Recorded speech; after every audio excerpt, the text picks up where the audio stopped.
Hi, we got a roof. It protects us from the elements, mostly water, sometimes lightning. Actually, I don't know if it'll protect us from lightning. I think it will stop the lightning from striking the ground, but I worry that the wooden supports might catch on fire. Oh well, we can repair them. We have reparation technology. Is that like a valid way of using the word reparation? I usually associate it with like making a payment in order to fund undamaging a thing. Not necessarily undamaging it directly. I don't know. Not the point. The point is everything that's happening and everything is, being changed by everything happening. We have a roof. We got an EBF. It's a lot faster now. I did some testing with the EBF between streams, and it can cook real fast some aluminum. Look at this. All this aluminum, easy. How easy? Well, we looked at the recipe for EBF blast furnace. The one I did for this experiment was the classic. As soon as I find it. There we go. The classic, you have raw aluminum chunks, as I call them, and no gas. And you must cook into aluminum ingot. The nominal time for this is 65.75 seconds. When I was running it, it was like 8 seconds. We have absurdly fast aluminum production. I also imagine we have absurdly fast steel production, though I have not tried that, because we're kind of stepping away from steel as a material we need. We still need it. It's just not really at the heart of our grand technological advancements. Though it is a great backbone for industry. Other things that happened in between streams, I took some of the nickel that we mined and I processed it. And what do I find? Where am I finding it? Thermal centrifuge, right. What do I find? But platinum. This is going to be like the material we need in the future. And there's a quest associated for doing it now, which, upon analysis, was indeed via the method that I just did.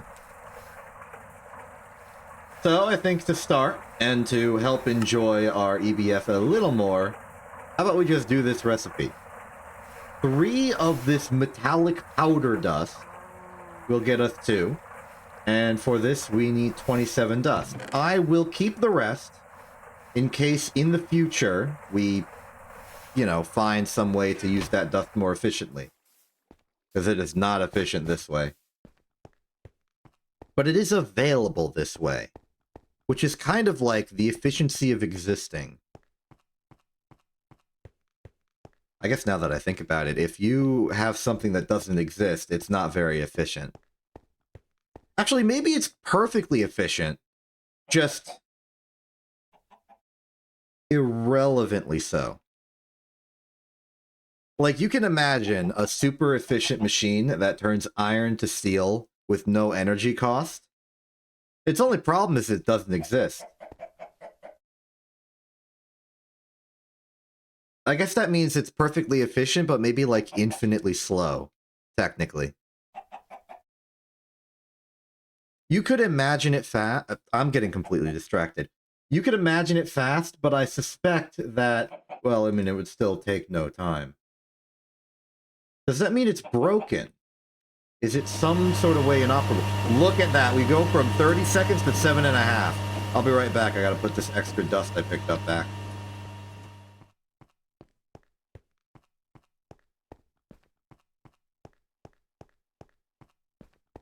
I think sometimes you think of efficiency as like a derivative of process.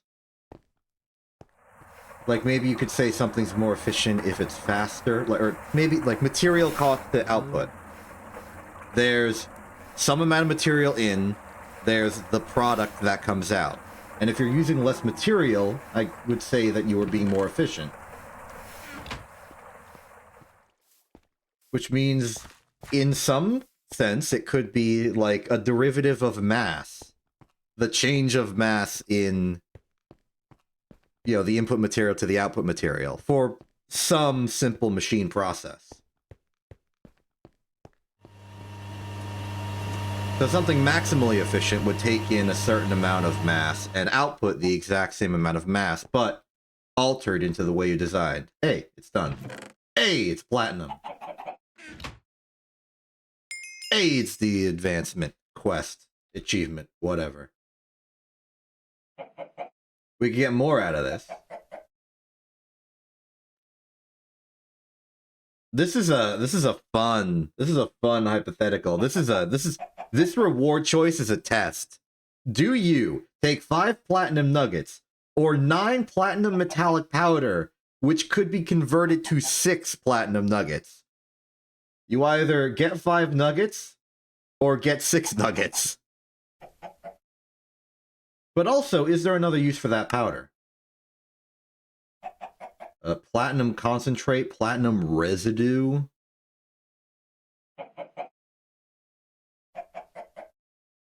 Ooh, hyper sifter. I have to imagine that you can get more platinum out of more of this fundamental dust. There is no situation in my mind where you would want to take the nugget over the powder, when even in the worst case scenario, this amount of powder is more than this amount of nugget.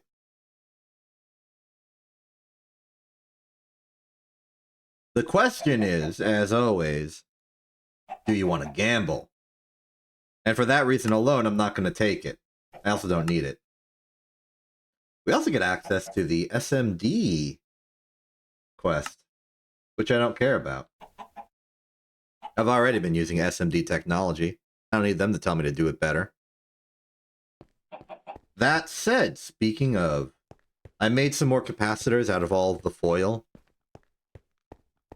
I also finished upgrading the circuits from the giant pile of medium voltage to the particular distribution of circuits we're going to need for making the workbench. Tragically, we can't make the workbench at all because we need to kill the Wither and do the other things. But we at least have the circuits prepared, along with 6 extra medium voltage circuits for good measure. As for what we're doing now,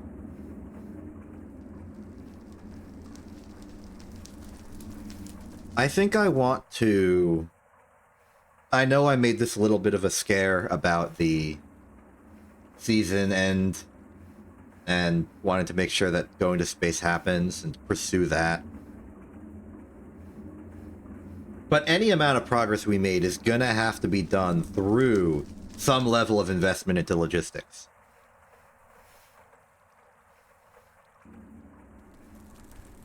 We've seen what benefit we've gotten out of the polyethylene pipes, the plastic pipes, the way we can just sort of pump fluids, fuel, all across the factory with great convenience.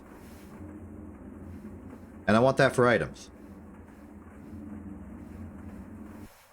If we can get that for items, we can build pretty much anything, connect it all together, make production lines, make resource lines, do big things. And for that, we need PVC. That is my mission today. Do some PVC stuff. We could also take some of these smaller machines that we've made, just individual boxes that serve a purpose, and give them their own sector in the factory. Though I'm not as certain as where I want to put them yet. I do also think once we have PVC technology, I'll feel a bit more comfortable moving the pyrolysis oven and distilleries to a more factory-oriented location. But not yet.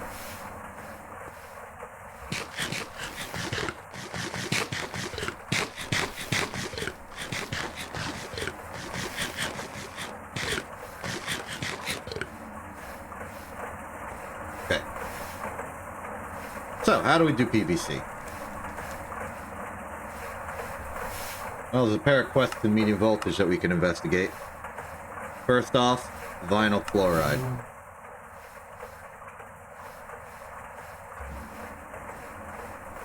There are many given ways to do this. Ethylene and chlorine makes vinyl chloride and hydrochloric acid.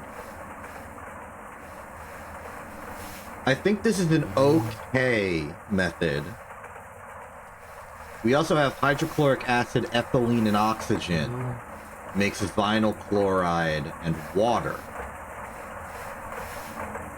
And as like a bonus byproduct, water is fine. We can recycle that. Finally, we have even more chlorine, even more ethylene, and less water, less oxygen for more vinyl chloride and then water. Oh, no, sorry. This is hydrochloric acid, ethylene, oxygen. This one is chlorine, ethylene, oxygen. You double up and you get more. And water. But that's large chemical reactor technology. I don't think we have that here because it would require...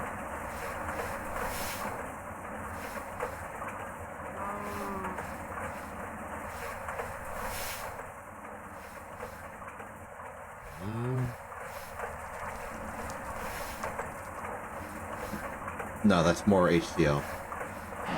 Chlorine, ethylene... Chlorine, ethylene... Chlorine, ethylene... Yeah, water, water, water. The three that give us water in a regular chemical reactor are done with hydrochloric acid somewhere.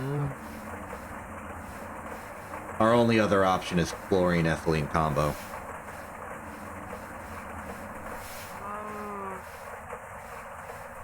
What's annoying about this is the cell investment. But it's a low-voltage chemical reactor. And then from there, I believe it's the same process as just add more air. Yes, add air, oxygen, what have you, you get vinyl chloride. And turn it into polyvinyl chloride. Air or oxygen can both be used, they both provide a benefit.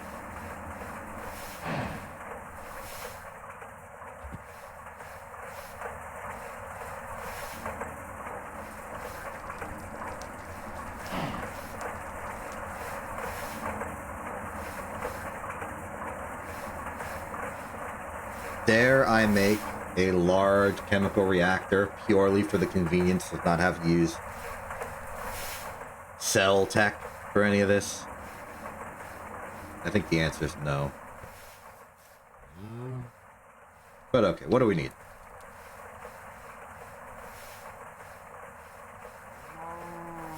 The simple process itself is merely two chemical reactors. How do we make a chemical reactor? Motor, circuit, rotor, okay, this is the simple stuff that we are used to. We got any spare LV motors? No. Alright. Let's just make a bunch.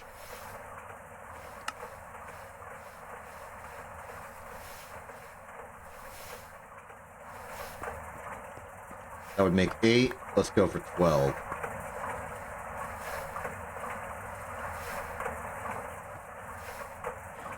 I don't... it's been so long since I've had to make low-voltage motors, I don't remember. You don't need steel for the outside. Okay. That's what I wanted to check. So we're going to be making 12. Let's remember everything else we need. 1, 2, 3, 4...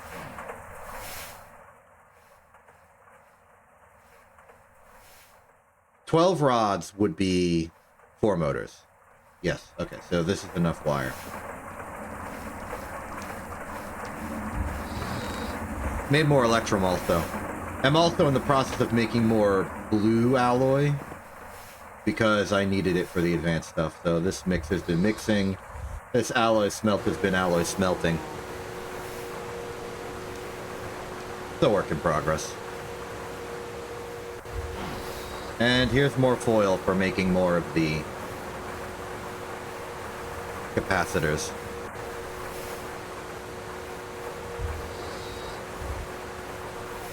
What else do we... Right, we need some tin cable. Got any spare? Yes, and it will be enough.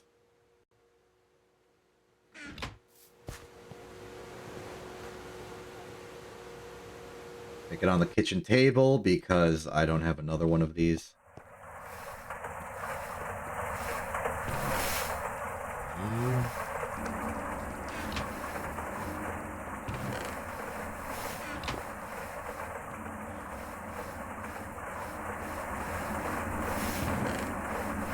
Polarizer.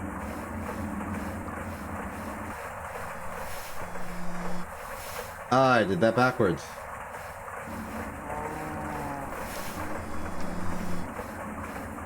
It's the interior ones that are polarized. I almost had to double my order.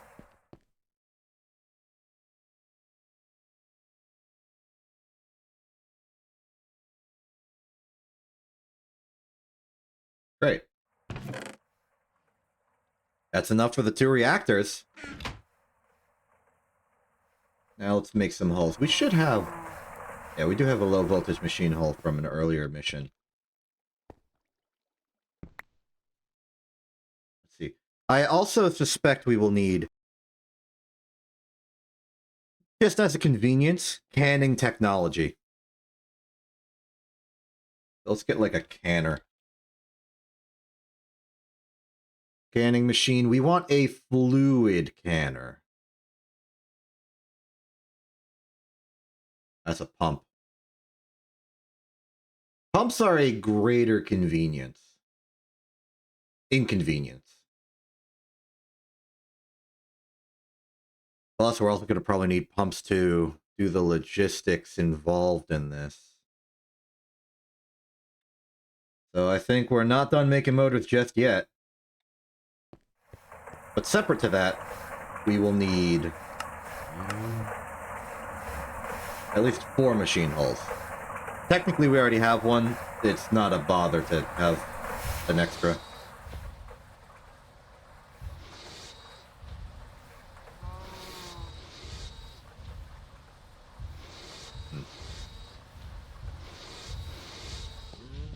Well, more motors for us.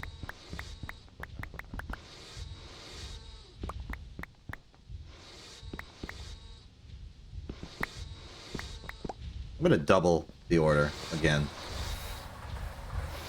Okay, that'll make 24. That's good for 8 motors. 1, 2, 3, 4, 5, 6, 7, 8. We're gonna need more tin cable for this as well. Make our own. Fortunately, tin is not something we have in short supply.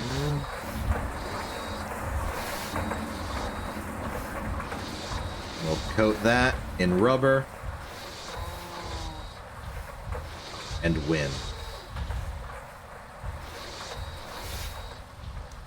I guess I'll do some organizing as I wait. Put the platinum in the platinum box. That'll be here.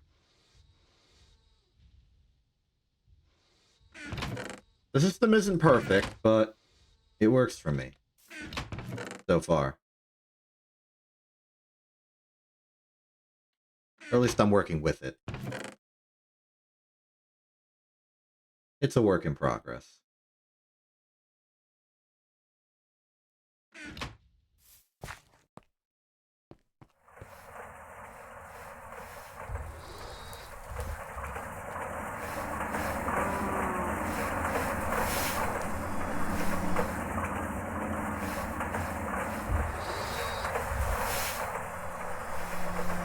There are more advanced forms of inventory, or like not inventory, but like logistics, pipe, item transportation, coordination I've been wondering if I should try and attempt to build a Factorio-style mall. I don't know how possible that is.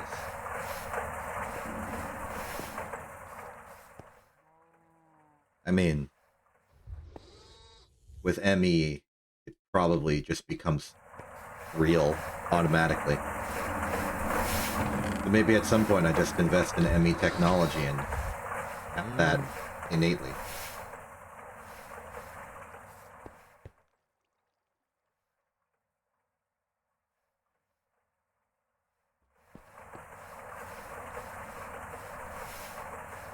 The 10th. I have a flute. Why did I get a food canner again? Did I reuse this one?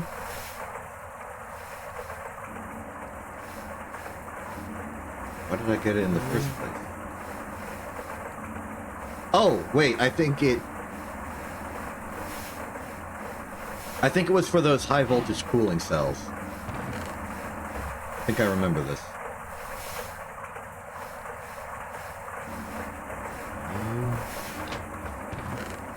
Makes sense to me, I suppose.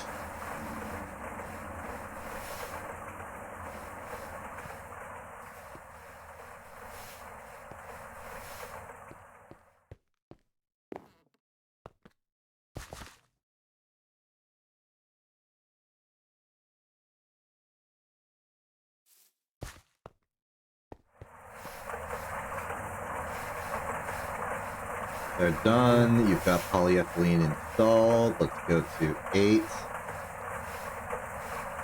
Ah, I will need more tin for this.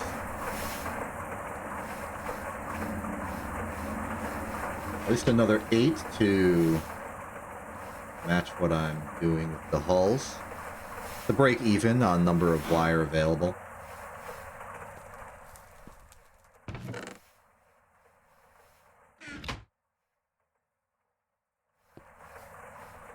Rod's done.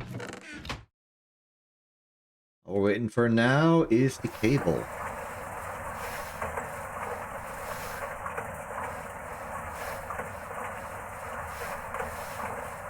The process of coating a cable is not that long, but for how many we use, and the fact that I mostly build them on demand, not that convenient.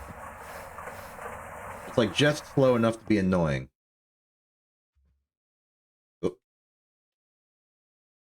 Oh, and let's not forget. Okay, let's just get more. Just take all of these. They're used all the way down the line. It's just better this way.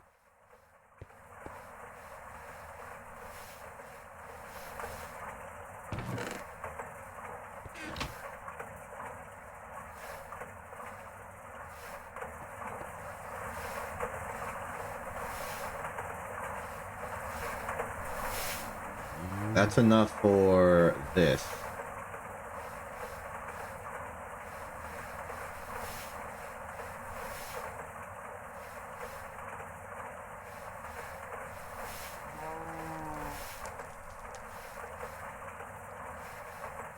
There's the hulls. Put those in here for the time being. Okay, back to the specific demands we have. And just to confirm, again, these are low voltage recipes. Yes, and yes. Great. How do we plan on going about this?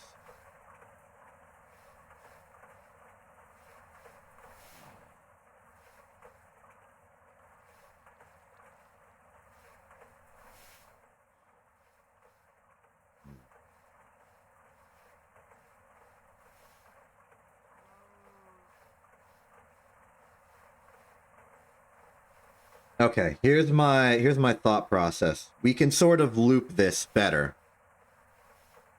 Here's the plan.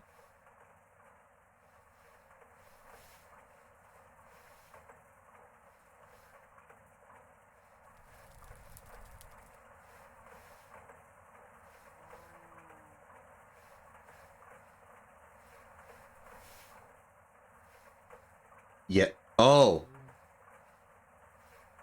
Oh, we only need one canner. Okay, fantastic. Here's the plan. For vinyl chloride, we are going to go with specifically this recipe. Step 1, we can an ethylene. Step 2, we put the ethylene cell into the chemical reactor along with fluid chlorine. It will give us HCl, which we'll get rid of somehow. And it'll give us the vinyl chloride. I know what to do with the HCl, that's fine. The HCl is fine. Okay, vinyl chloride is made. Then, with the vinyl chloride, in a can, still, it was in a cell at the end of that last step, we then funnel it into a second chemical reactor with oxygen in it. This will give us molten polyvinyl chloride in fluid form and an empty cell. This cell will then go back to step 1, canning the ethylene.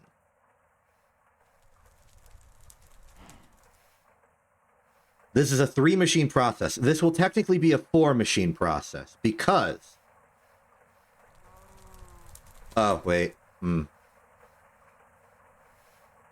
that's going to make it a little bit tougher. My plan was to take the output HCl, just in fluid form that it gives us, put it in an electrolyzer, which could still work. It'll electrolyze into chlorine, which is fine and good. But then, I guess we give it a hydrogen cell and then uncan that with the second canner. Sure. Whatever. Now, question, what are the timings on all this? 8 seconds. 56 seconds.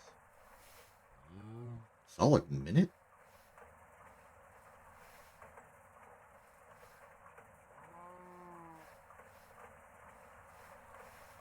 I suppose it makes a lot at once. That is the benefit.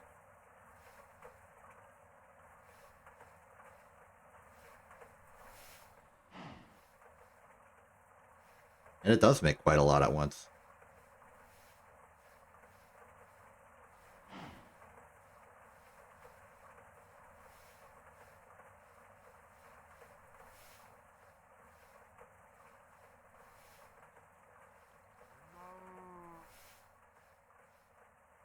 Right, because in this one, the limiting factor is the 1 cell of oxygen, but if you go to 1 cell of vinyl chloride, you get a lot more out of it. Okay. I getcha.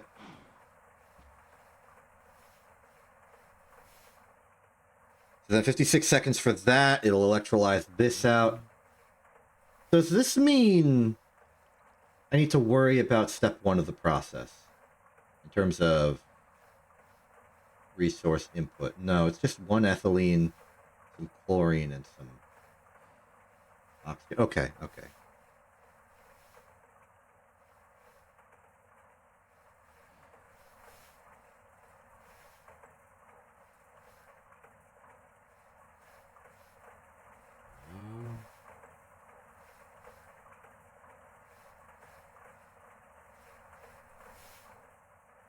This HCl cell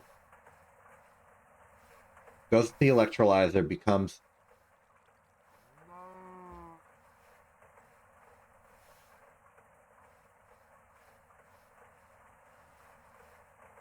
I'm confusing myself.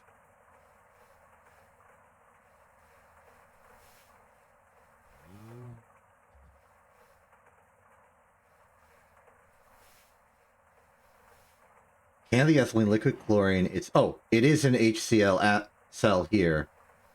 Vinyl chloride out. But then...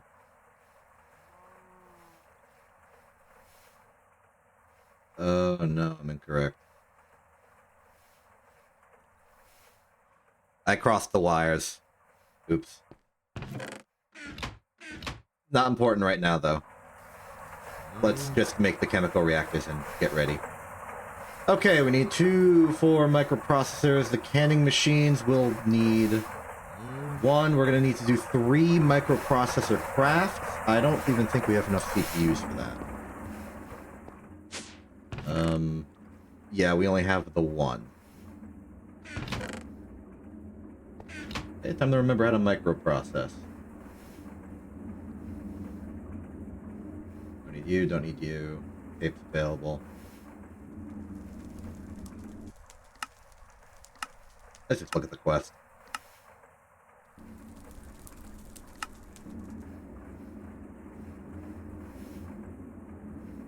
Transistor, resistor, capacitor, regular copper wire.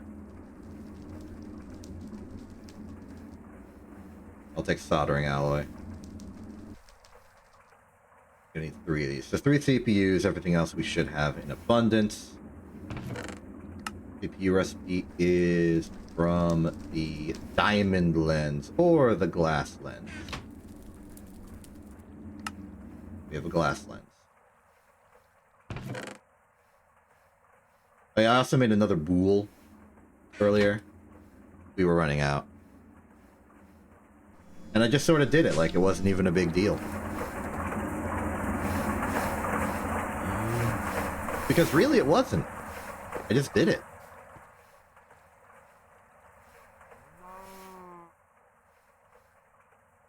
Okay, the canner's gonna need those 2 pumps. So, rings, tin screw, tin rotor, bronze fluid pipe. Any of those conveniently in reserve? Yes.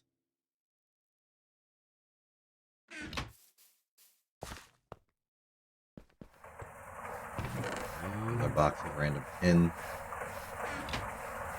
We have some fluid tin available. No, I think I've ransacked it all for soldering alloy.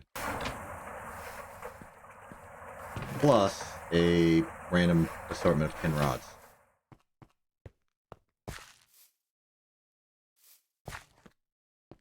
Tin. Tin.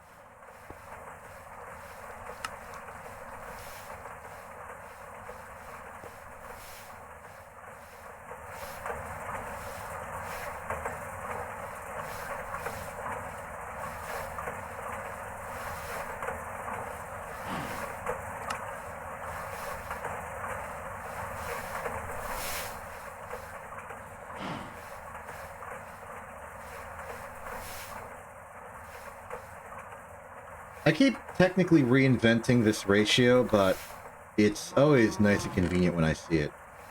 Whenever you make 2 rotors, make 1 rod.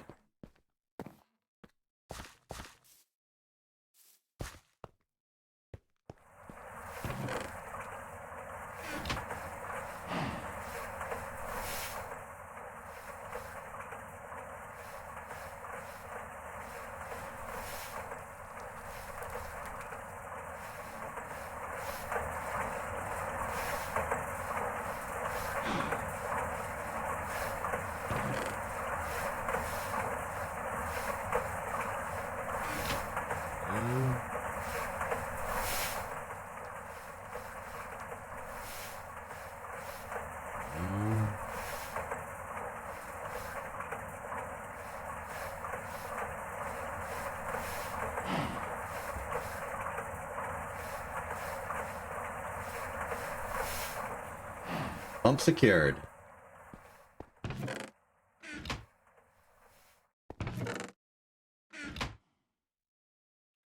Swap this out for the chemical reactor, please. Thanks. No. Pumps are for the canner. Okay. Check, check. 1, 2, 3, 4. Check. Okay, glass in the circuits. CPU should be done. Boy. They're not. Another 30 seconds. At least prepare the materials. We want 3 crafts of this. We overload everything else. It's fine. It was resistors, transistors, capacitors. There's also regular wire, not to be confused with annealed. I accidentally used regular copper wire instead of annealed copper wire in between streams. Did not go well for me.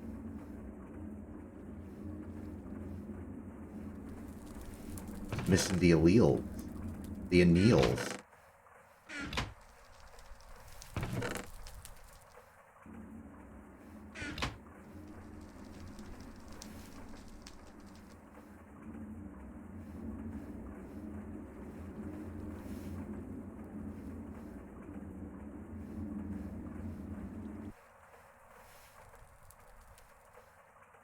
Like, it wasn't even a big deal.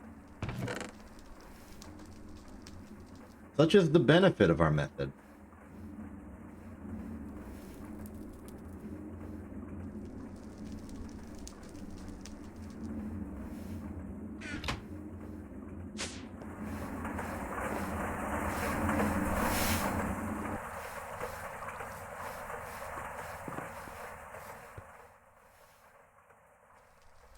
Two in here, or two can. Oh, need the glass. I'd have a stockpile of glass now. Okay, that's 2 fluid canner. I might have been able to reuse that one, but I'd like this to be its own standalone thing. Chemical reactor time. Ah, of course, we needed tin rotors for that specifically as well. Oh well. Won't stop us from making it. It'll just slow us down from making it.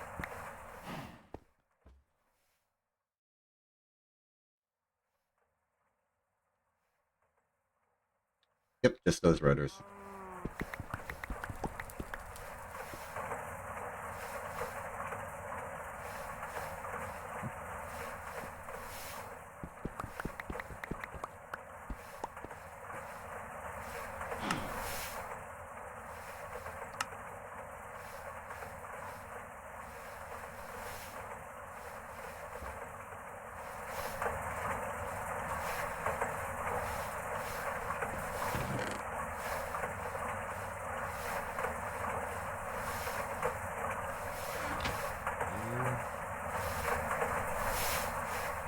Might as well properly use the bits of pieces and scrap that I collect.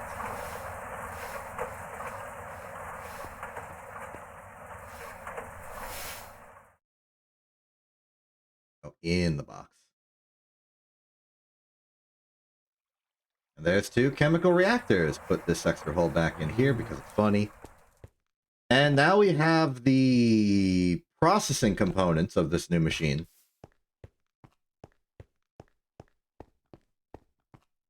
Because the fundamental ingredients of this are going to be the oxygen and the chlorine we already have. It outputs hydrogen as a byproduct. Put it over here. What is the electrical cost of third? Okay, so it's going at max 1 amp LV.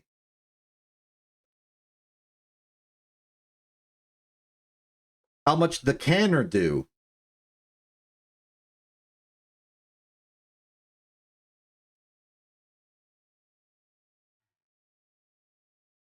I figured. The canner is functionally free. In fact, they're so free I could power them with solar panels, maybe. I won't, but I could. Okay, and don't think I've forgotten the HCl step. I know hydrochloric acid is something that we use. In particular, it's part of the catalyst step of our solar grade silicon, and I think it has uses elsewhere. As far as we care, though, it's a waste product that we want to recycle back into the system. And to do that, we're going to need an electrolyzer. Your time has come. I gotta make more circuits then. The electrolyzer is very simple. I think it's just... yeah, 2 circuits and some wire. Gold wire, apparently.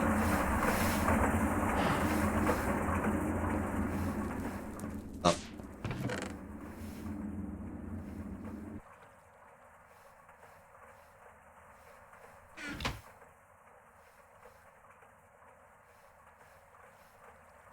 Resistor, capacitor.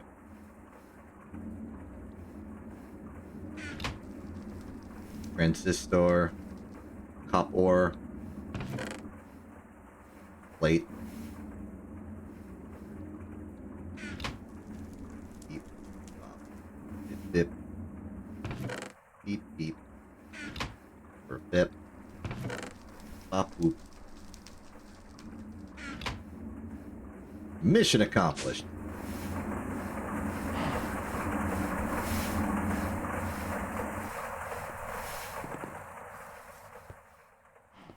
I'll do it here. I know the recipe.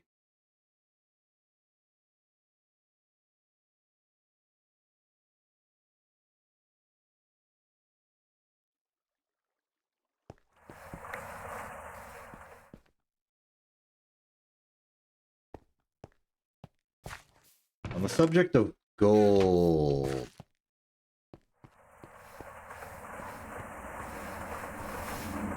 Small tedium to get them into wire form. But I think it's best to keep them in their most base design. Just because we like to make alloys out of them.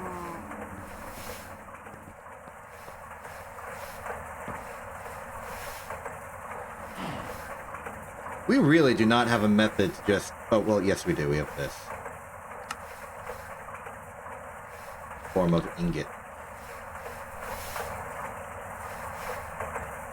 Unconventional usage of the fluid extractor, but if you need to smelt like nothing, one of a thing, it works fine. The alternative was I had to walk all the way over to the oven upstairs, and that's like, it's a long distance. I gotta go outside. You know, all the inconveniences of a thing. But why do that when I can just turn the entire pile of dust of gold into a liquid and then mold it into shape? That seems so much easier. It. Great.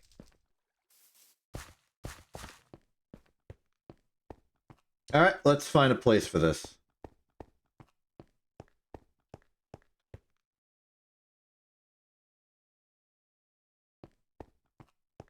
I want to keep it arbitrarily close to here. This is both because it's got its inputs, and I'd probably store the output nearby as well. The ethylene and polyethylene sector. These are all like fundamental elements, which is to say they're elements on the periodic table. So I think I'm going to take a step this way. Like, permit that.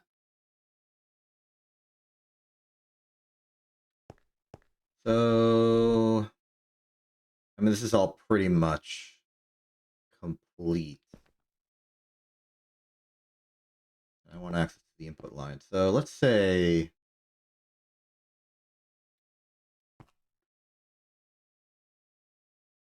here. So we got to start preparing the proper system.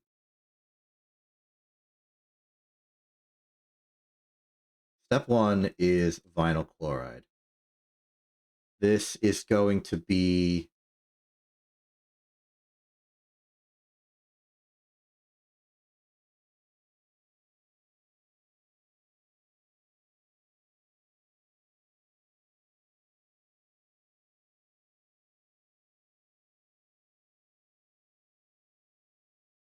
yeah, okay.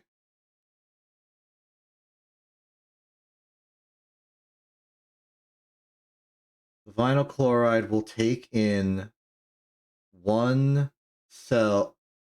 Oh man, we got too many options.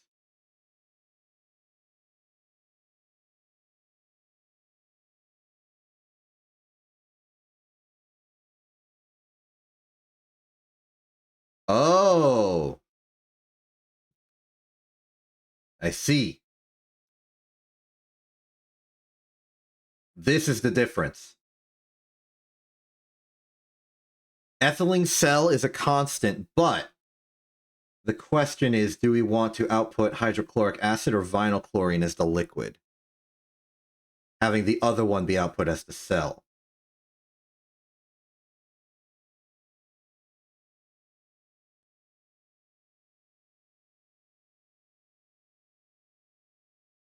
I think I want vinyl chloride as the liquid.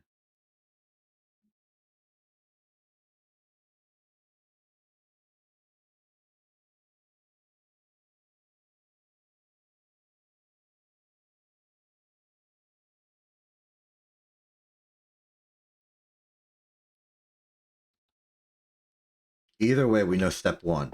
Chlorine enters this as a liquid. We're going to have the chlorine come from the back. Because I expect the ethylene will come from that direction. So the canner would go here.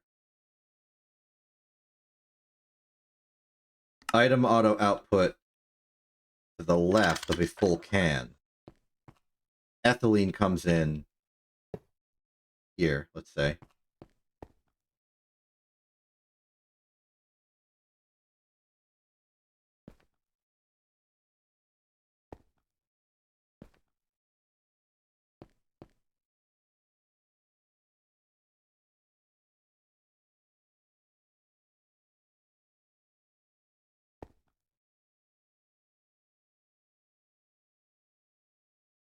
Cool. As for the second chemical reactor,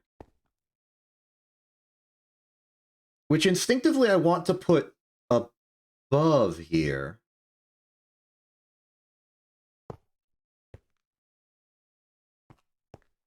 Might make the power setup difficult.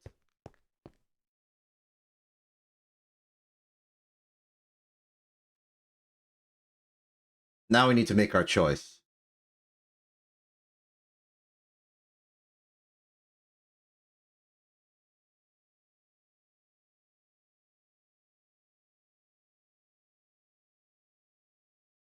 We are inputting vinyl chloride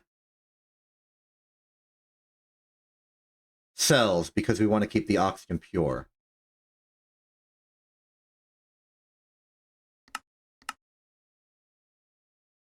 Confirm that's right. Yes, yes. Good.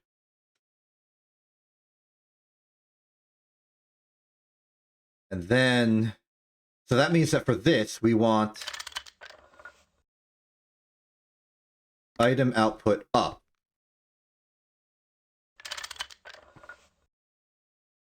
Then when we output the PVC will be fluid.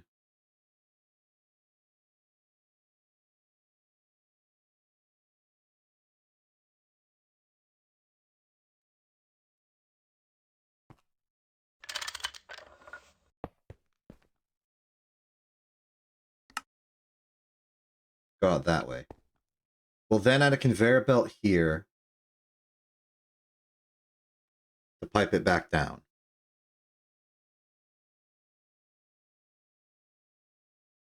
And if we're doing that, I would like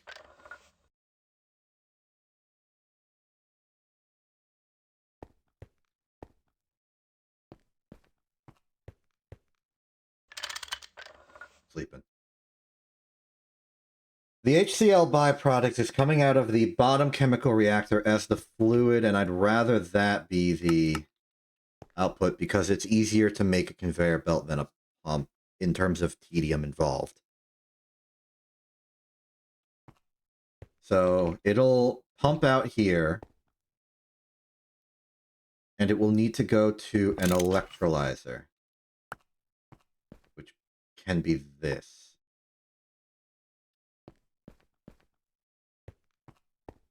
The electrolyzer inputs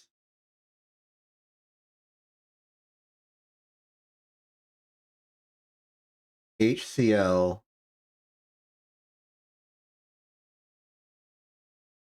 and will output a fluid and a cell. Question is, which one do we want?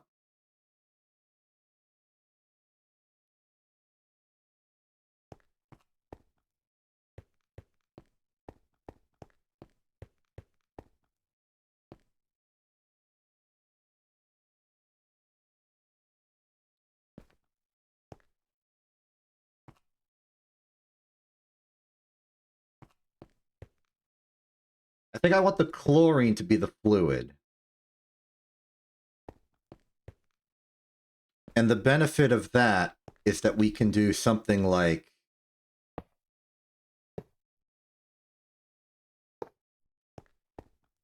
this.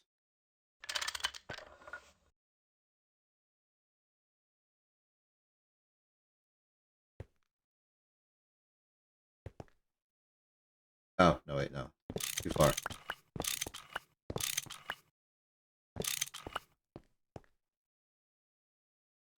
Oh, wait. We just dumped the chlorine back in, but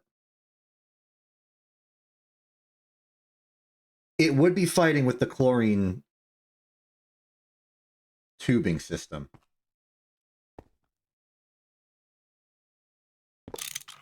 Better idea. I'm correct there. All power will be managed below. So this can outputs into the air. This will output a fluid this way. I need my screwdriver. That's what I need.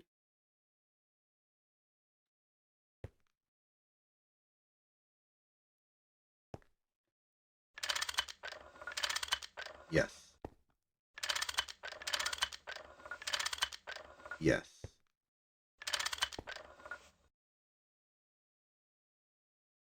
So you'll output HCl into here. This will electrolyze and make chlorine, which puts it back into here.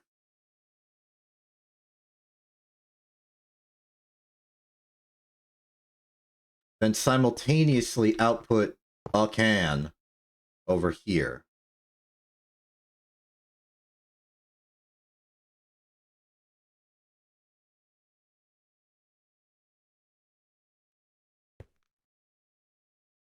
Now this one's a little easier because this will...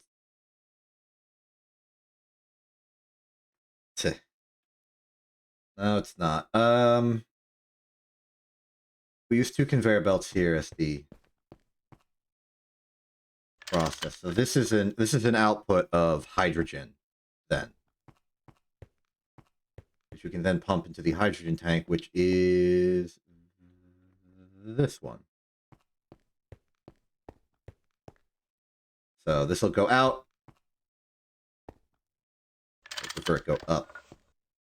This will fluid output the hydrogen, go up to this line, connect it to here. We have our output.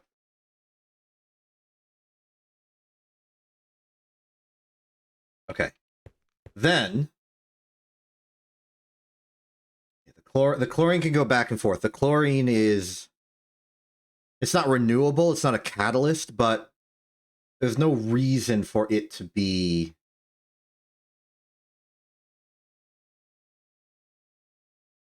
squandered like this.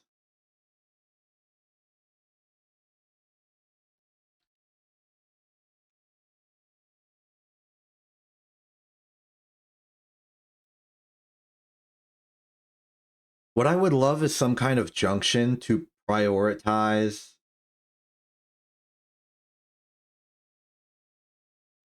getting material from a certain direction, like a priority cover.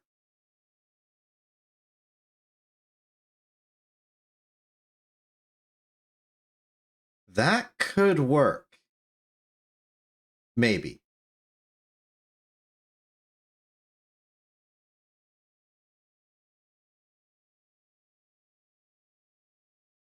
How do I make it? Why isn't it telling me how to make it?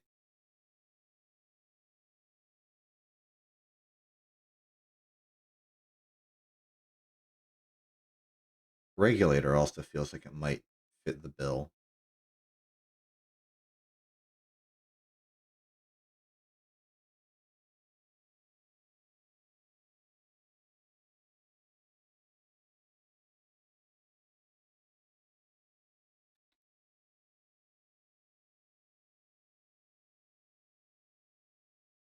Why is there no recipe for this?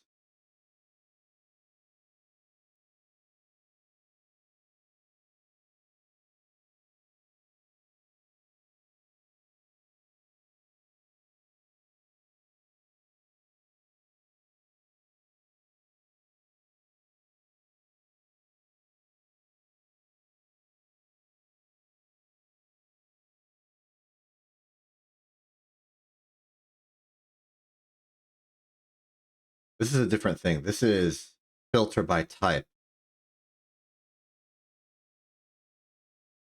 Drain module.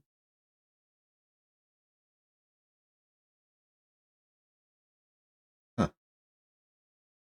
Shutter blocks inventory tank side used together with machine controller.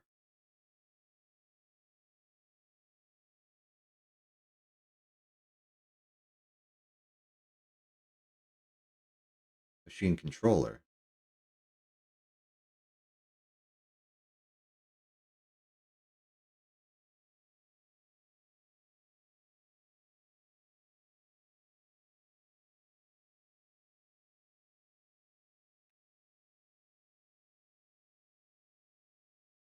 What's a machine controller?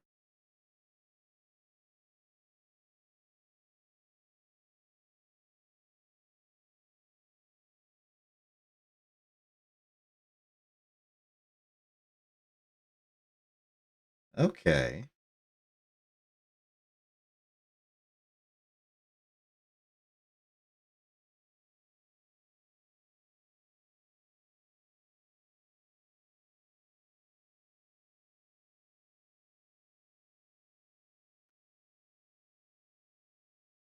I'm going to investigate this. We need some iron bars and anything that's a plate. Let's do some logistics research.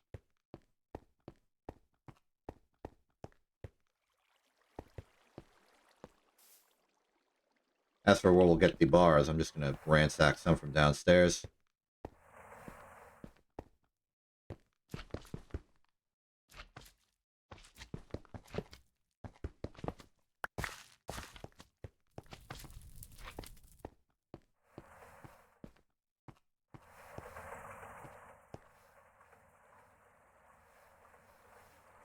So my hope here is to... I'm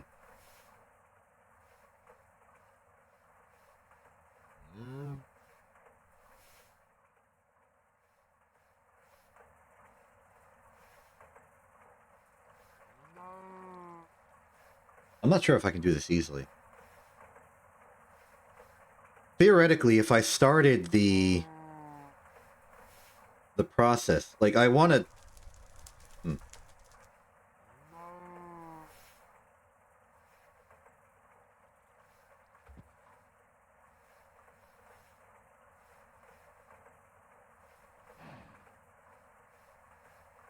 No, there's a way to do this. I do this by the fill of the pipe, not the machine. That's how I would do it. Okay, okay. I was trying to think, if I were doing it by the fill level of the machine, there's a possibility that I might get stuck in a loop where it's not making the byproduct chlorine, and yet the shutter is closed. But I think if I use the capacity of the pipe the shutter is attached to, that won't be a problem.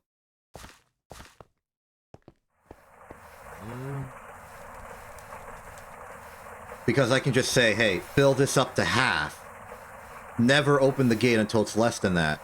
That will be enough of a buffer for it to drain into the vinyl chloride maker. If it goes higher, it will just drain through, whilst the byproduct chlorine replenishes it slowly, but not enough to make equilibrium. And if it's below it, it'll fill up to half and never exceed. So the byproduct chlorine will never be clogged, but there will always be enough chlorine in the system to ensure that the machine never shuts down as a result, so that's good. So yes, we proceed with these tests.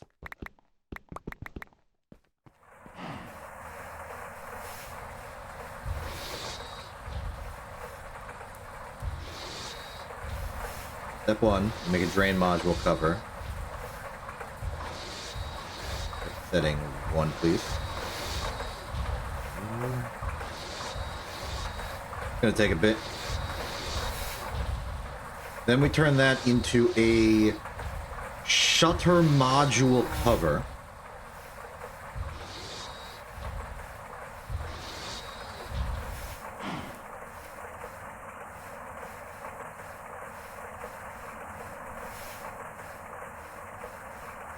Great. We just need another plate for that. Yeah. Yeah. But it's okay. I have a cool idea. Okay, then this machine controller requires proper soldering alloy.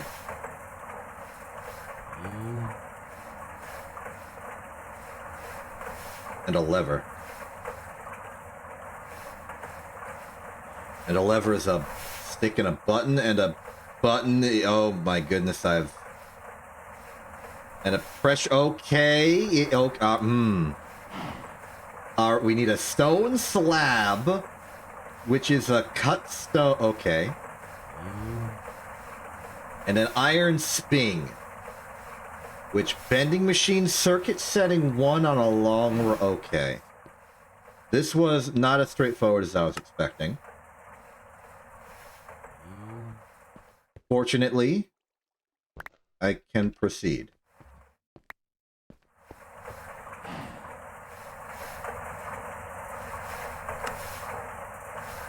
Wait, that's a regular rod, not a long rod. Can I turn 2 rods into a long rod? Just by slapping them together with a hammer? I hope so.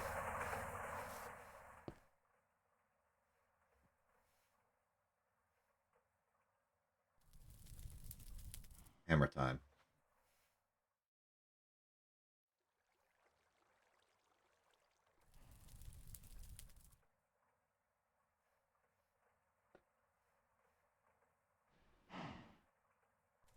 You can. You can. This is just not the recipe. Great. Now, bending machine. Setting 1. Make me long rod. I'm gonna go get that stone. I got... Right.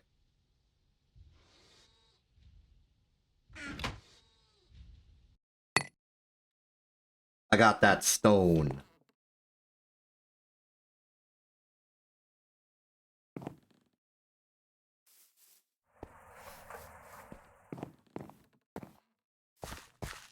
Use the cutting machine in the clean room.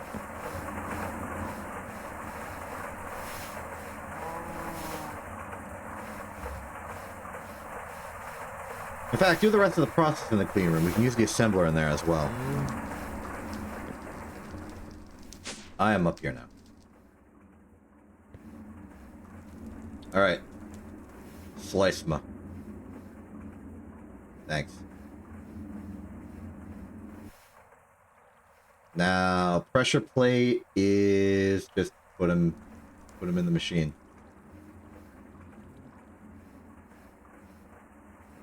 Did it. Slice ma again. I'm expecting me to accidentally get some ancient achievement in a few seconds.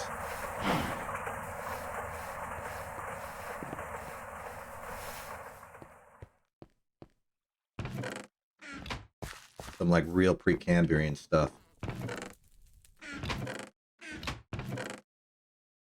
Primordial.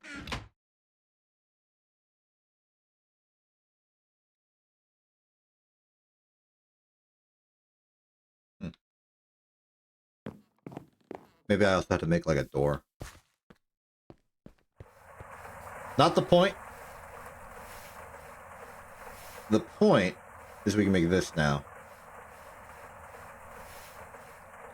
Is it alright with any of you if I just get, like, a piece of tin and throw it in here?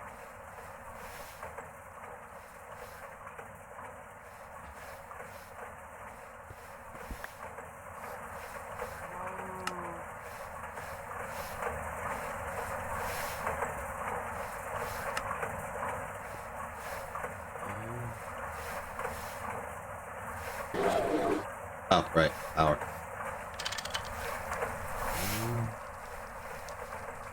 I will admit to very frequently being jump scared by that noise. It's a very unpleasant noise.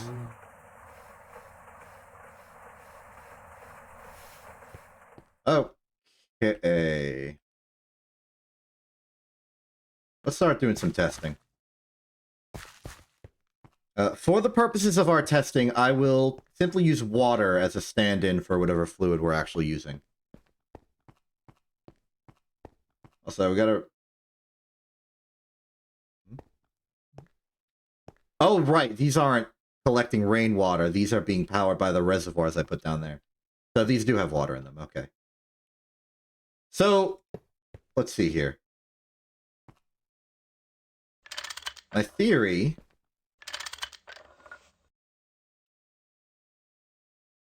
Mm-hmm.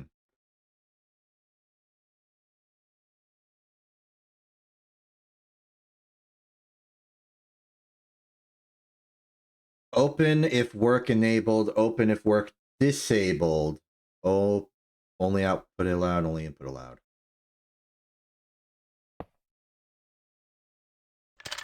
Okay. So, in theory, this should not allow water in. But, if I swap the mode, which is effectively inverting the state of it, there's now water inside.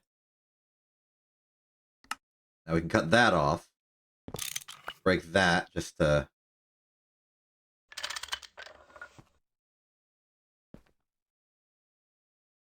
reassert the system real quick.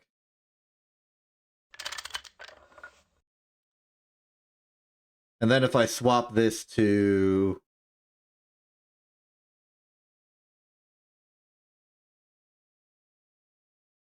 Why is it closed?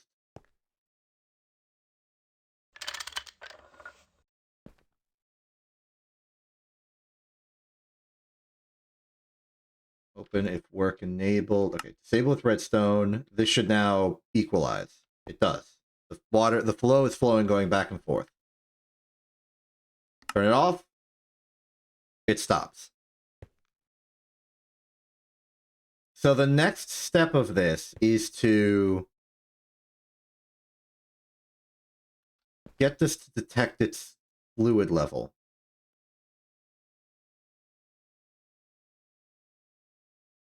And then selectively open and close based on that. And there was a cover for that, I remember. Fluid detector. Oh boy, this one's slightly more difficult. Yeehaw.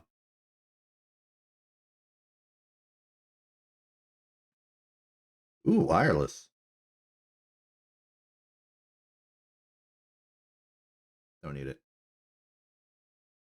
Okay, so weighted pressure plate heavy requires... Okay, it's an iron plate and a steel spring. Actually, easier.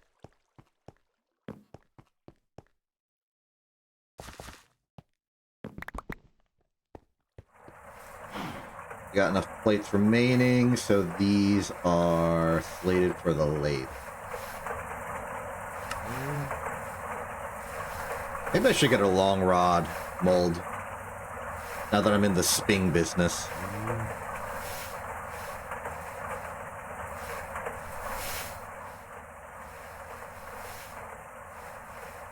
Kind of an impactful thing when you're in the sping business. Fortunately, it comes with its own shock absorbers.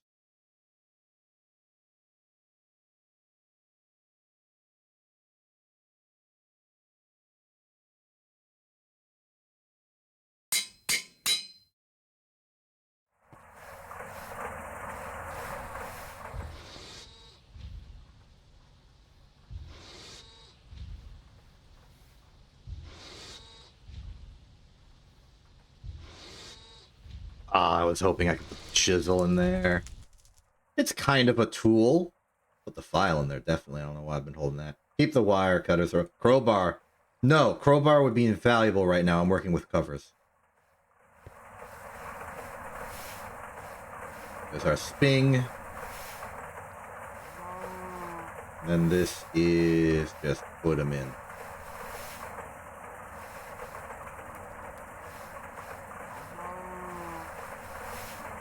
Clearly, I've made a mistake. The mistake was the sping. It needs to be steel. That's an easy fix, though.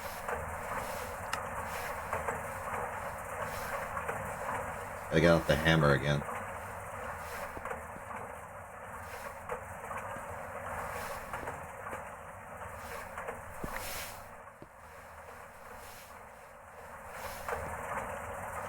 I say it's an easy fix, yet here I am about to perform the exact same mistake twice.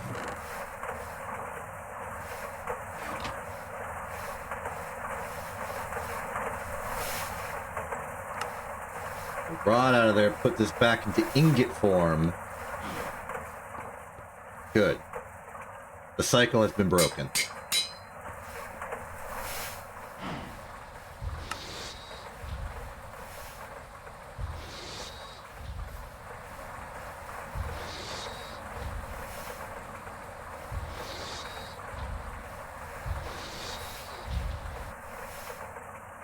Very good, very good. Now another case of find yourself a spare tin.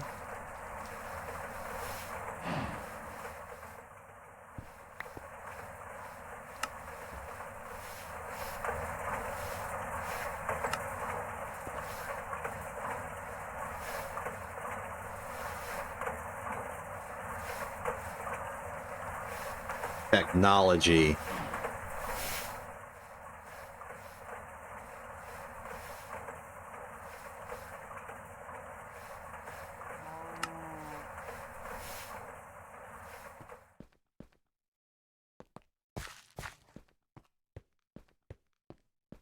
So, how's this work? How do we do this? I'll just put it on a empty side. Okay. Fluid threshold should be, well, in this case, 3,600.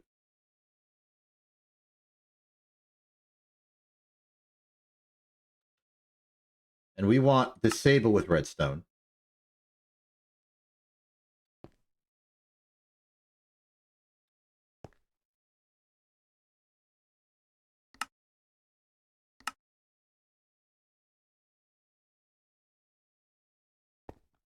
Should have brought some redstone.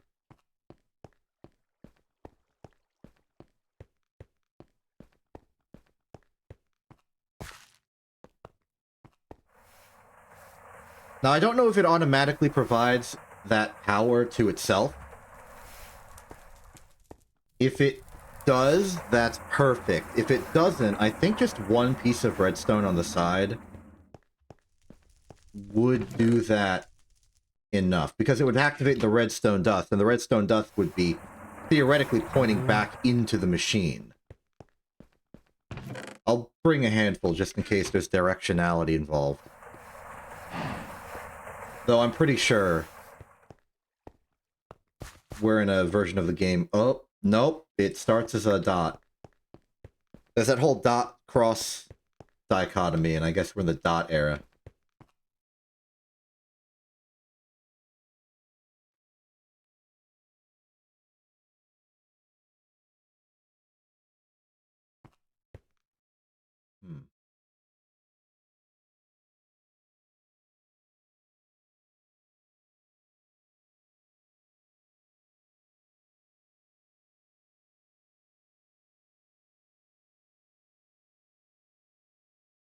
Maybe the redstone needs to go directly into where the machine controller is.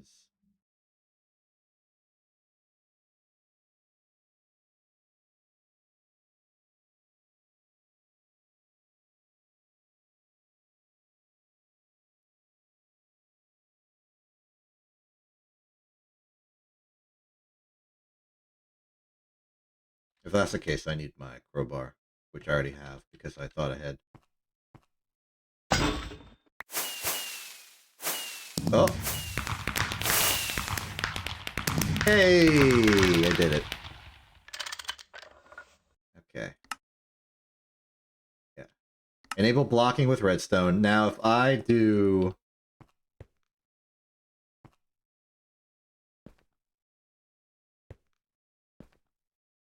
No, disable with redstone.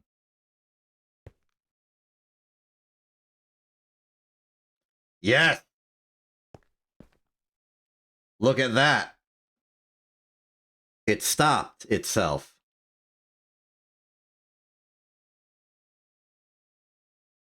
New question.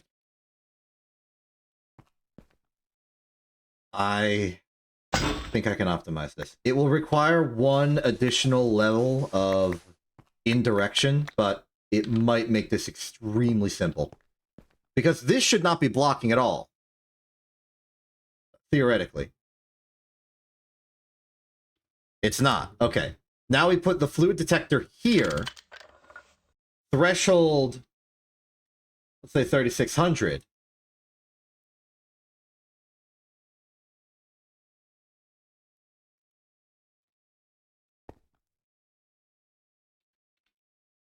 Then we do this.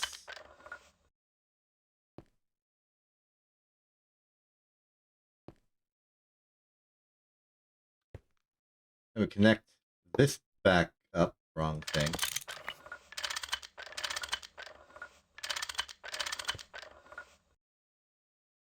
We can see that this tank right here is acting as a sort of blocker. So it's reading this tank's supply, and if it gets too large, it'll open or close this. So it's at 3600 right now. If I do this, and then do that,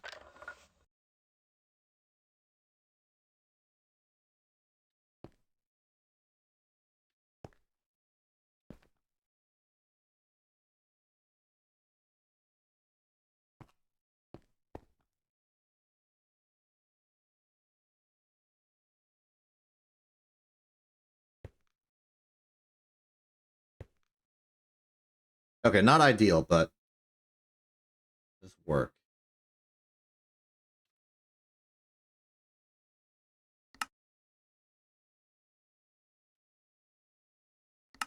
But like this is the configuration, kinda.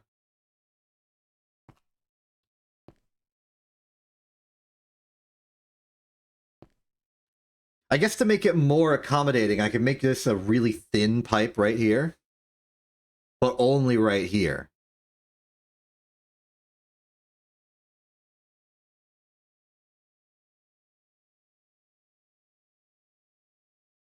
Okay, I think this is enough information for me to make the rest of the system. Put some of our extra material away that I don't need.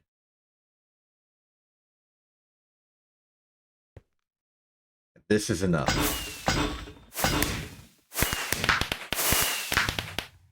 I'm just getting all of the achievements today. Is there like a place to look at these? Yes.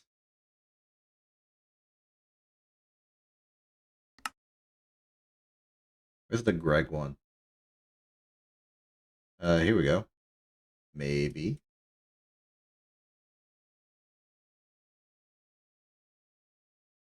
Looking a little more advanced than I was expecting, and it looks like I don't have any of them yet. And it seems like progress is not swift.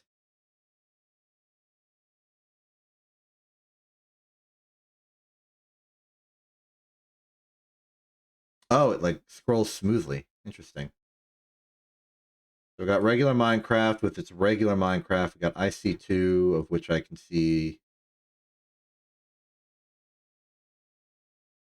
Yeah, I think these are not registering proper. And I think it is for the best that I simply ignore them.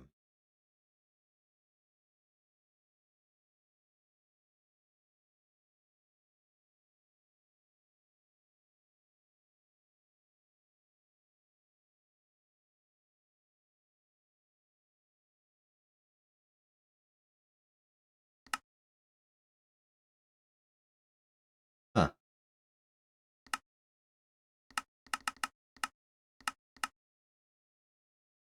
I am going to ignore this. Moving on. Let's go back to here where we're doing what matters. Okay, the chlorine outputs here.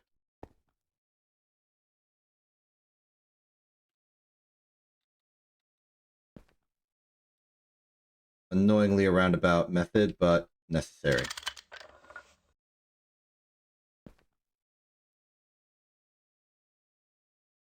You can then go here immediately.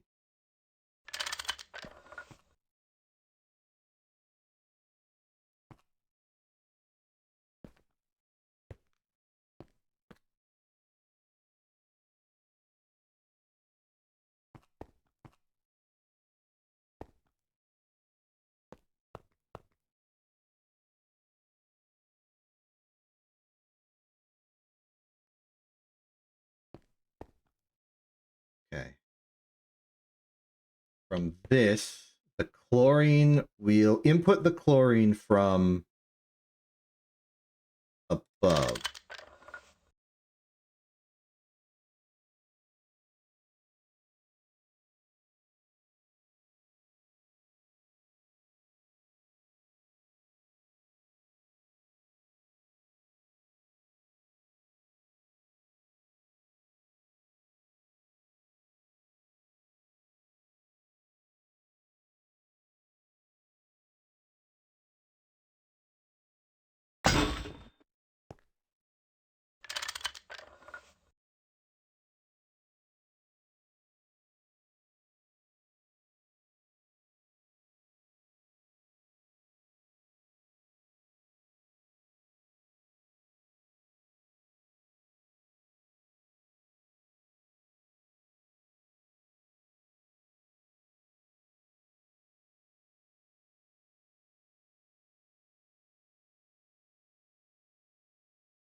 I think this is fine. To be certain, I'm going to put this slightly lower. Already it should be okay, because even if the entirety of this tank is full, or this pipe is full, and this signals, hey, I'm full, it should be able to completely void this out without any problem. Because the capacity of this pipe is smaller than the amount of fluid above the threshold that this can hold. Even if that weren't the case, this would simply go into a stop pattern until both this and this drains. And since this will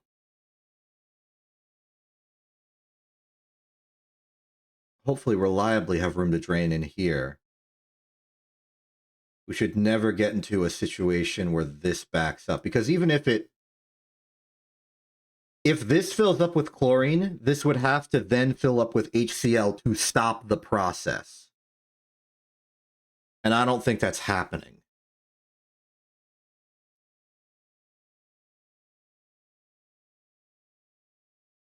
Not before this empties and this can get room to proceed. I think that's stable. So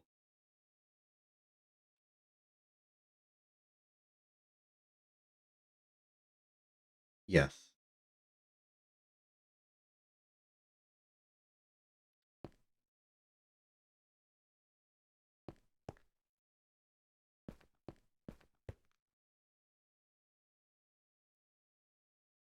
So a moment of truth, bring in the chlorine.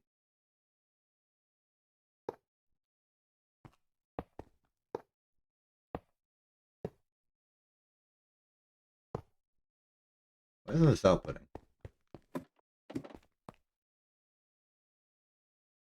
We do not have fluid auto output on. Now we do. Good.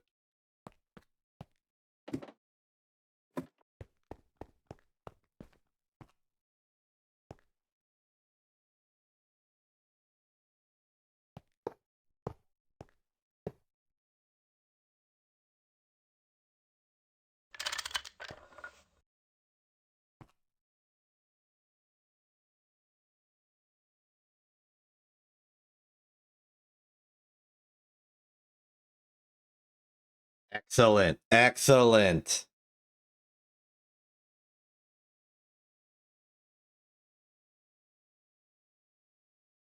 Hold steady at half.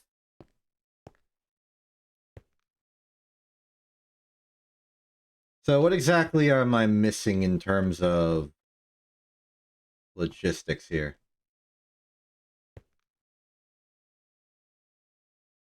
This chemical reactor will be outputting the finished polyethylene and an empty cell.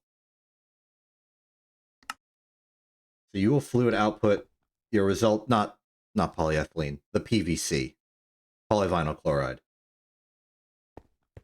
You are outputting waste hydrogen.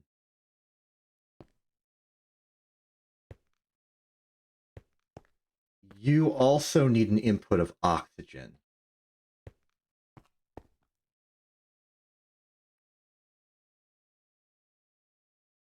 You are also outputting, no, you're outputting the chlorine back to the system. We don't have to worry about that. The waste oxygen can go in from here.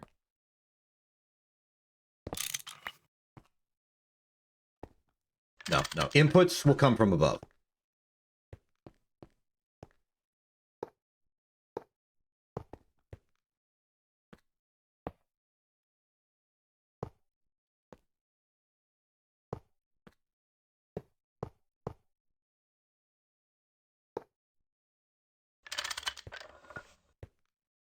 And this one we have no problem filling to capacity.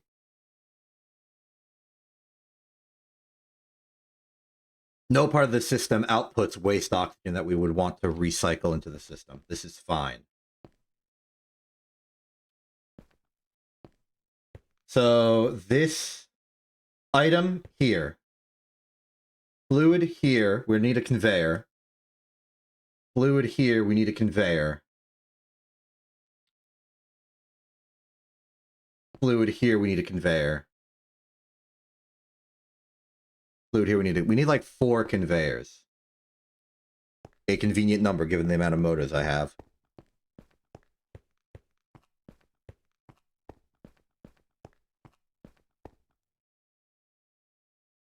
One could argue that it'd be better to do this via pumps.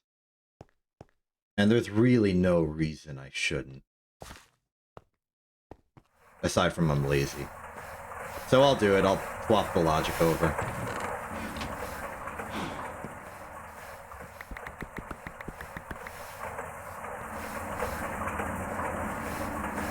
The pumps are faster than the conveyor belt right now.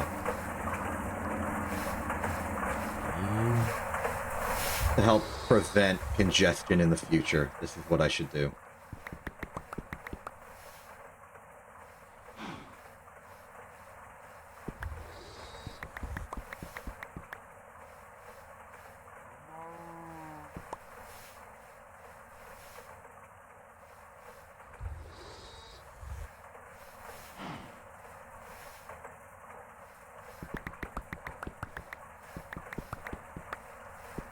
Sorry, I just want to make this numerically exact for my own personal satisfaction. Even though it doesn't matter, I'm going to need extra tin screws anyway.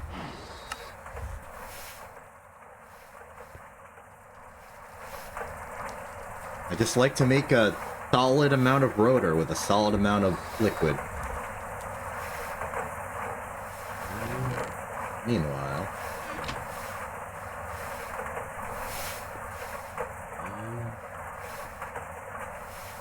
And we do not have enough screws. But we have enough tin bolts, perhaps.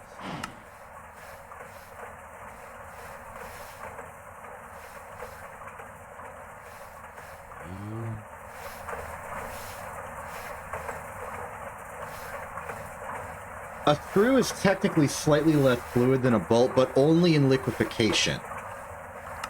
Which means as long as we store our excess as bolts, and only convert them to screws as necessary, it's a lossless conversion. But the moment they go to screws, it's lossy. To go back, I mean. See, for you, for...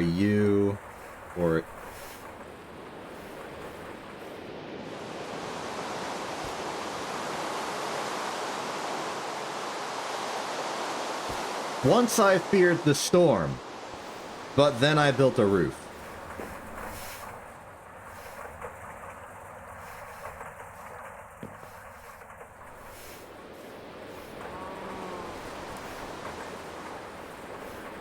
I probably made too much of these. Yep. Exactly double of what is necessary. Though I choose not to complain. They're all useful eventually. There will be more pumps. More opportunities.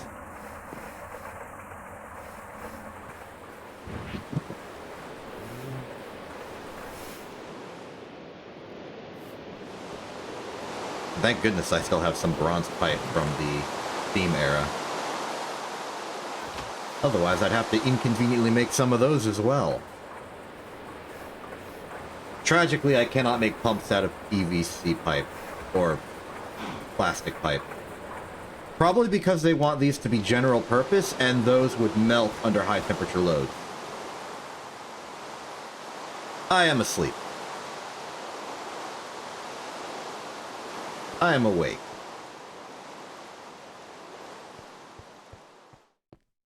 Alright. Should have enough here to wire up the system. I need one item pipe to bridge this gap.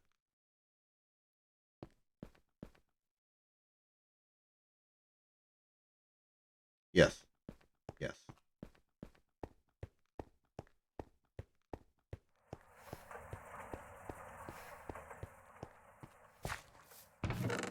There we are.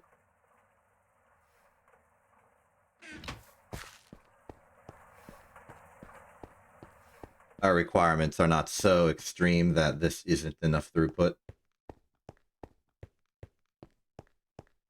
The conveyor belt's where the real bottlenecks are at.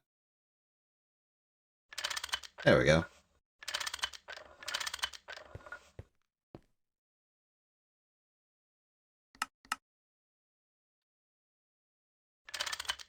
So we're item outputting that direction. This will go into here. This will item output the cell into here. We are making a fluid. The fluid is the HCl. So that way goes the item, which is the vinyl chloride cell. Vinyl chloride cell goes here. And then item outputs the remaining empty cell out here. So this is proper. The fluid goes here. The electrolyzer will then item output the hydrogen cell into here. After which the fluid canner will output the item cell to there. Returning it in the system.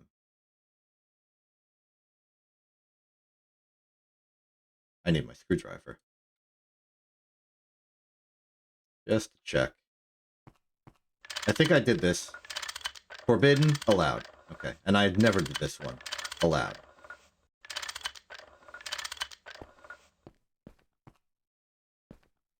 Okay, so now the liquids involved. You have no liquid output. You have a liquid output.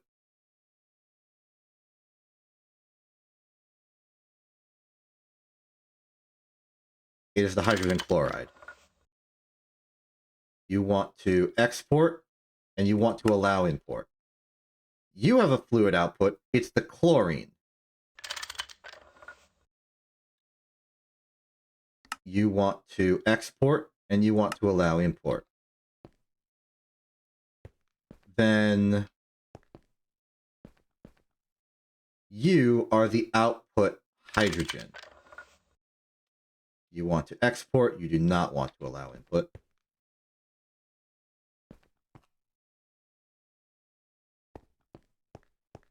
And then finally, you are the output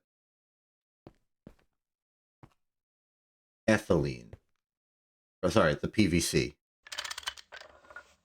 And you want to export this way. So at the end of all of this, here is our PVC output.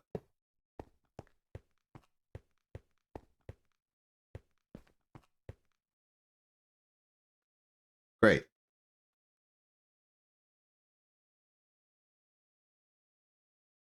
Great. Great. This is a machine. Now, in theory, if we power this and provide it with, you know, it's sufficient amount of ethylene and stuff, we'll be good. And we have to set up all the circuits properly, which we can do. Okay, electrolyzer will be starting with an empty cell, and we want it to fluid output chlorine. So this is circuit setting 1, put a cell in. I get my cell supply. I'm going to give it 4 and 4, just to give it options.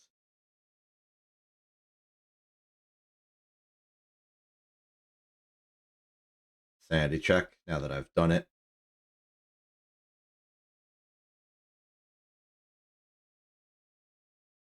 There we are. Yeah.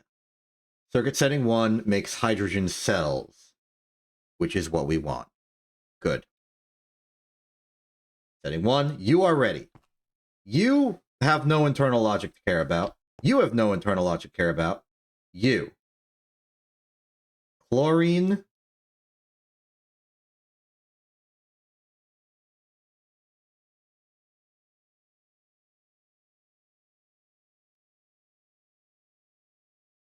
For vinyl chloride.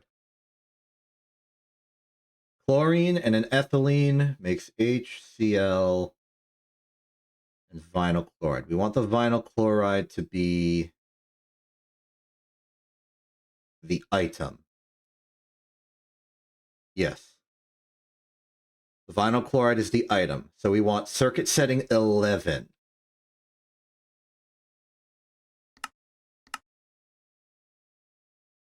Okay. Then from here, item that is vinyl chloride will combine with pure oxygen on circuit setting 9.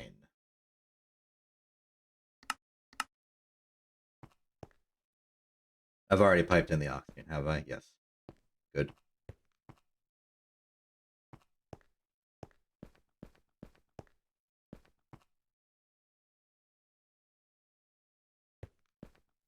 Then 4 here in preparation.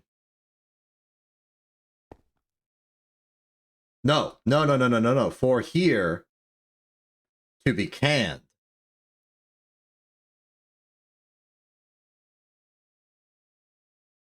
Good. Okay. All that's left is pumping in the ethylene, which will be difficult because we are making it way over there. And power. And for power, I think it's as simple as 1 MV gas generator stocked with benzene, as always. A low voltage transformer and some superconductor. Preferably more than that. We have a reserve, I think. We do.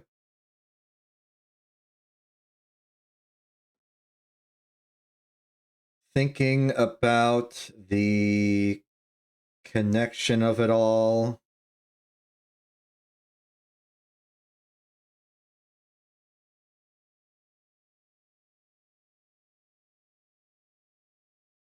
I'm going to put it under the chemical reactor number 1. 1 amp will go straight up.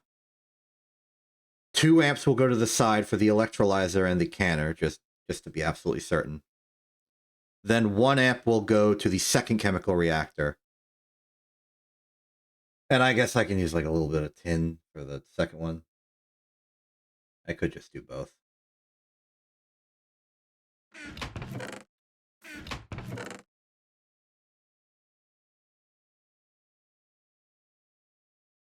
A single 2-amp cable. I would prefer two 2-amp cables, but I could go 2-amp into 1-amp? Maybe?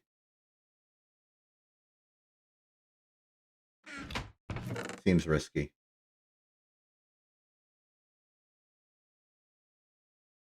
Yeah, I'll do another 2-amp and then a 1-amp, and then I'll call it good.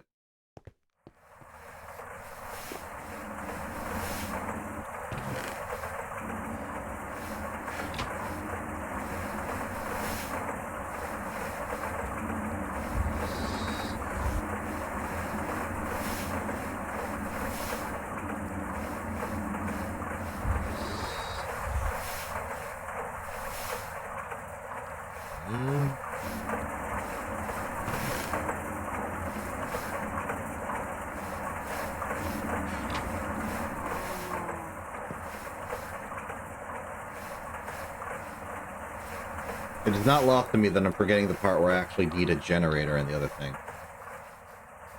And we're out of hulls. So...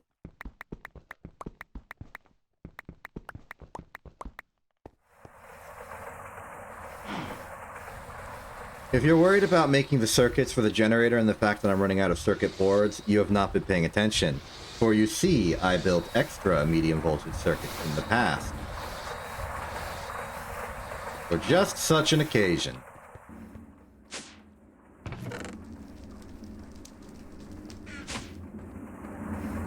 If I'm recalling correctly, we're going to need bronze rotors, perhaps? Maybe steel? Bronze indeed.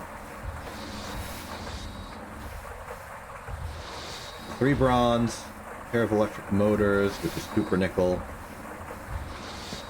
All of this is available to us. We just need to make use of it. I could just also ransack one of these, which we're not actively using. Like, look at this one. This one does not necessarily need to be used. This thing is taking 2 amps, but it doesn't always run, and this never runs. And if we were to run it, we would use a vacuum freezer for what it does. So, forget it. I'm taking this one. The chemical bath can... I don't know, it can just sit there.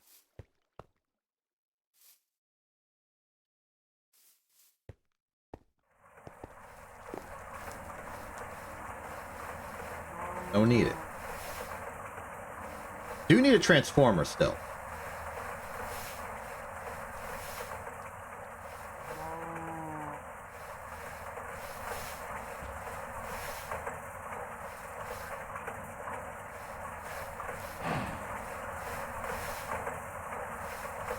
Not a big deal, though. We just got to get ourselves 1 copper cable.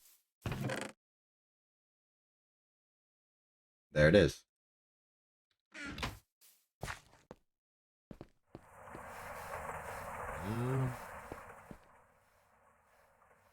You think I don't remember how to do this? I remember how to do this.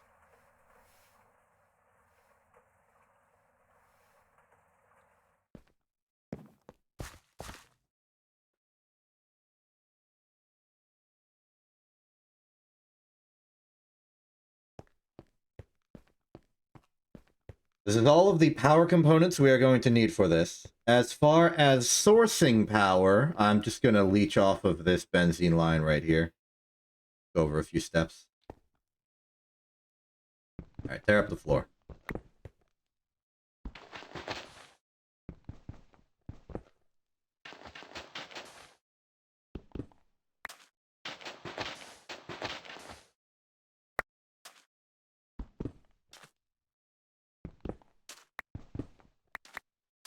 So here's the plan.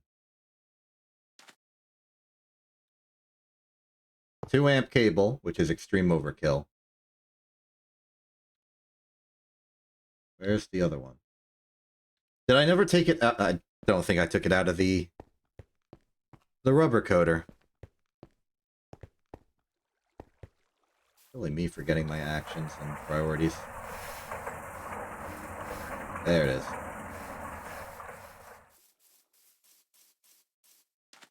Now we have everything we need.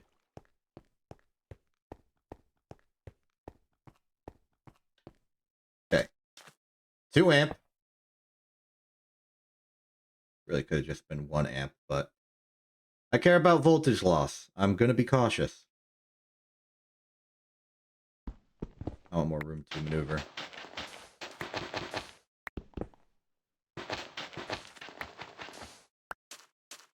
Okay.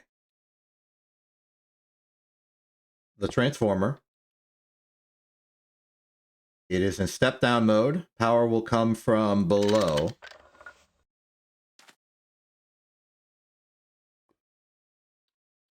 So, outputting 4 amps of low voltage. 2 amps will go that way. 1 amp will go straight up. 1 amp will go here, and then, like, barely anything will go here.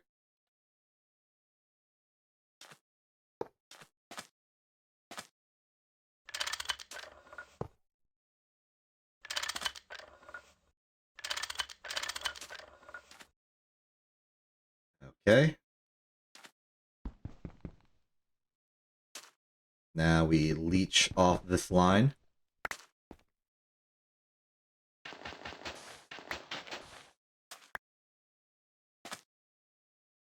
There's power. Power goes... It's in the way. Power goes up. Medium voltage transformed to low. These are enough amps for everything it needs to do. This is satisfied by an amp. That's satisfied by an amp. This is satisfied by having literally anything at all. This is satisfied by 1.01 amps. Rounded up to 2. Okay, start clearing the mess.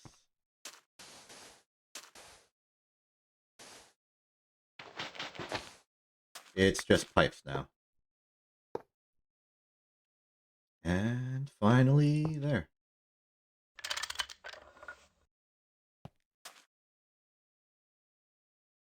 We have power.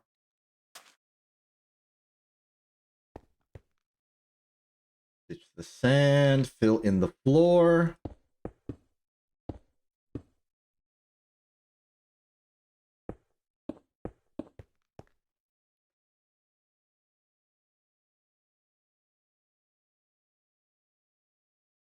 The PVC maker is prepared. It is ready to go.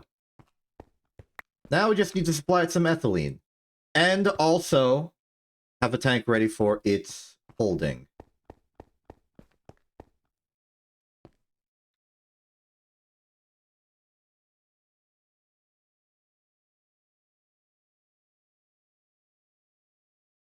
Sorry, I'm envisioning a world where I just do this.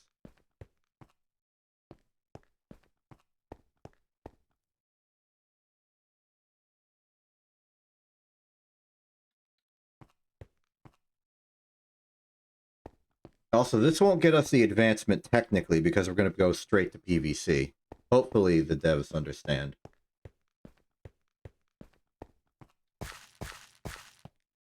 We can easily get the credit whenever we want.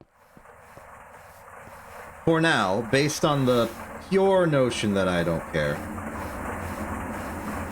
I'm just going to take pure and ready ethylene out of the system and haul it over myself. After all, we don't really need this to be production ready. And the moment we get some pipes, this will sort of like cycle into an infinite loop of just masterful logistics. The biggest issue remaining is just pure storage.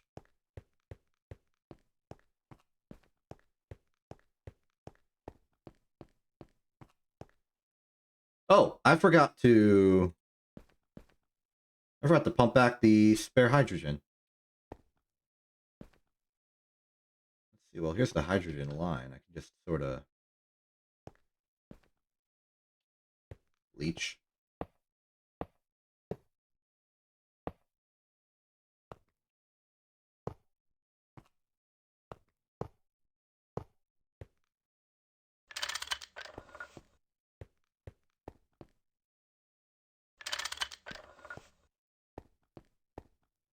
Seems good.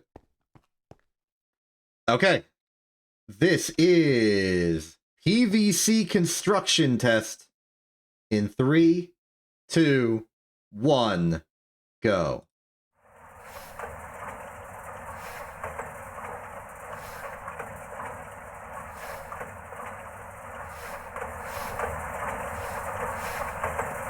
Electrolysis is going. We have 6.8. We should see the electrolyzer in like, I don't know, a minute. Come back around to that.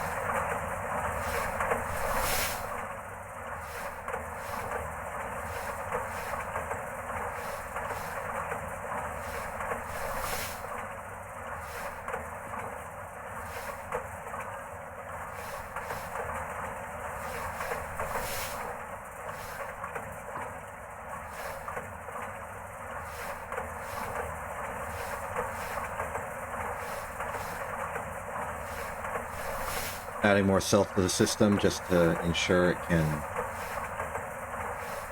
accommodate the loads involved.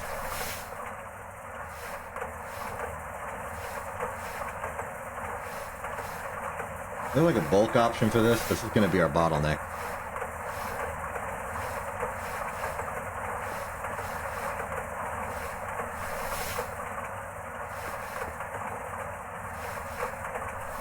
I guess strictly speaking, it won't be our bottleneck because it can always cycle around to this side. We never put... No, yes we did.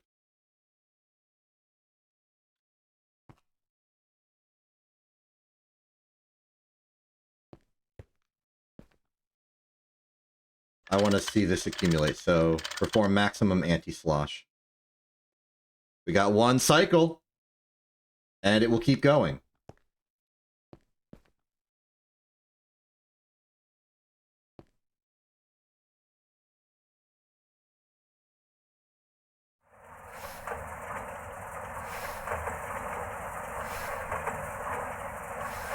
Okay, that's unavoidable.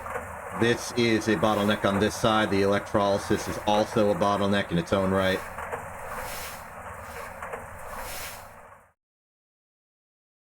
It's fine, though. The system is working. We're making PVC.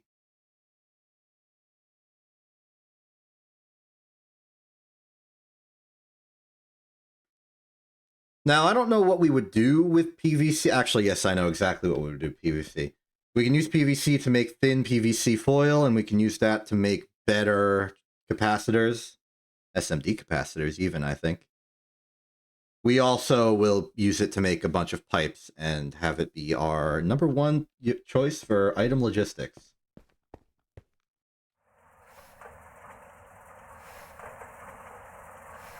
And with PVC item pipe,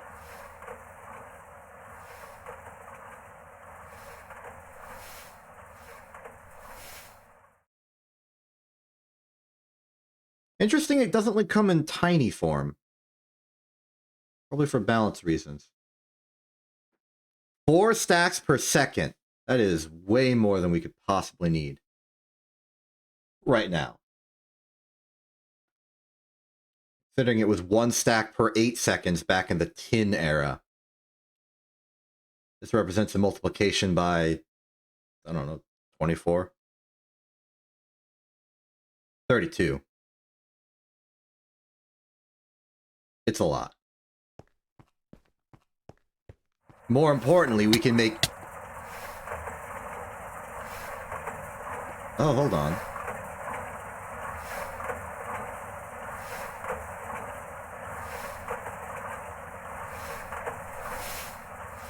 Ooh, that's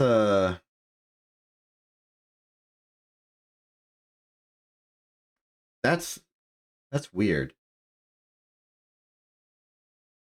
The designated temperature of molten polyethylene, molten polyvinyl chloride, is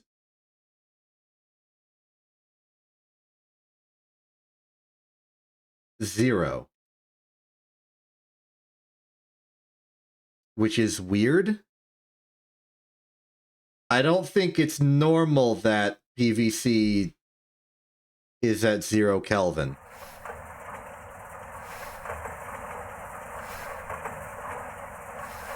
That said, a plastic fluid pipe has a heat limit of 350.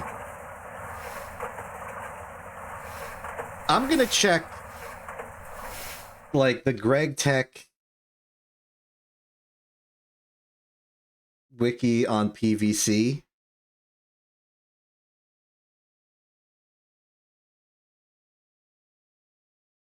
I don't know if there is one.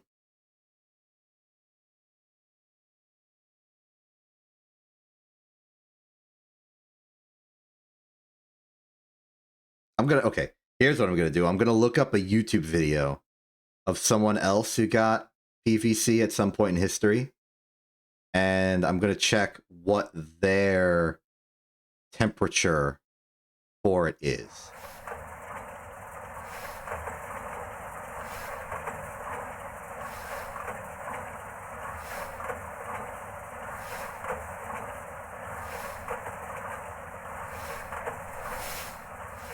Provided I can find a frame in this several-minute video where they are looking at PVC. Ethylene temperature is 295.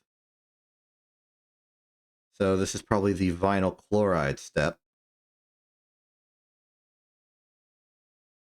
Chlorine.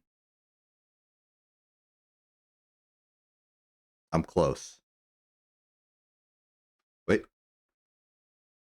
Vinyl chloride was listed at temperature 295 as well.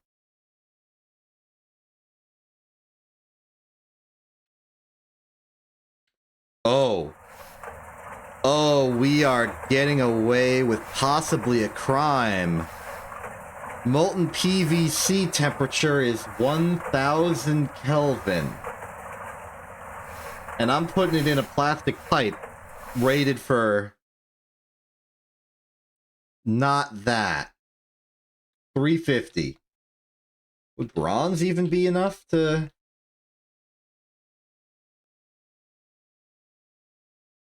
Yeah, bronze would be enough. Okay.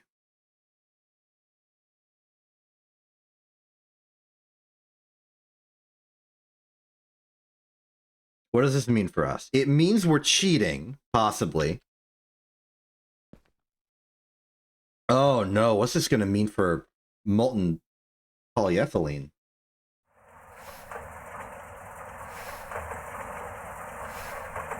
$400 versus 350. Okay. Yeah. I can't stand by this. We are cheating.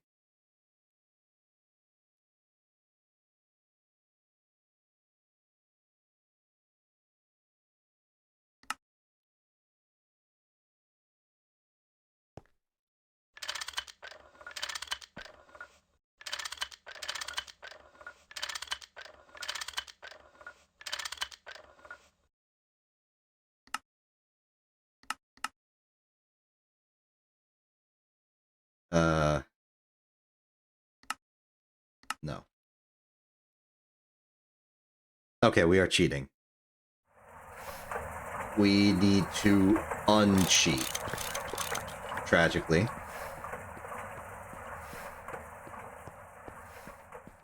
You might think that I am being overly, like, strict on myself for not letting the pipe do what pipes do. And I understand.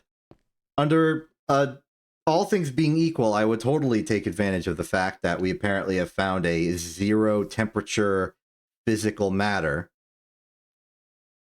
But I am worried that in the event that I update to a later version of GTNH, that they will have fixed the temperature readout and the entire system will explode on me. So I do this not necessarily or not exclusively out of a sense of honor, but out of a desire for future-proofing. I do not want to wake up one day and the system has transformed itself into cheese.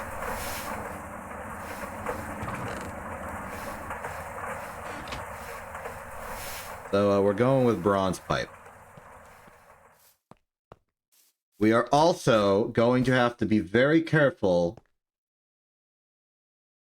Maybe not. Maybe not.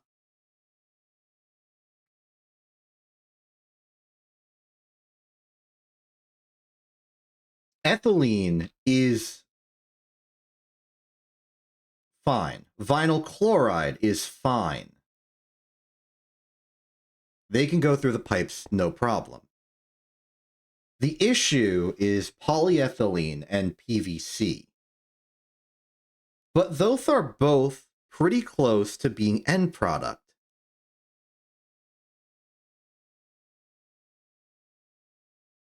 The polyethylene is a bit more inconvenient because we also want to use that for assembly type polyethylene stuff.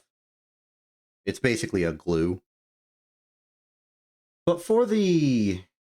Okay, and the clean room. We're going to have some specially designated pipes for the molten polyethylene, and that's unavoidable. But for the PVC, we really just wanted the pipes and the foil right now. We can build those on site. In fact, depending on how much voltage the fluid solidifier takes to do that, we might not even need another generator.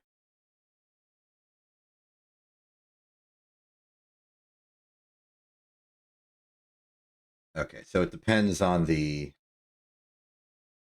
material. Makes sense?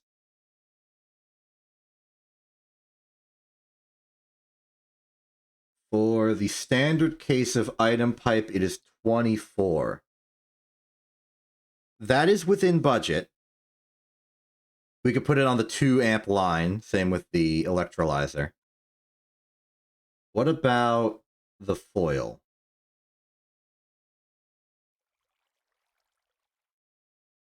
Oh, no, of course, you can't do foil. You would have to do plate and then bend it.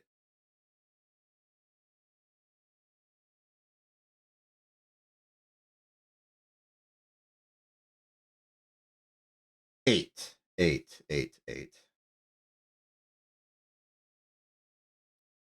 Eight is just out of budget.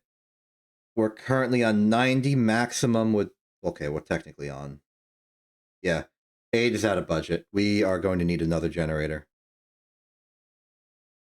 That's okay, though. This generator could also be a medium voltage, 4 amp, low voltage type situation. And we can use it for some of the polyethylene as well.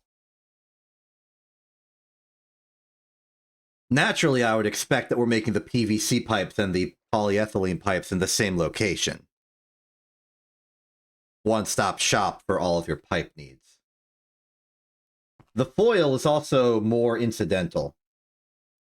We don't need it constantly unless we want to constantly make capacitors.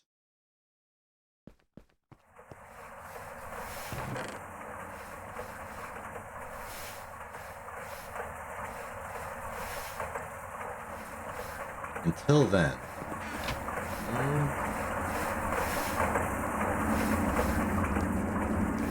Until then, let's just celebrate. Oh, I could have used this No, we want this electrolyzer to exist. Okay, ignoring all that, this is good news. We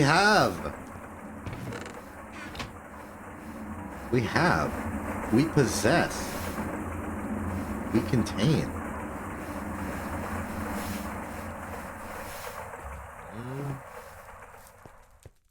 We can make PVC now. We have PVC now.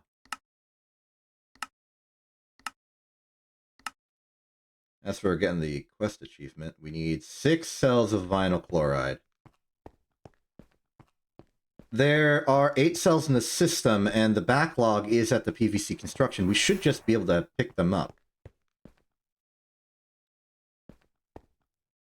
Where are they? We ran out of ethylene. That is the bottleneck. That's okay. We can make a new bottleneck. Okay, we can't make PVC on demand, but we can... Okay, we can very explicitly make it on demand. We can't make it automatically. It's another degree of abstraction away from using polyethylene as we have done so already. In the sense that you take the polyethylene from the tank in the back, you bring it to wherever you want it for whatever you're doing at the moment. Same deal here. Except it's ethylene. And then we use the ethylene to make PVC, and then we do the same thing with the PVC end product.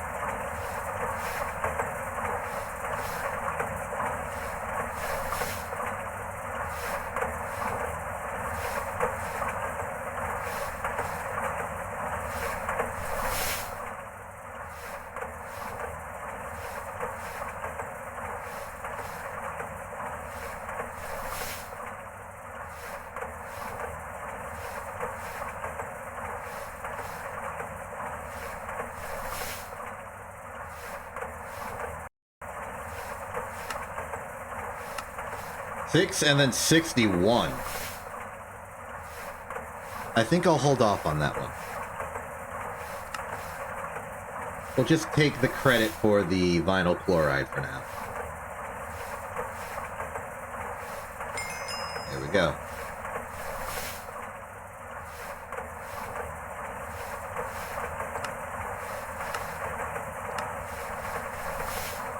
Ooh, and it pays for itself in circuits.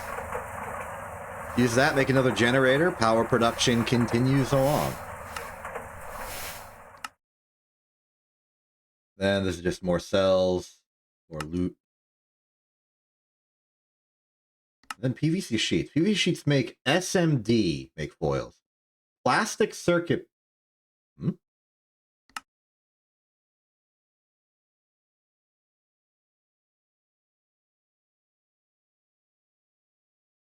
Oh.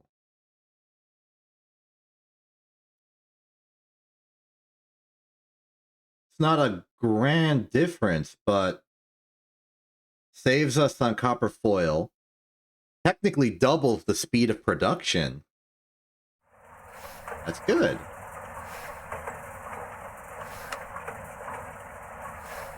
That's very good.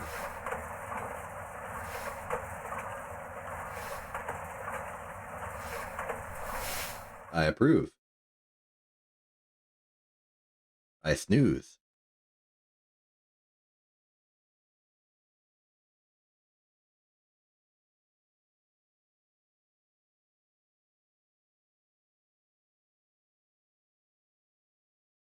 So now what?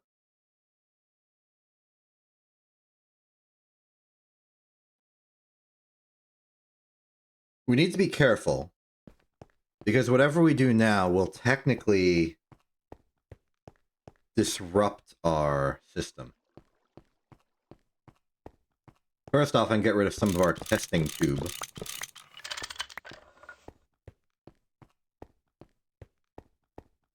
But next step, I think, would be to move the ethylene production over to that area. I think what we're experiencing now is the forcing function that forces us to function properly. By which I mean, we gotta move. With the PVC set up near where we make chlorine, as well as just being inside the factory, we now want to move the rest of the assembly line over there as well. And the only thing that that thing needs in terms of automated input is ethylene, which is made here. The problem with this is that it's leaching off of the existing fuel line and power production of this turbine. I'm also very hesitant to stop us from making polyethylene because it's such a critical component of everything we do. Also, is the fact that this is an advanced distillery important for this? Can you only advanced distillery ethylene? Yes. Okay. How about a compromise?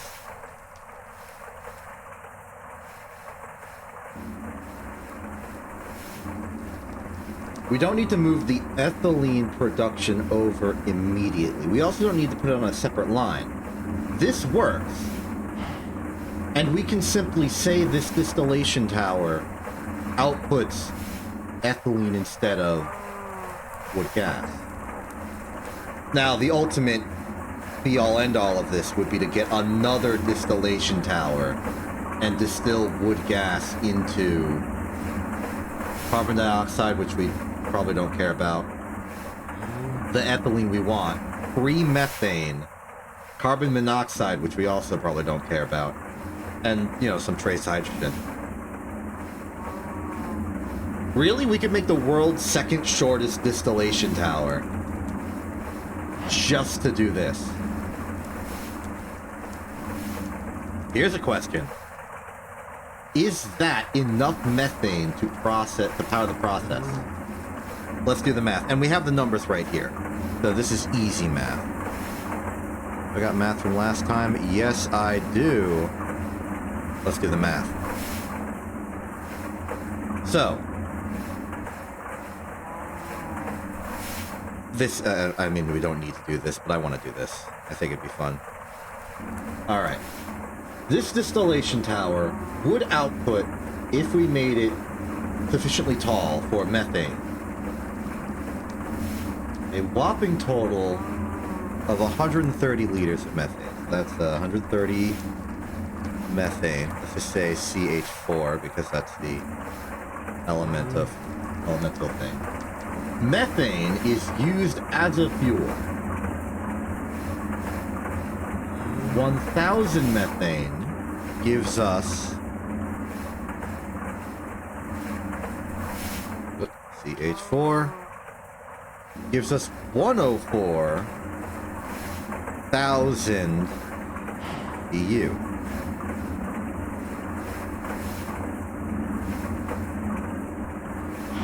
Back to this. A distillery would be powered by... Just confirm real quick. Yeah, each individual distillation tower is being powered by a single high voltage gas generator. Emphasis on it being high voltage.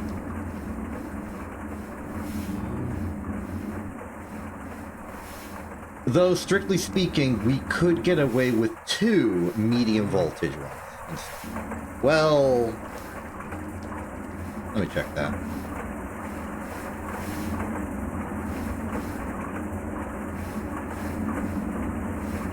.256 high voltage, that is 2 amps high voltage.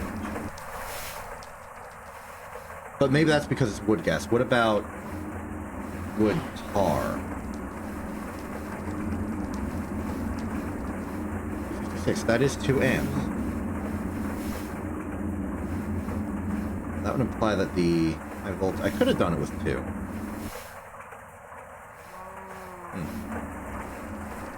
I mean, in the case of this one, it benefits from the indirection because of the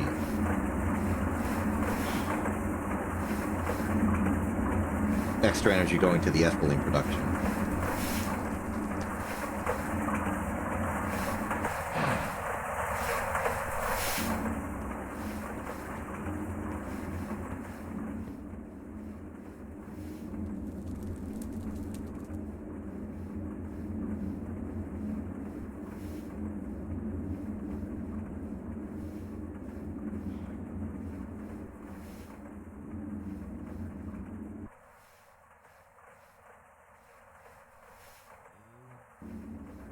Thoughts are forming.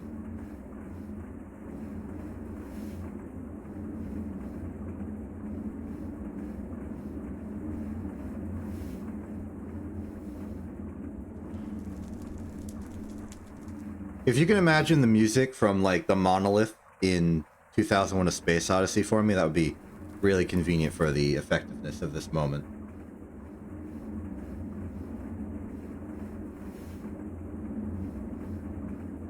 Unfortunately, now it's a comedy and you're expecting it. But I think I over-engineered this.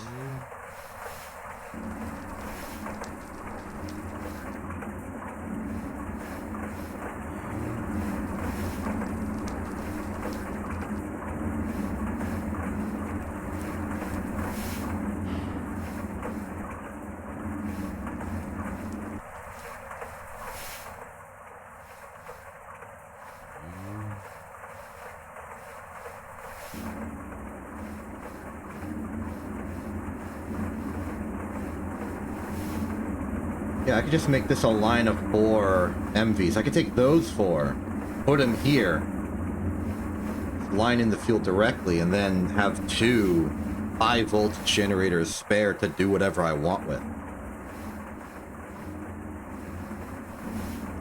In the terms of tolling, that might even be, like, critically good for us. Simply because of the efficiency improvements. I'm going to go back to the math for a second. You know, we were in the middle of something.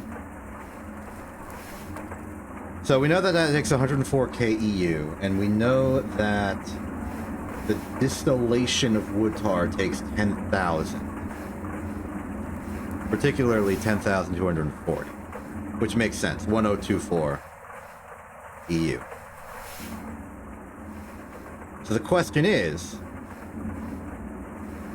what is effectively 13% of 104,000 EU greater than, or well, less than, equal to, or greater than. My font is too fancy for this operation.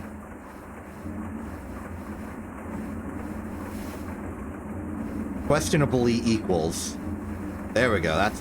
That's a fancy one. Little question equals 10.24. This is not the full story, however, unfortunately, because using a gas generator has an inherent efficiency loss. For the case of high voltage, it would be 0.85. So this is the question. What's the actual result on the left side? If it's greater than 10.24, which I'm pretty sure it is, then we win.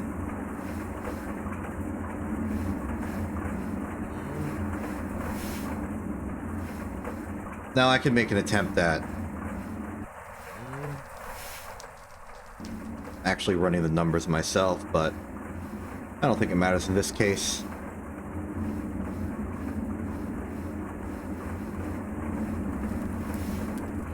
Also, I accidentally typed 85 instead of 0.85. Though I am now back with the solution, I can tell you that the math is looking very good for us.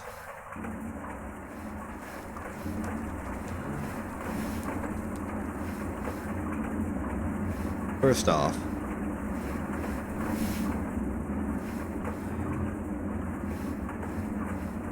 we can get rid of this 100 by just saying this is now 1.04.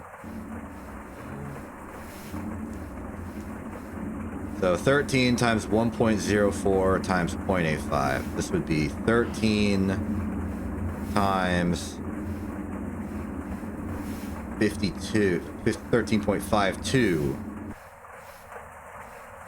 times 0.85.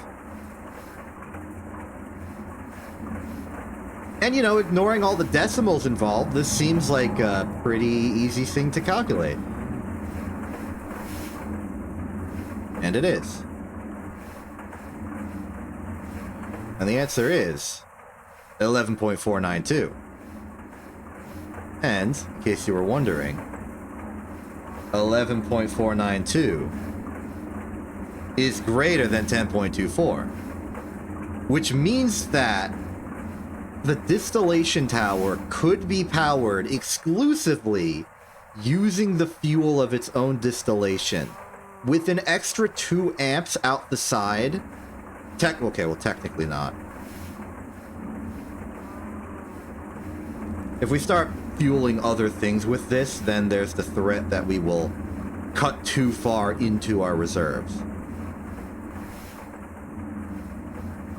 And we can actually measure like the specific amount of extra energy we have to work with here. At least assuming a single high voltage thing. So let's go back to actual big numbers. 10,240. So we just subtract those real quick. Adding in the comma so that we look cool. That's going to be 1,252 EU remaining. Question is, can we make use of that? And the way we would work with this is the exact full volume of remaining ethylene involved. So this is 120 ethylene per craft.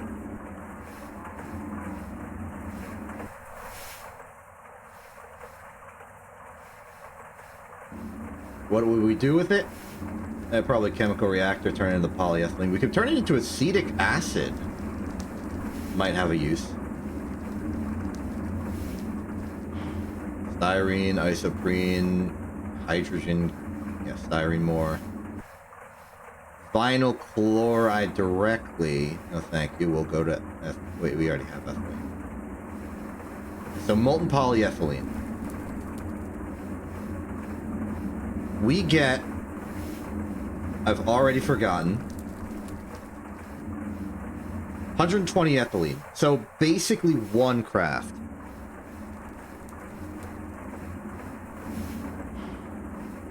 And it takes 144. This would take 5,000 EU. We only have 1,000. No, I think I'm wrong. No, wait, no. Yeah, I'm correct. So the methane is self-sustaining, but not further beneficial. Also, for this distillery, I think we could justify 2 medium voltage instead, which means our efficiency would go up by, well, another 5%. So it would go from 11.492 to 12.168. That's still not enough. So why bother? The reason is because then we get high voltage somewhere else that actually can do a full 4 amps continuously just by having benzene installed. That's why. Alright. I think that's enough math.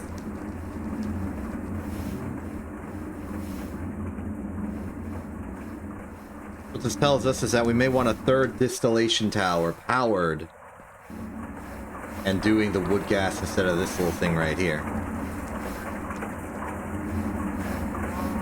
Though maybe it doesn't matter.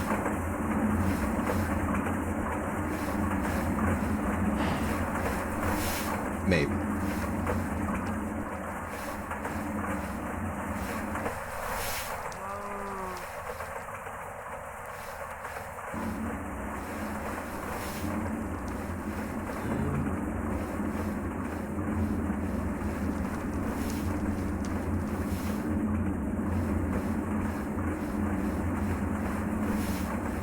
Oh, wait, no, I think okay, yeah. Maybe I did the high voltage just as a buffer in case the maintenance needed maintenance.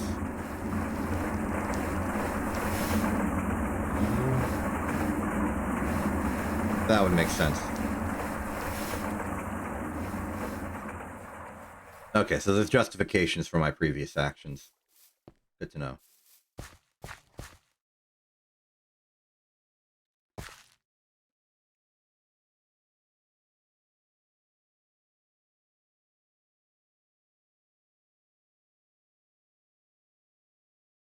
Okay. I'm not going to say that this is a problem. We've made PVC. We have it. It's real.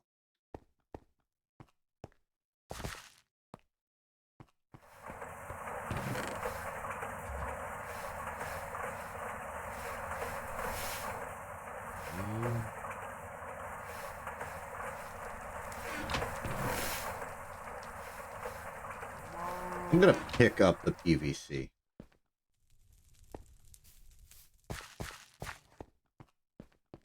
For the quest.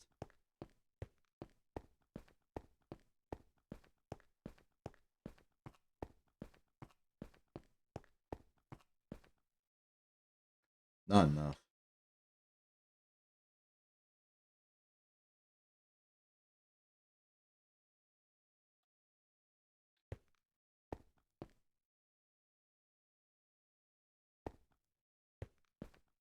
Oh, this seems to be working.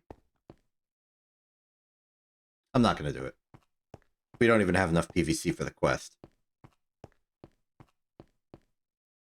Well... Okay, I'm not going to do it for the quest, but I am going to pick up the PVC anyway. Because I would like to start stockpiling the benefits.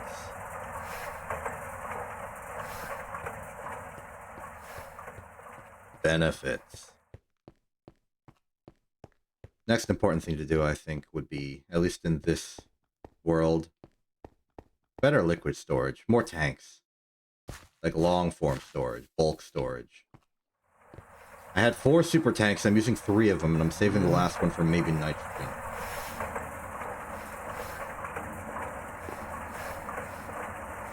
So what do we want to make with all this random PVC that we have?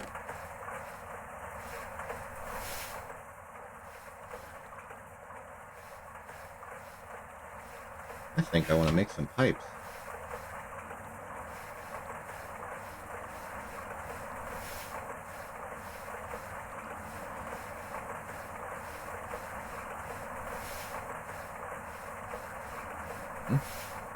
Oh, this must have been... Yeah, I remember that. That must have been from when I was automating making the foil. I put the polyethylene in here, it would go in here as a plate, become a foil, and go down here. Makes sense. Speaking of which, all this foil is now going to be outdated because I can make PVC foil. And that's going to be good.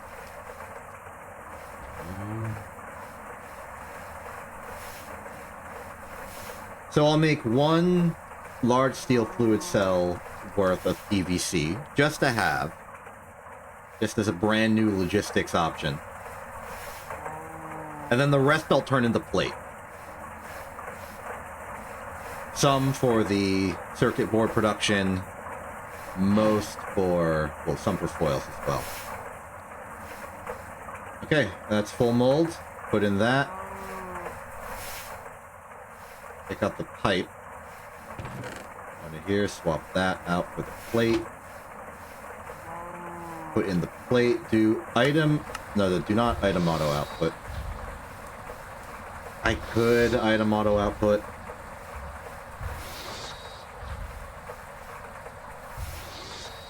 Keep them as the plate for the time being. Also, what are these doing here? Oh, right. Yeah, from the medium voltage hull. I'll make the medium voltage hull even if I'm not using it right now.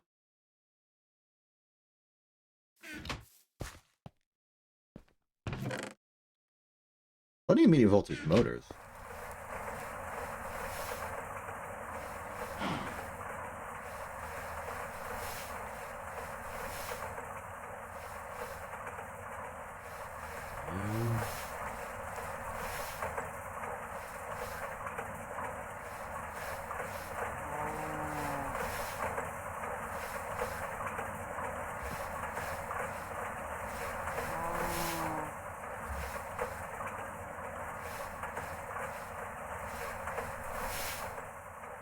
I guess I do put it in there. That's just where I put my built holes.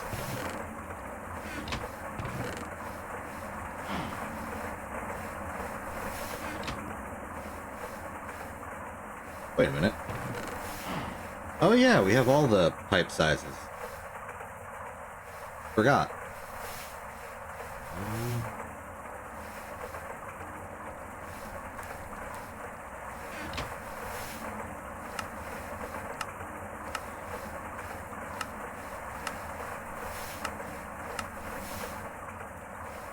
I'm looking for any more of these quests that give me free circuits. Low voltage, got a place for it.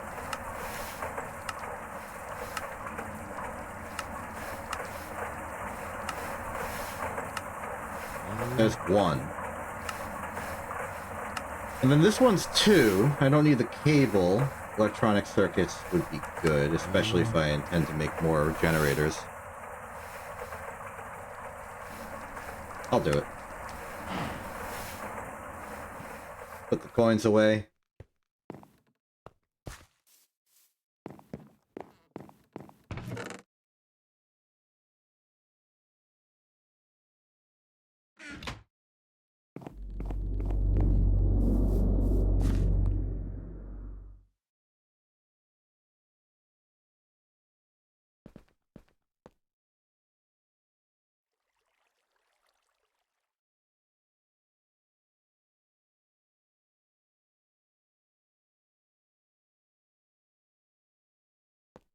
What's our bronze supply doing? Poorly.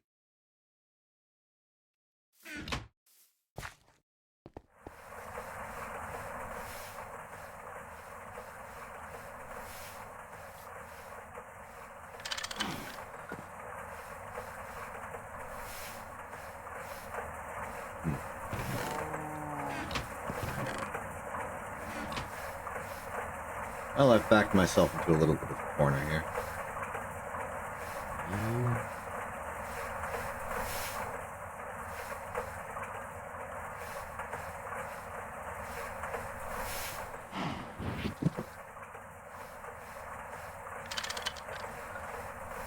Oops.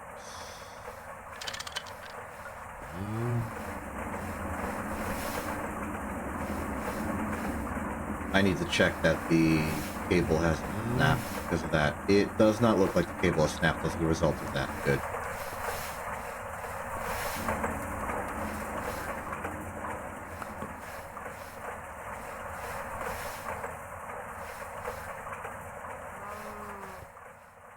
Okay.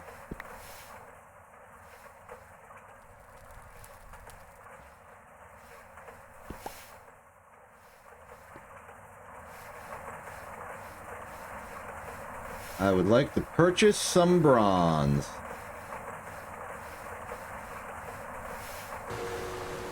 Thank you. The electrician can go back. There's another thing that I noticed we're running low on, and that is silver. Important for blue alloy, electrum, etc. We got 5 silver here, and only like a stack and a little bit of dust here. The rest of this is gallium and antimony.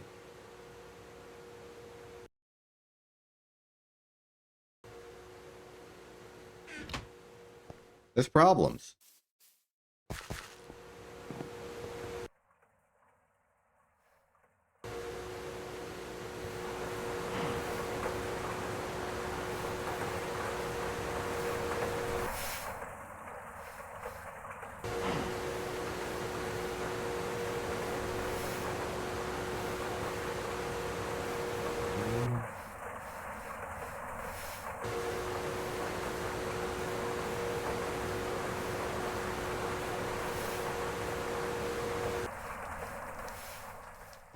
Another one.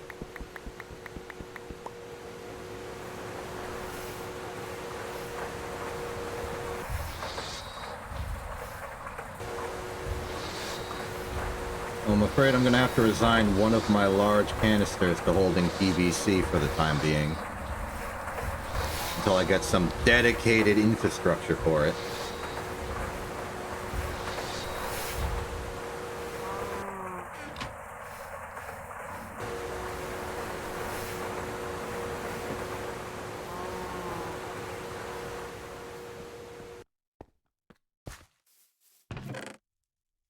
Ooh, running low on cable of the copper variety.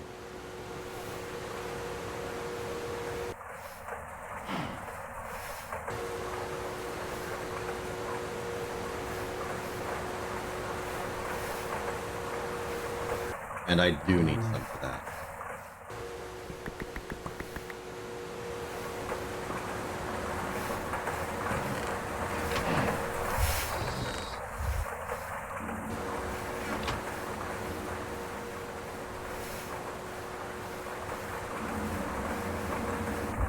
Honestly, the separated need for both regular copper stuff and annealed copper stuff is a little bothersome.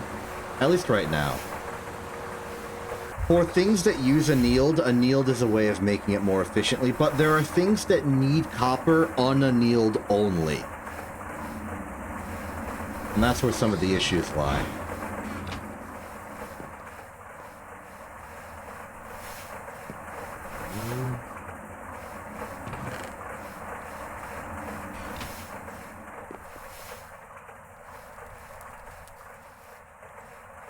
The annealed is check.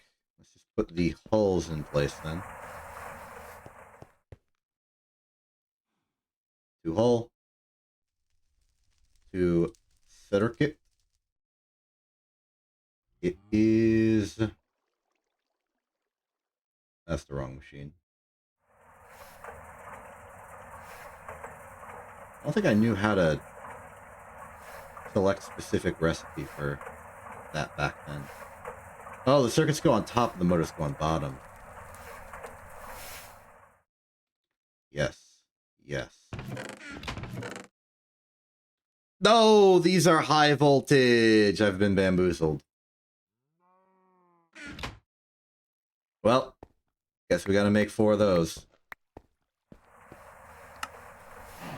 Rodma. Wait.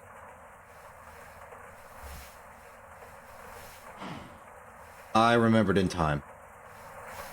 It's aluminum outside.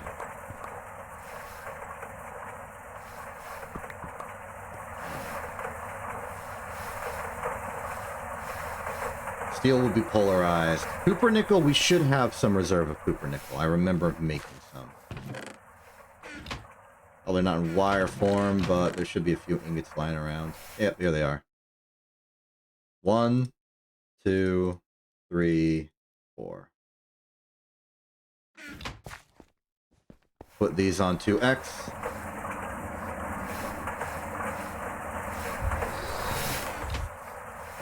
Copper should be ready. Yep. And we will need these for this step. I think. 1, 2, 3, 4, 5, 6, 7, 8. Inventory has returned to shambling. Such is the natural state of it.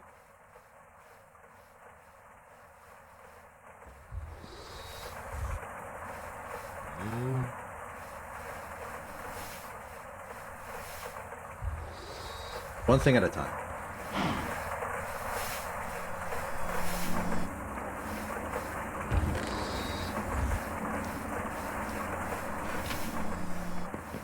We don't need the low voltage motors for this, so we can put them in storage, as so.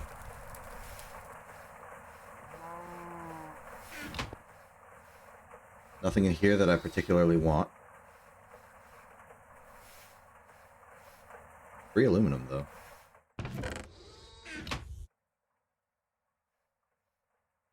Copper nickel spooling. This is about halfway done. The polarizer should be finished. Piece by piece, everything forms together. The bronze is done. And to make the 6 required, my instinct is just to split this pile in half.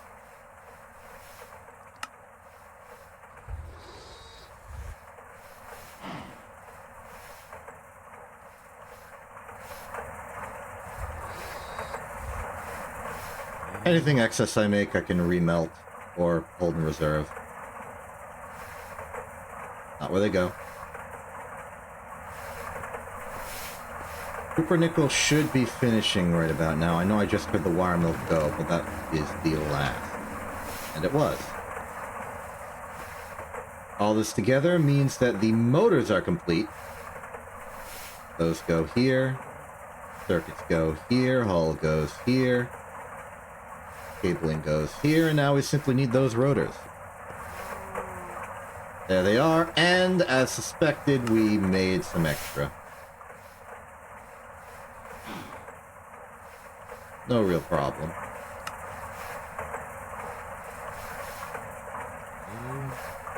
I think there should be some amount of ingots in one rod. Yes.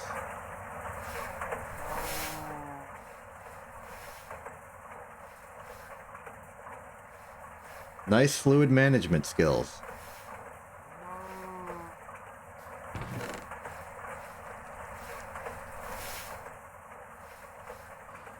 Oh, I just had an idea.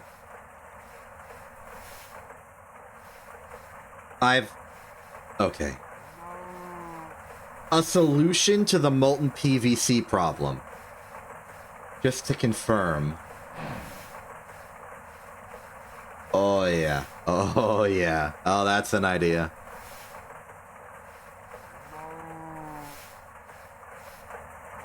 Maybe the solution to the molten PVC problem and the molten polyethylene problem is to solidify them into ingots and then simply item pipe the ingots. That is diabolical. But it would solve the bronze problem. And it would re-extend our network to be as far as we desire. That's evil. I don't think there are ethylene bars. I think just ethylene is in liquid form. It's also cold enough that we can just pipe it using the plastic pipe, so that's fine. But if we really need to do that, to get those at distance, that is a wild, wild way to do that.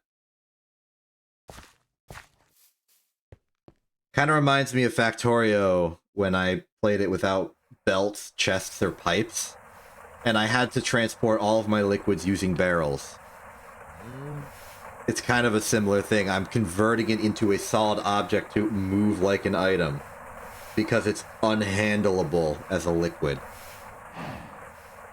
That's a really funny way to do that.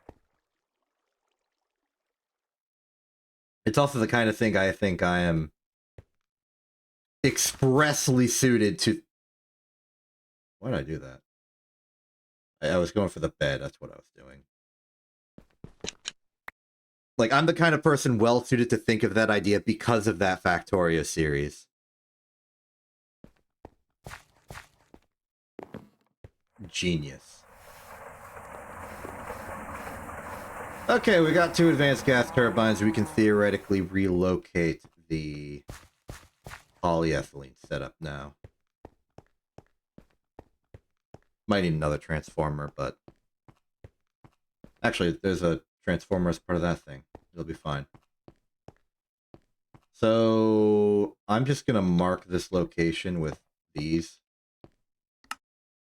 More importantly, I'm getting them out of the inventory.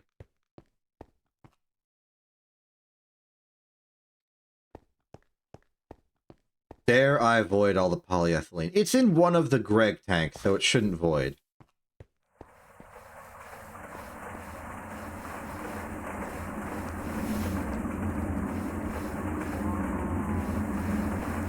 Alright, let's split the difference here.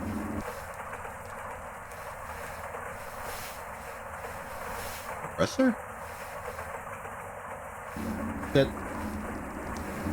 I have no recollection of this.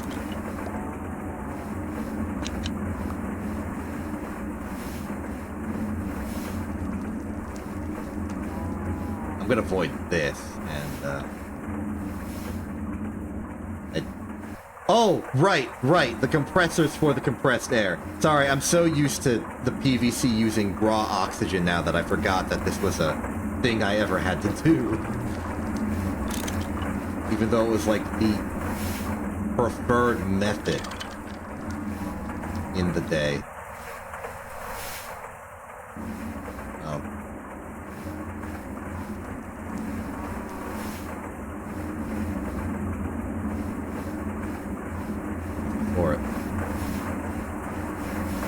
I'm doing this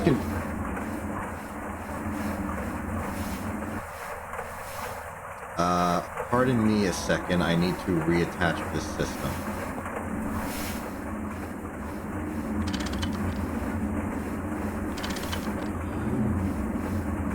I'm doing this to convert the compressed air canisters into empty cells for better inventory management. That's the only reason. And they've been dropped out the side unceremoniously. Kind of cool that it does that. Alright, everybody. Get voided. And you... I mean, it's still important that we convert it to ethylene. Even if it's not a distillation tower, it's still a distillery. And give me that. Alright, I am taking this and I am bringing it to where it is best suited for use. Over there. Beep, dip, up. Wrench, jump, pow. You need the wrench for it. It changes the hitbox. Fun little trick I learned in the war.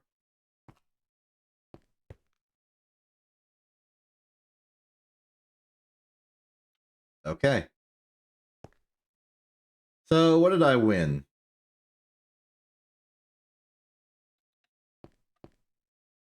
Place these randomly. Chemical reactor, compressor that I don't need, and a transformer that will be invaluable.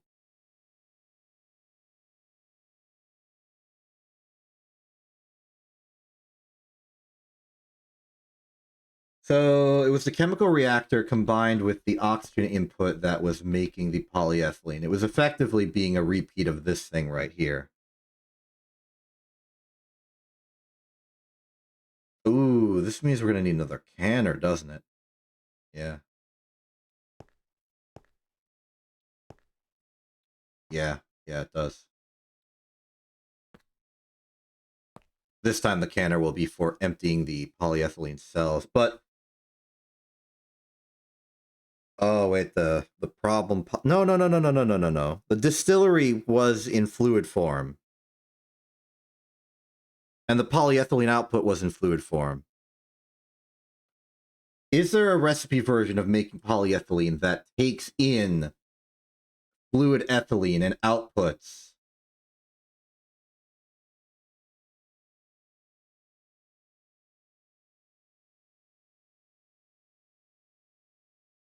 No, of course not, because it would need to be... Right, okay. New plan. The canner will be for canning oxygen as a conversion step. Okay.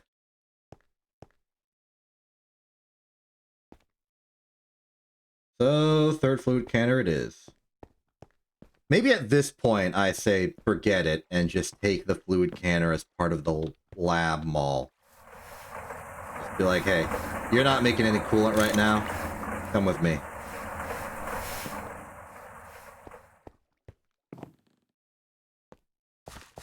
New question, what am I going to do with the compressor? We have pure oxygen now. We don't need the compressor for... We could centrifuge the air for nitrogen. Would tire. Okay. Can. And it looks like this comes with a pre-installed pipe. Great.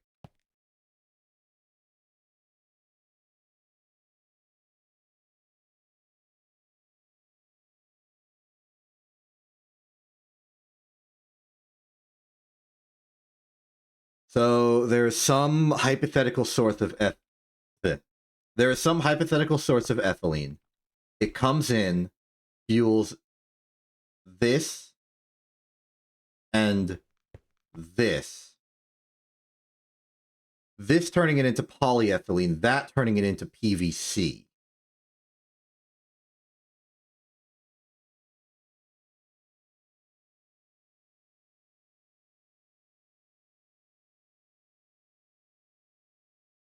Okay. Not a bad deal. In the sense that these two systems are very... Is there any other use for ethylene? It's hard to say because ethylene is a chemical compound. At the bare minimum, you can electrolyze it into... Ooh, there is another use for it. Ethylene glycol.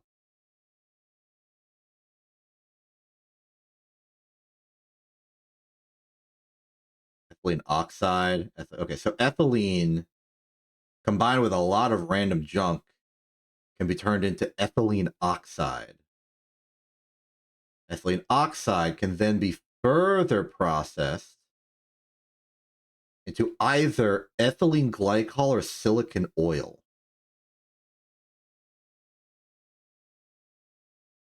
Silicon oil can become polyurethane.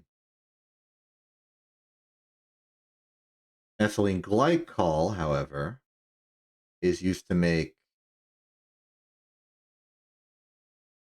Okay, it's also used to make polyurethane. Which, Kevlar. Okay. Back to ethylene pure. To the start, you can make isoprene with it. You can make styrene. Next, you're going to tell me that you can make like butadiene. Vinyl chloride, vinyl acetate. Spooky. Ethyl.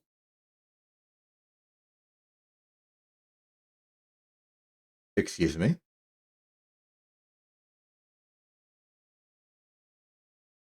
Okay, ethylbenzene is an intermediate step to be making styrene. I was excited. I thought it was like a new fuel. Polyethylene, as expected. Acetaldehyde. Acetaldehyde. How do you pronounce that? Ethylene oxide. Lightly hydrocracked. You can hydrocrack ethylene for some reason. Ethanol. Wait. Ethanol is a fuel. Not bad. So provided a source of steam at a high voltage large chemical reactor, or high voltage regular chemical reactor, and steam, you can make ethanol, which is a fuel. So if we didn't care about ethylene for all of its industrial purposes, we could use it as a bolstering mechanism for the benzene. Man, distilling wood tar is great.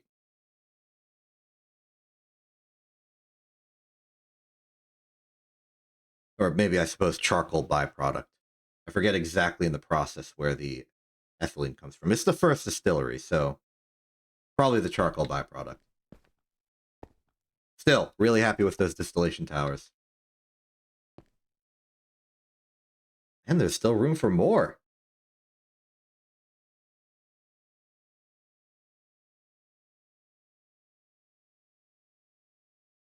So, molten polyethylene.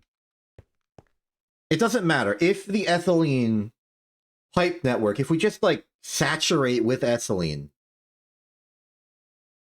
we can make the polyethylene. The problem is the polyethylene getting to all of its desired locations. Pipes can be made on site. The plates can be made on site. The foil can be made on site, though technically both of those are obsoleted by PVC. We were using the plates for the circuit boards. PVC can get us a better recipe, better ratio. We were using the foil for capacitors. PVC can get us a better ratio.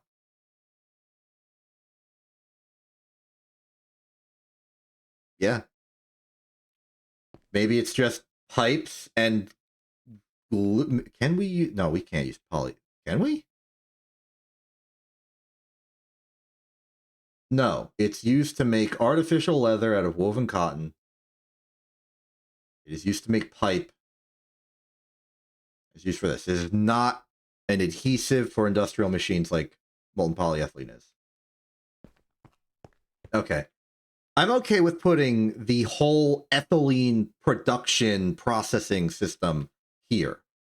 Splitting it in half of it going to PVC, half of it going to polyethylene.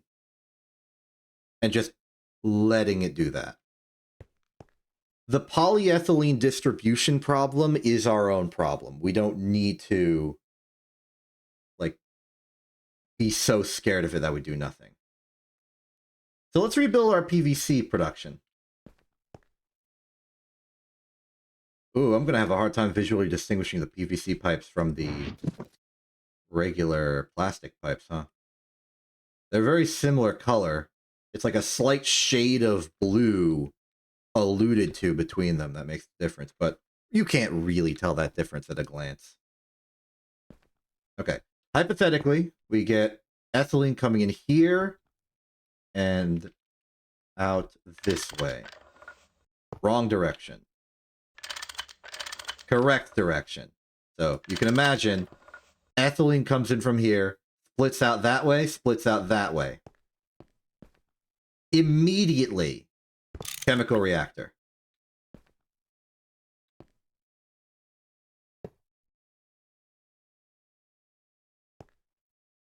Here it is.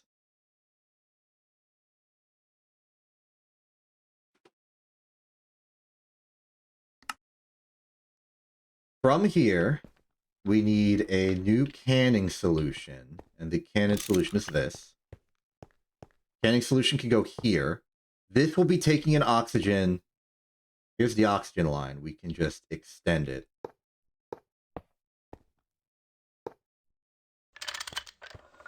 And mark it.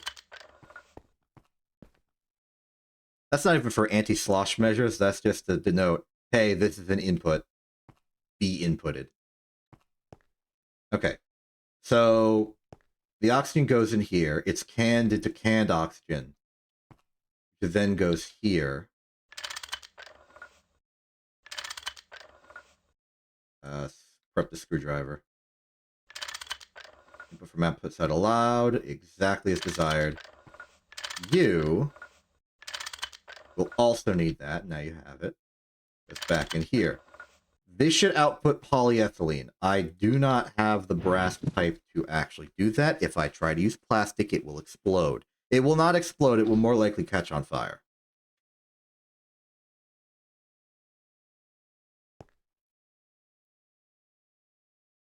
Item auto output. Item auto output. The polyethylene recipe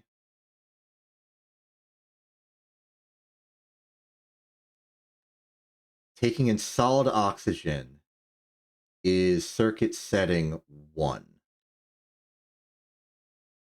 Done.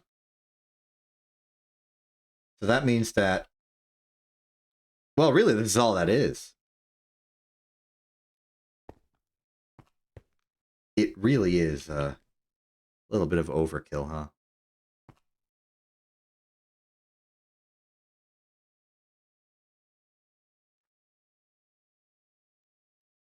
Can I... How much does it take? 30. 30, 30, 30. 30, 60, 90.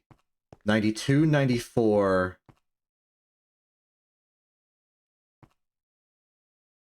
96, 120.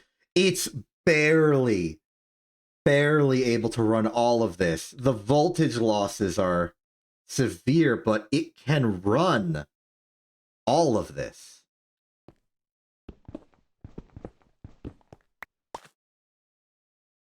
We upgrade this to 2 amps, we're fine. Technically.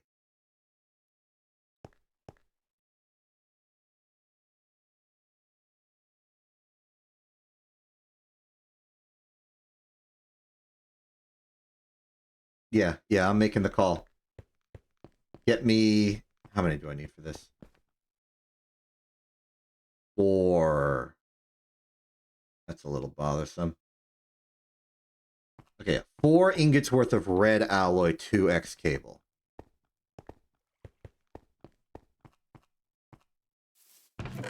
That is less than I have. Redstone alloy cable is silicon, coal dust, and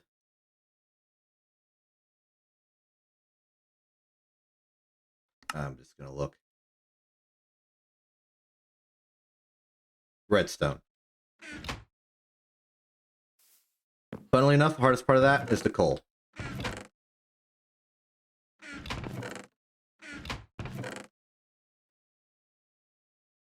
That's why we got this stuff. Okay, for maximum coal output, it doesn't matter. Okay, let's just do 1 full stack of dust, which would be 16 of this. I'm going to run it through the full cycle, simply to be thorough. Oh, I forgot I had something in here. Swap that out real quick.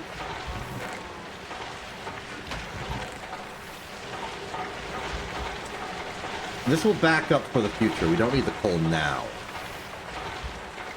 Let's take that. Thermal centrifuge it.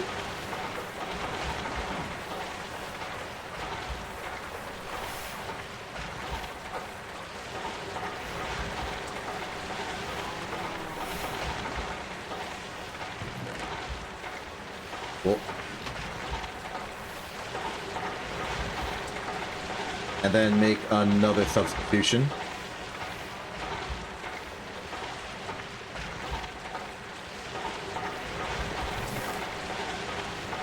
There's our coal. Let's get us a silicon and a redstone, and we are good to go.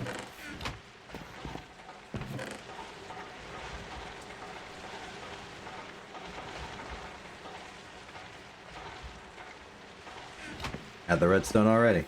Good job, Past Self. I know you weren't intending it, but that was beneficial.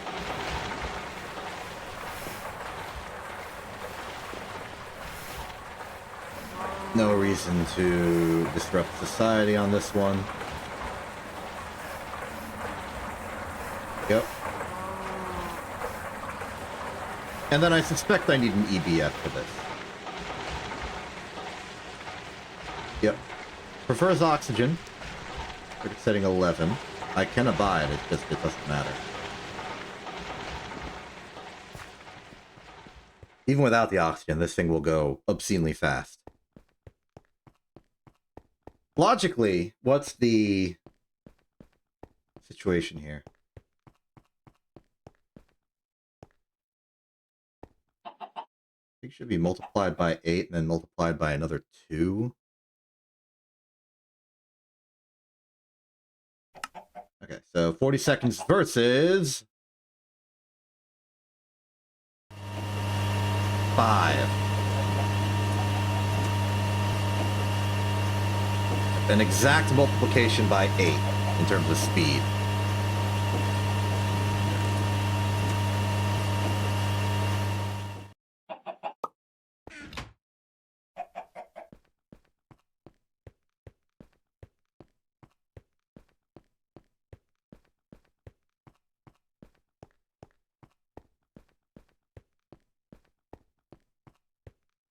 It's really something to see just how much easier it is to make polyethylene than PVC in terms of number of machines, in terms of voltages required.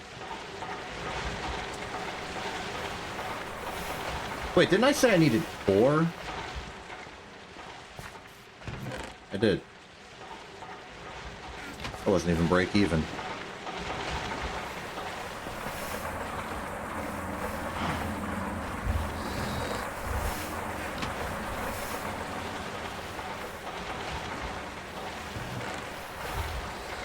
Ooh, we got the thorium. Is there a quest for that? Technically. Oh, there we go. Now you can thermal centrifuge the dust. This dust, I suppose. to get both thorium and phosphate out. Told you the yields weren't great. Okay. Thorium phosphate cake dust,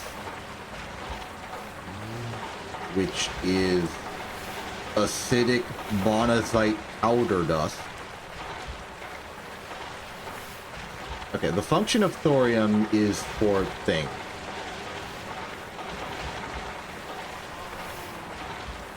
It seems very associated with nuclear power, particularly fission. I ain't there yet. But the good news is that means I don't have to care right now. A worry for another time.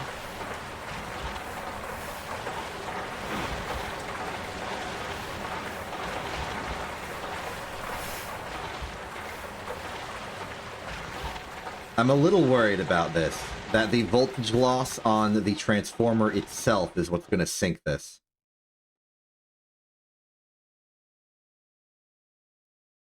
It's a genuine risk. It's my hope that in the long run, these machines will not all be active at the same time. And thus there will be room and space to idle and keep the buffers full.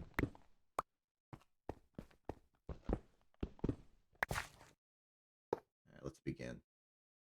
Here we go.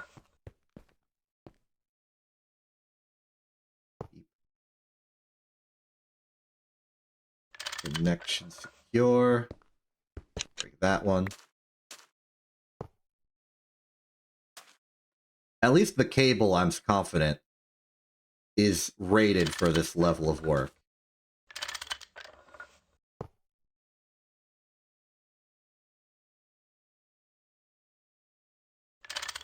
There we go. That should be everything connected. Are you angled up? You are. As are you. Good.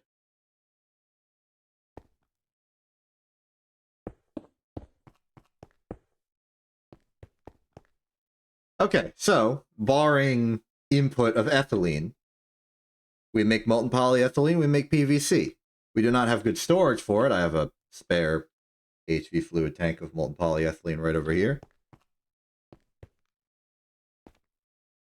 We get, like, some bronze pipe. Not a lot, just some. To split off into different machines that we would theoretically care about. Fluid solidifier for pipes, naturally.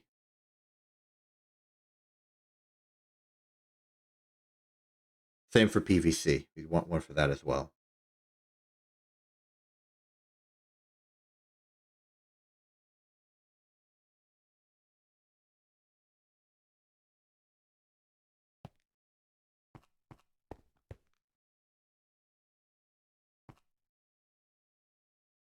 Then for the molten polyethylene, we want to have one or several assembly machines strictly dedicated to doing stuff with polyethylene, I would think. Because it's very used in a lot of different construction projects. It's used to make hulls, it's used to make a lot of the SMD components. Well, circuit components in general, really. Like, it's worthwhile to have around for an assembler. Plate and foil, I think, has run its course.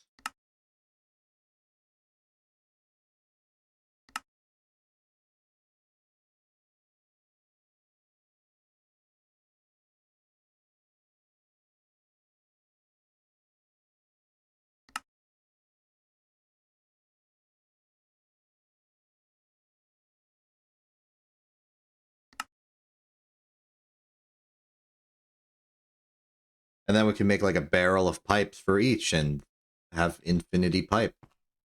Probably excessive.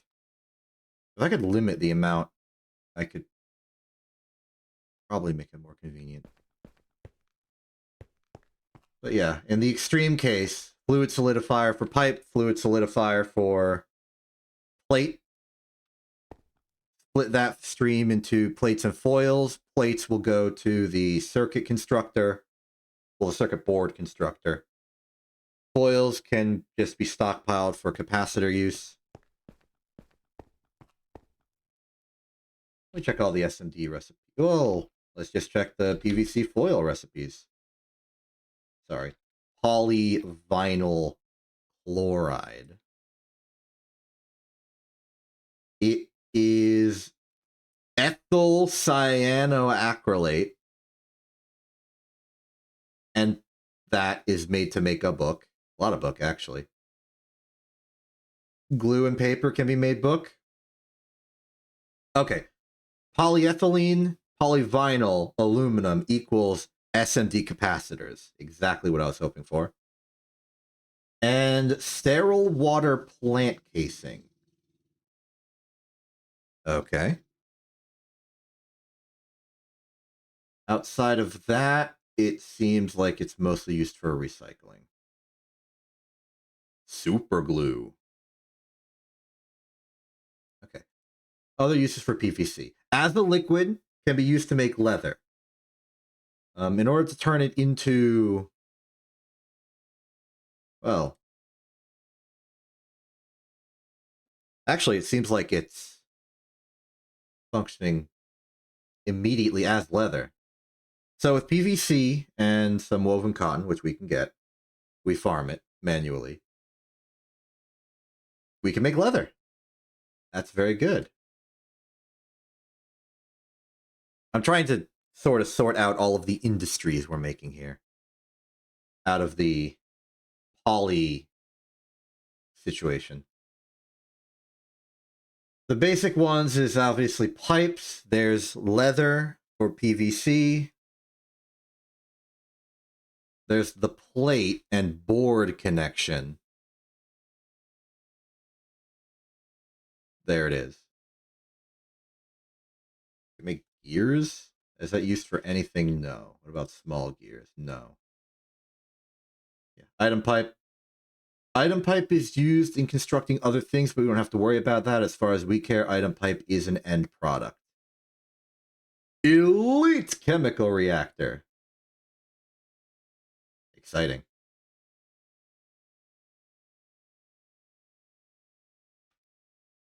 Restrictive PVC item pipe.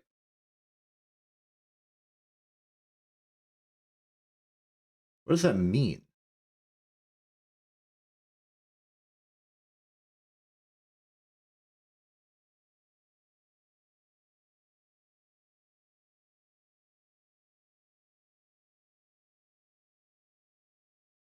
Interesting. I thought that item pipes were immune from the normal system. There was a just internal network of requester and provider. But you're telling me you can sort of add directionality, perhaps. Was this always available? Yes. Was there ever a quest about it?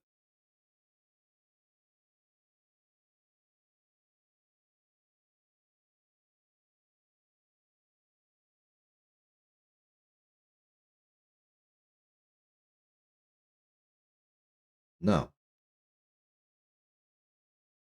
I think this requires some research.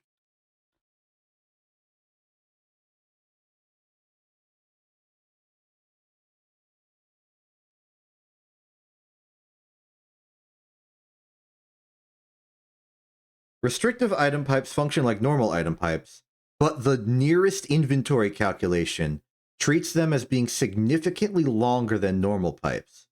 As such, an item will only travel through a restrictive pipe when it has no other pipes to go through.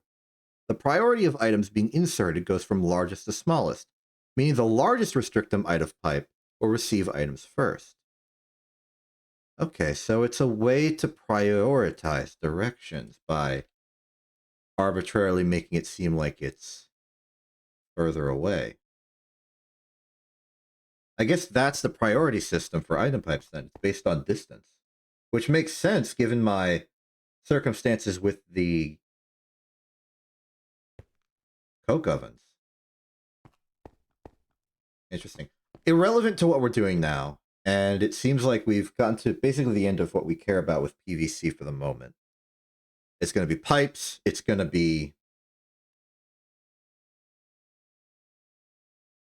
plates and foils, mostly for circuit tough.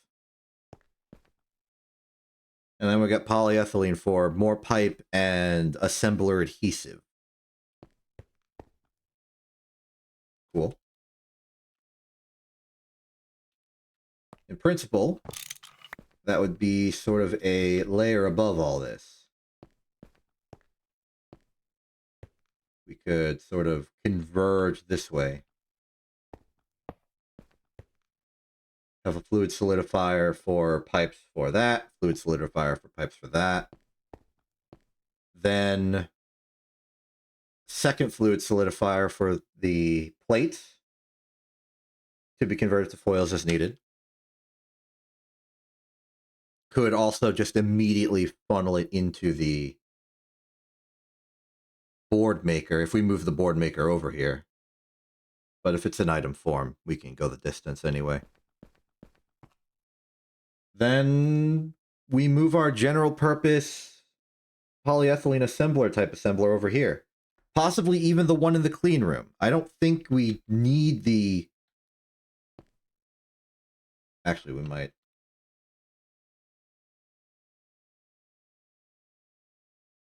No, I'm looking. I'm not seeing any text. Oh, wait, this is usage, not construction. I'm not seeing any text that says requires clean room on this.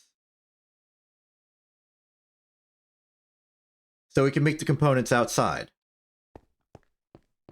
Stockpile them up, take what we need, go inside, start making circuits. I like that idea.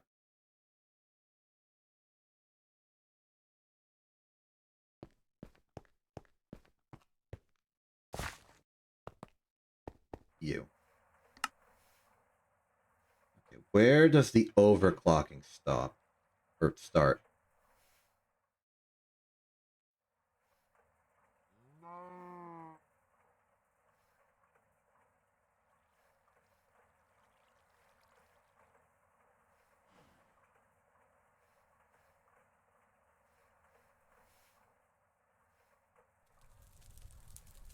Okay, now we can take a bit of an inventory of what fluid we need for things.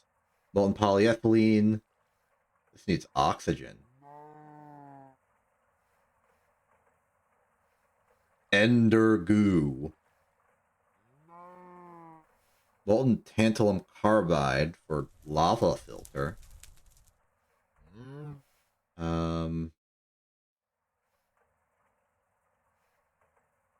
Screen, tier 3. Sometimes you require soldering. Sometimes you require something special.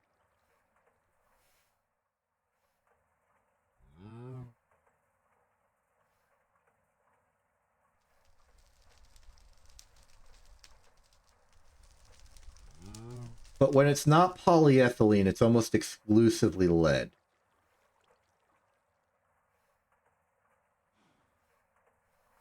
Or, you know, other soldering. So I think if we have one assembler for molten polyethylene, one for soldering alloy, and one for general purpose, I think that's fine.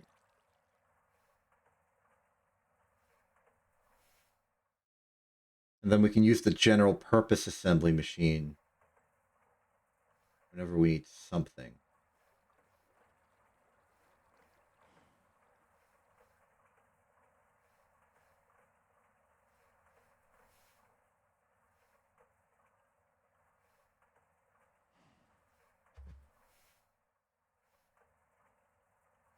Oh, molten silver for energy hatch. Coolant for lapis cell.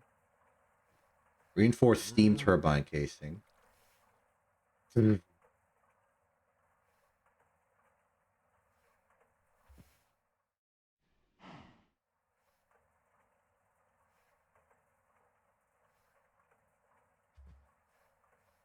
I think for right now, it is worth it. And we can accept voiding the polyethylene if needed. I am going to move this setup. Take that. Turbine. I've lost the benzene. How much benzene do we have? I feel like I've let it stockpile over the stream. Okay, we have some reserve.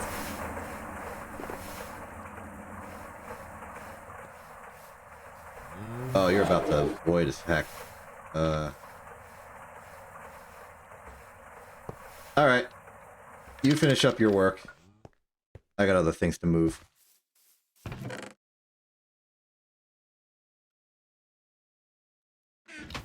Sort the inventory.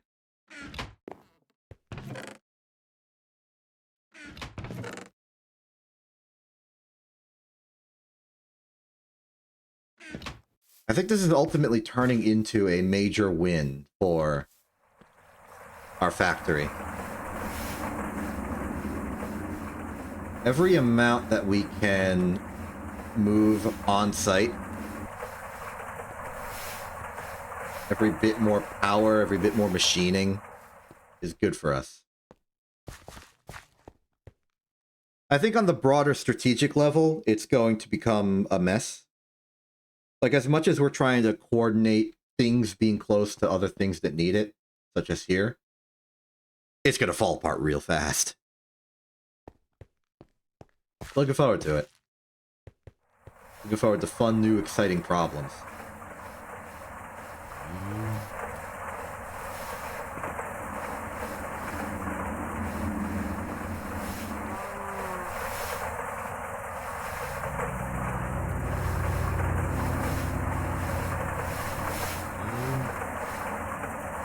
Okay, we got plenty of polyethylene in reserve. Honestly, I'm really stuck holding it.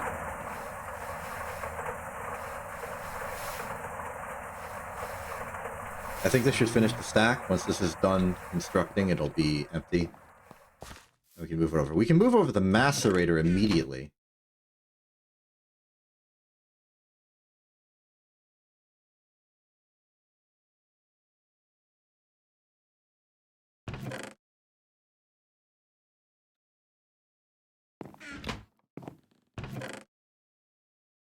There's going to be plenty of Electrum for the immediate future. I'll definitely be able to make some more IV circuits with them, if the need arises.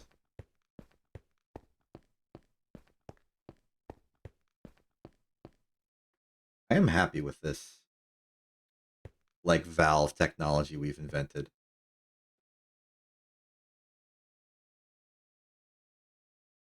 Just a nice little bit of automated logic to make this design clean and efficient.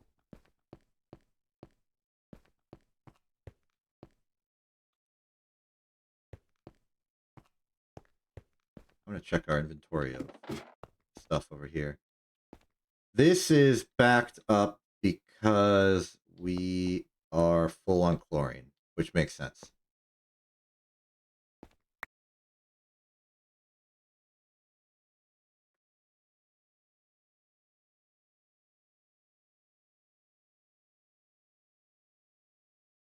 I've considered...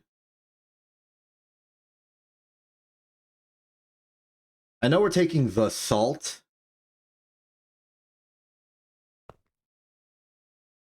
and the rock salt. We're taking both the salt and the rock salt, and we're electrolyzing them into our chlorine supply, giving us a supply of sodium and potassium as a bonus. The saltpeter has benefits. For instance, strengthened glass. And I'm also pretty sure it's yeah, ingredient in gunpowder. And cryothium.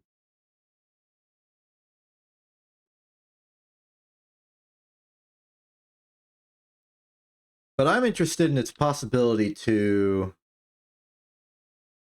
Well, it'd be another source of potassium. But it's also a source of nitrogen. might be something easier, more fast, efficient to do than, you know, centrifuging air. Might be worth it. Especially if we want nitrogen in bulk for our operations, like using the EBF with nitrogen. Because that's, I think, what I was missing for the next level of Boole. Right, we have phosphorus. We're getting it from the ashes of our benzene production. Silicon solar grade is just what we make Booles out of. And it gives us the phosphorus-doped monocrystalline silicon Boole. But we need a gas, and nitrogen is really the only option for us.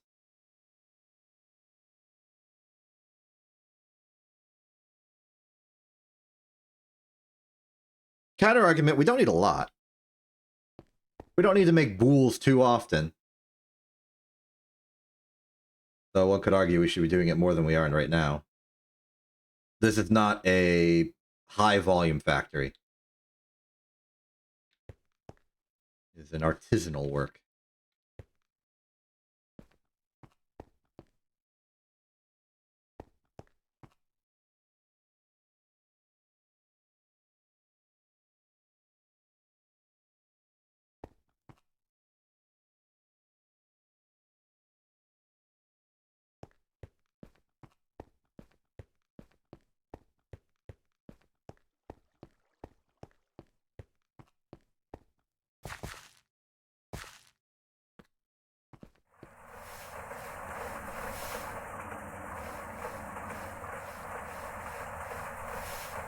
Already have a general purpose fluid solidifier. It's that. Through this, I can liquefy and unliquefy whatever I need. This one I've been using for making polyethylene pipes. I am in need of a fluid extractor to make polyethylene pipes. Oh, look.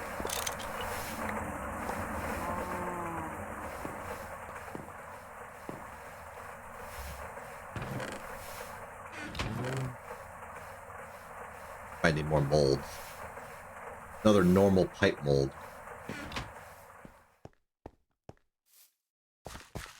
Get the bronze pipe while I'm here.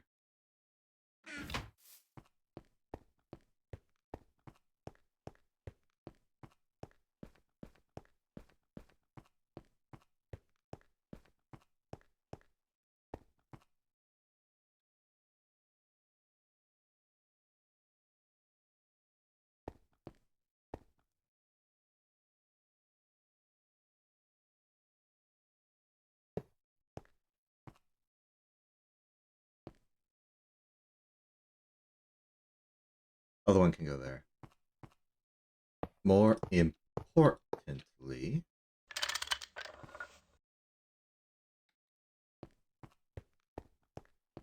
we got the pipe machine. We're going to need multiple molds because we still want to make other pipes. High temperature loads need bronze.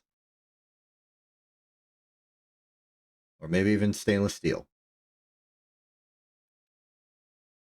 Let's remember how to make a mold of a pipe.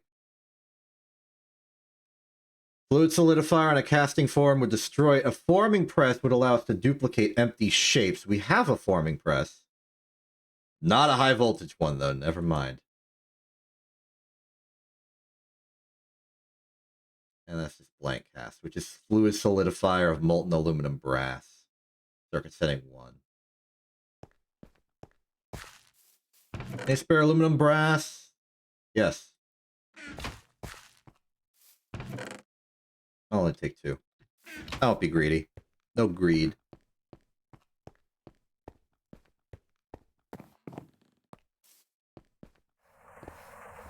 Here, circuit setting 1. Oop. It's just that easy. Next step. This is file hammer vertical flank. You know what? I'll use the one next to where all my tools are. Right, I avoided this for a reason. And I have no spare file.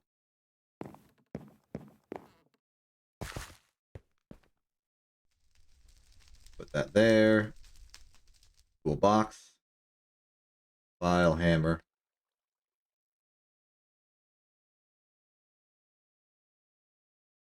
Oh, is it soft hammer? I hoped. I hoped. I don't know why I thought that would work. Only that I did.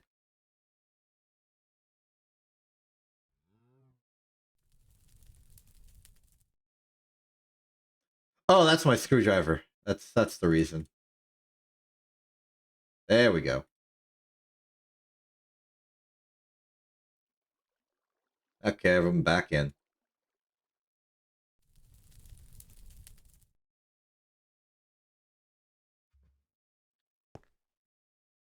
Next step is get like 4 ingots of steel there and a fluid solidifier with those inside.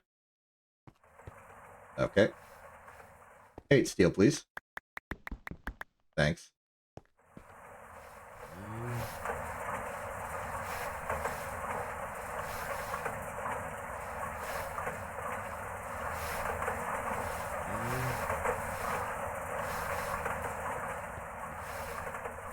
Very good. These can now be permanently installed in whatever fluid solidifiers I'm doing. I don't have the chests for holding the second one before we get the second fluid solidifier. So instead, I'll use a hopper.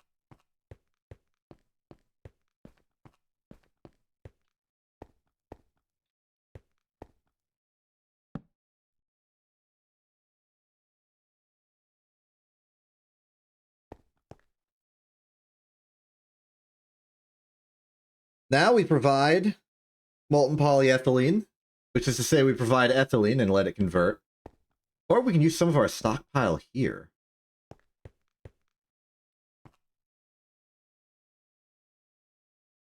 Alluring.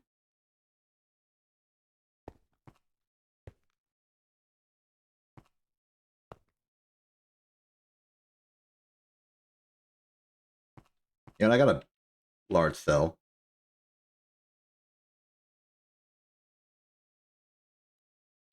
Ah, of course, no power.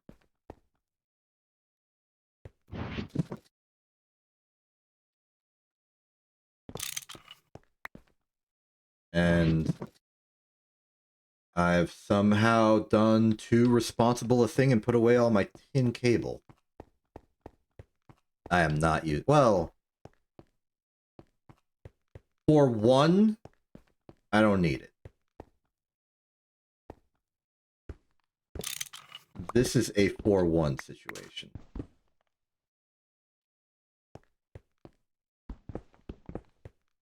Oh, mine's right here.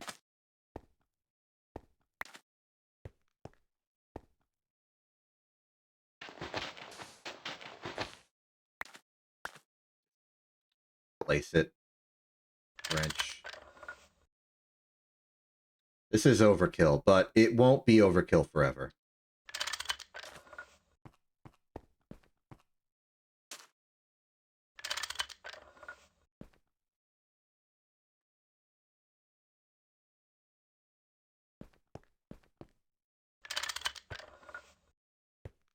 And conceptually, I would... Oh! Well, I'm wrong about the chests. I got 57 of them. My bad.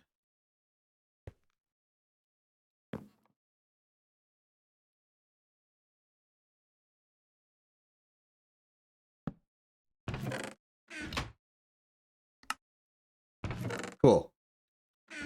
Our first bulk production end product. Like that. Put the other pipe mold in there. Now I can imagine like a space here. You move one over, you put the other solidifier here for the other pipes. They go over to their own chest, and then these are just the chest boxes.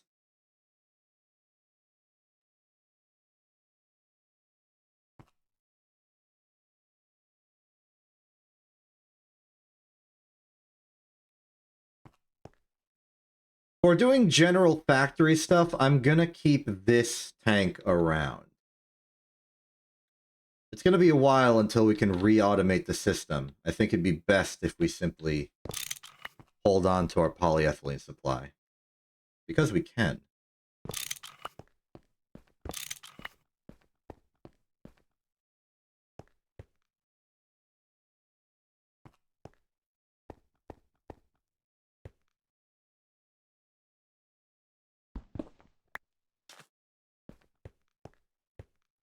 And then I guess I'll just put my general purpose construction things.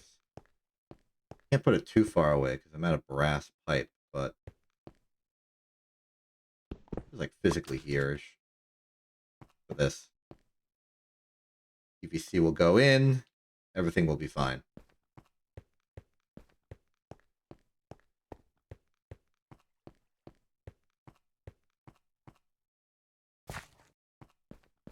You are done. You are not done. Surprising. You get a lot of this stuff. Its biggest problem is that it's just so so slow to mix. Am I still using this? I really shouldn't. But a slicer's a slicer. Maybe I should invest in like one basic LV furnace.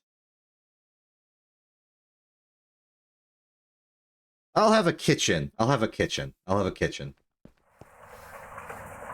There'll be a site for it. Kitchen should probably be in this building. Maybe even we replace this whole underground section with the kitchen. If I want to convert upstairs into a combination visitor center / restaurant. I think that would be nice. If I had a cool factory, I think I would like if there was a public building on site that people could just go to and, one, see how cool the factory is, because factories are cool. It would be like, you know, the visitor center. You could step up to a group, go take a tour, but then there's also like an included restaurant for people to enjoy food.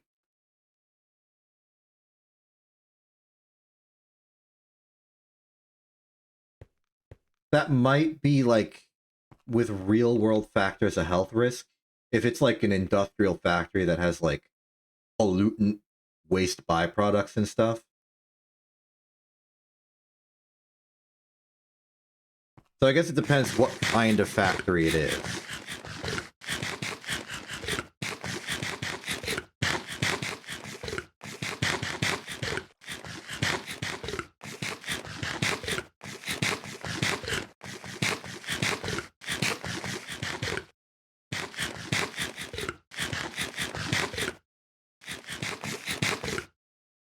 I'm curious now, what kind, like, depending on its function, which factories do have like some sort of waste byproduct that's like a air or water pollutant?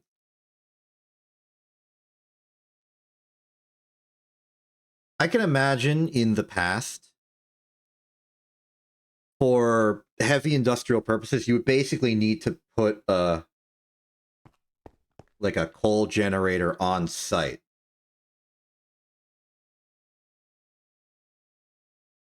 Not a coal generator, well, a coal-powered electrical generator, or just mechanical generator. If you're doing metallurgy, you gotta melt that metal. You're probably just burning coal. And then you gotta get the coal particles out the chimneys. So you gotta have those chimneys and smokestacks.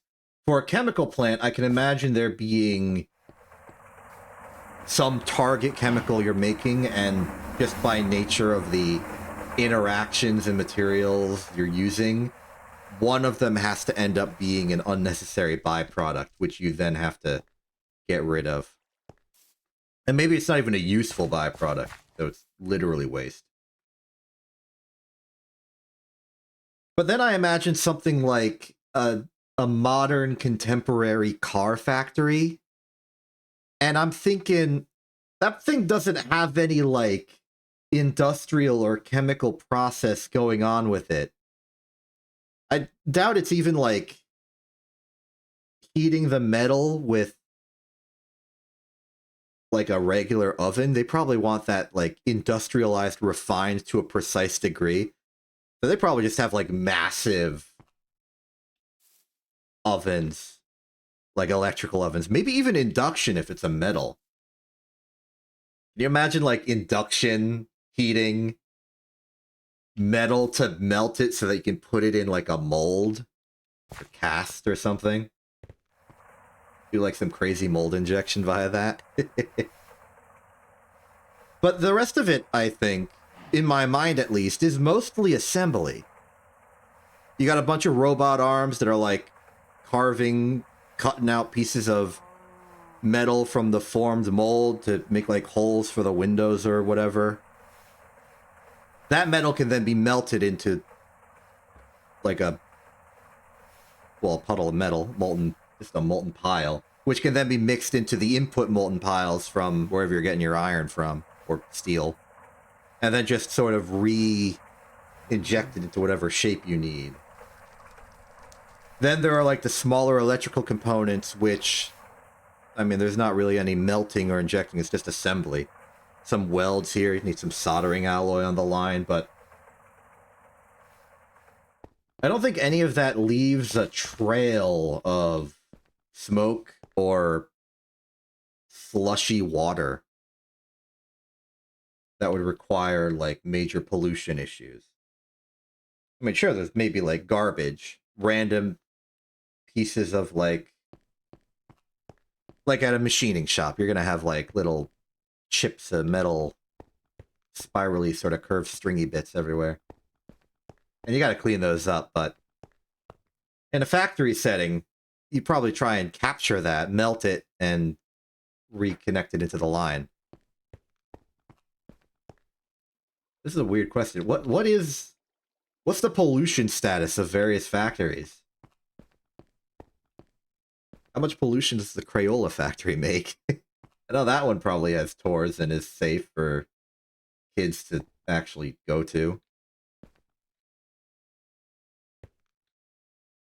Do they have a restaurant on site?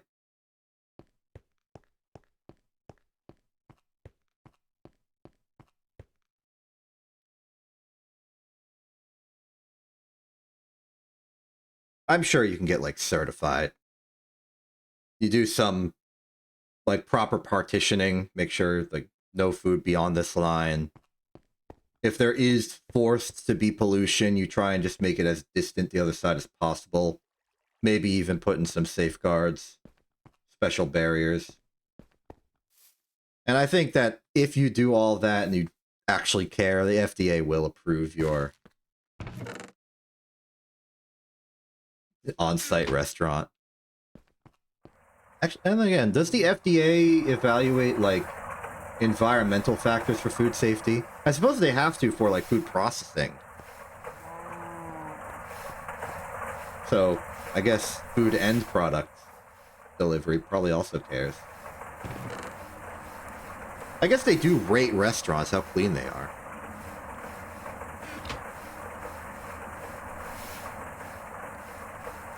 But I don't know if they would say like a restaurant in a random location in like rural Oregon is just inherently a more hygienic location than a restaurant in like hyper urban New York City or something. Simply because of like the air pollution around you. Would high grade, health oriented restaurants simply choose not to put a store in the city because the bad air makes their food inherently slightly less healthy? Is that a concern anybody has? Has that factored into anything ever? Makes you wonder. Oh, what am I doing with it? I have a slicing machine for this. Foolish me, trying to cut bread manually. I've got factories for that. I've lost the plot. severely. What am I doing? What have I done? I set up that. We're making that. We want ethylene. Okay, we go back to the question of power production. The pyrolysis oven is the largest machine we have. It's also flanked by two other of the largest machine we have. The distillation towers. And we gotta figure out what we're doing with them.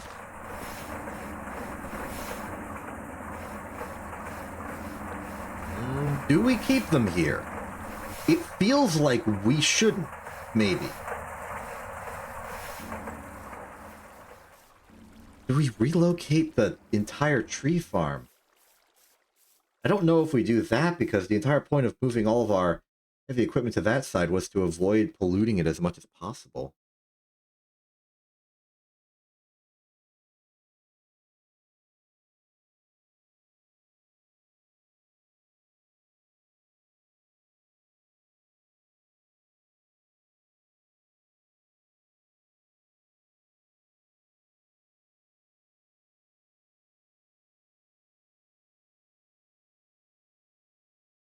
But the pyrolysis oven, the distillation towers, and the future distillation that we do are going to be a major input to the factory.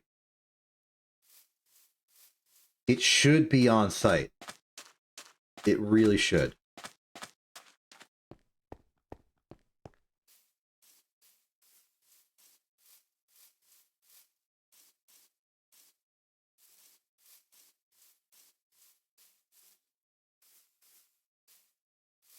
How about we do it here?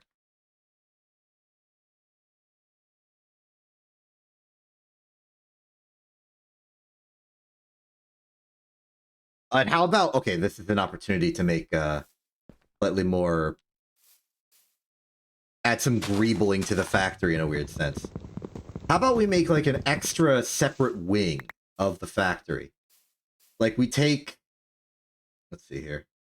We take this chunk and we turn it factory grade.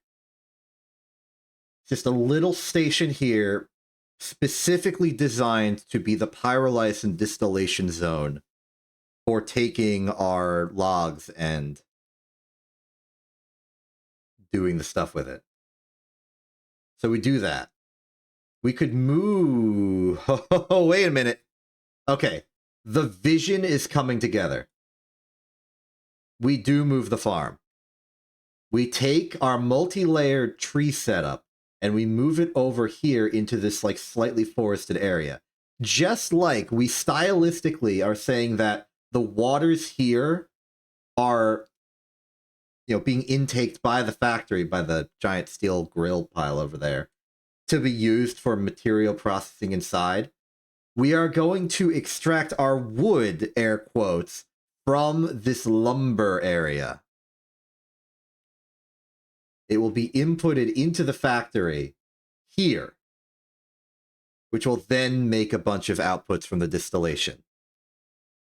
Yes, I like this plan. Okay, let's do it then. Let's expand.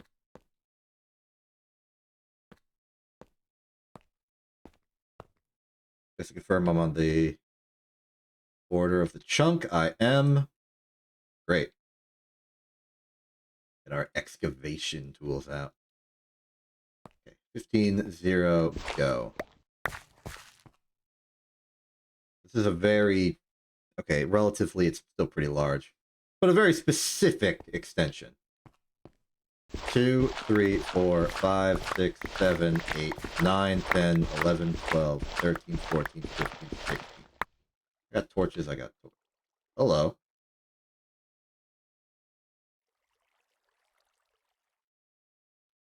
Well, it's definitely a mine I've excavated before. What's that circle? If I saw that in isolation, I would think it's a geode, but we're not even in that version of Minecraft.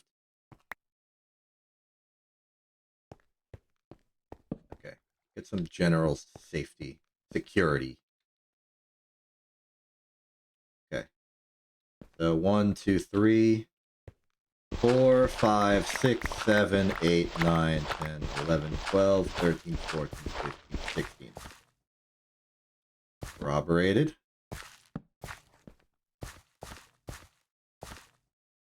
4, 5, 6, 7, 8, 9, 10, 11, 12, 13, 14, 15, 16. Okay. Could be some overlap here. I think that's fine. Don't need to use the entire surface to transfer the fluids, the product. Did I collect this dirt? I don't see a particular need to collect this dirt.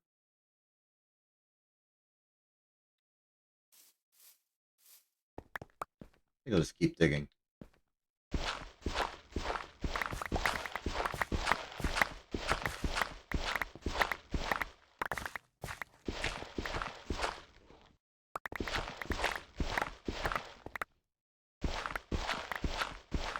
So the ceiling here is going to be a lot lower. In fact, we may even need to sink the distillation towers a bit.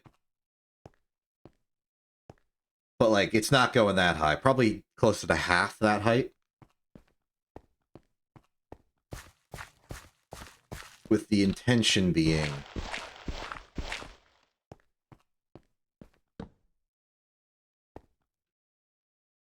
I don't know how to describe this without, like, whipping out a drawing program and drawing it for you, but... It's a little side thing. It's a little side thing with a roof that's, like, slanted slightly and it goes into the wall edge and... Like, you know this. You knew it if I could tell you it.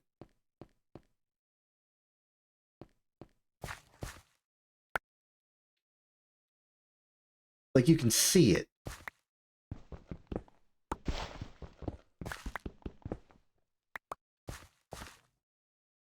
It is important we get this cobblestone. We are out of cobblestone. And we need to have more cobblestone because it is our floor. I don't think I can make a slope that's slanted enough. I'd want it to be at like a 2 to... Like a... trying to remember how they do grades. I wanted to do it like a grade of 50 instead of 100. But I don't think we have half slopes.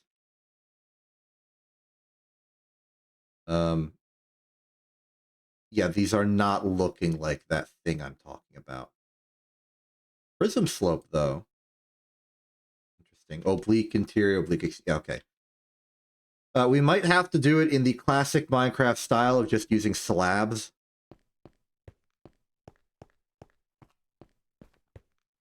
Or I can forego the slanted roof and just do like a sort of box-rimmed crenellation type roof thing. And I say a lot of words.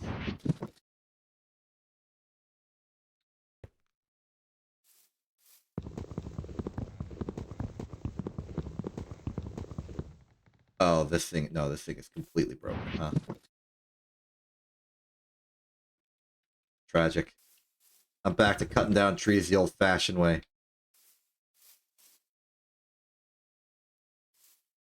I don't even know where the log for that one went.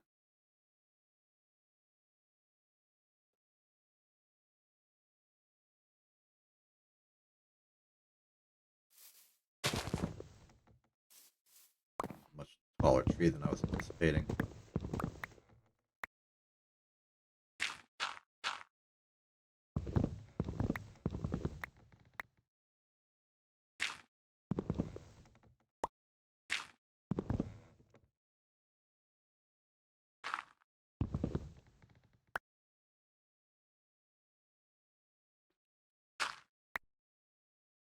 Where'd my... Oh. Huh. Is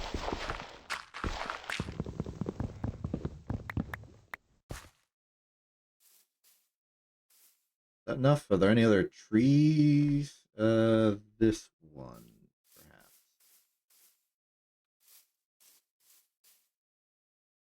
Speaking of security, we're hitting the edge of our previously constructed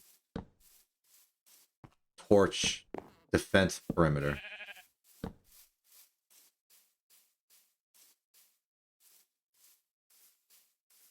Technically speaking, at this point, being in the factory, at least on this side, is less safe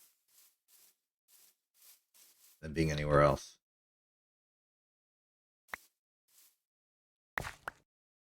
Let's mark the corner so I know from above.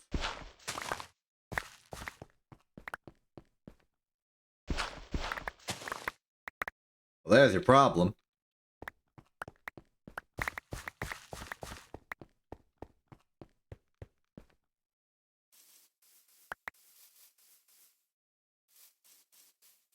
I think I'd like to keep the trees that aren't literally on the foundation space around. After all, this is supposed to be our lumber input to the factory. I think it's appropriate that there be lumber around it.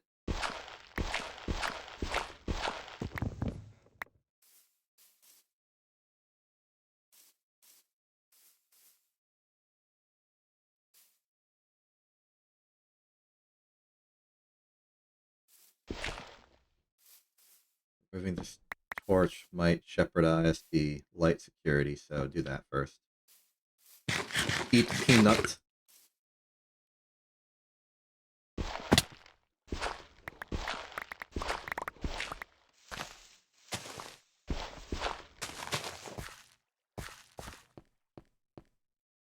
Eat.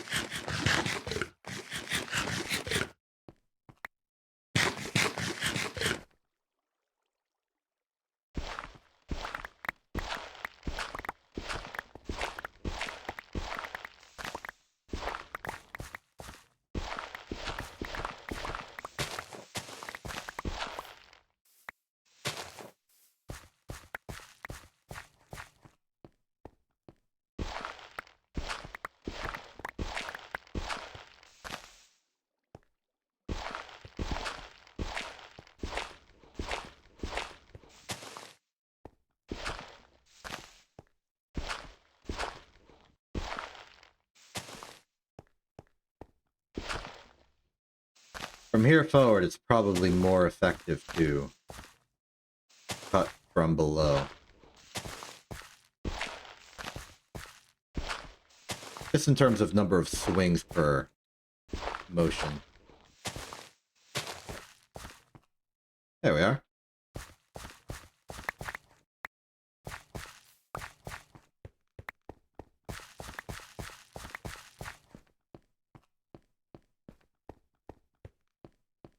Cool. There's the foundation, or at least the cleared area, for our next installation to the factory. We don't have the cobblestone to fill in the floor, and I don't know what the walls and ceilings are going to be made out of, but the premise is there. This will be the spot where we move our fuel production.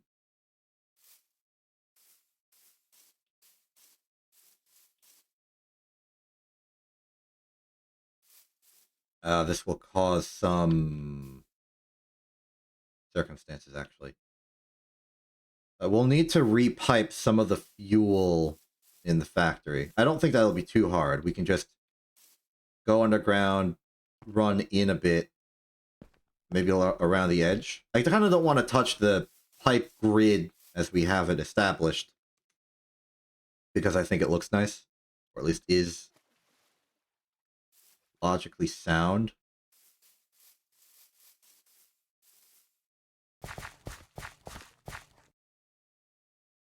Yeah, so I think we'll do this. We'll then just burrow underground along this way, kind of just dodge the reservoirs under here, and then connect to this, like this corner. I think it's suitable. We can also maybe cut these, just push this entire line in one, just so it's not poking out the sides. So it's not going to be made for just elevating the land around here anyway. Regardless of all that, progress has been made. Polyvinyl chloride has been created.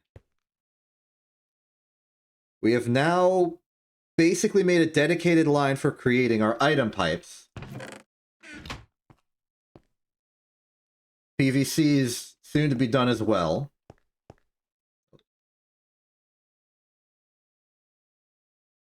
Oh, right, I was going to put the assembler here. Okay. Pause the end of the stream.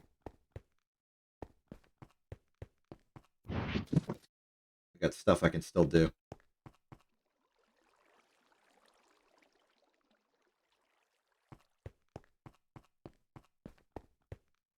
Right, because finally, the electrotine should be done. It is. It's been done this whole time, I just never moved the thing over, huh?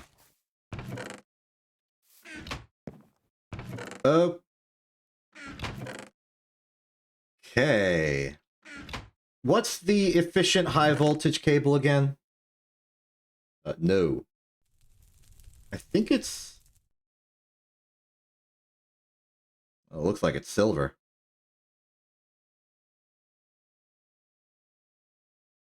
Wait, that's a problem. We're out of silver.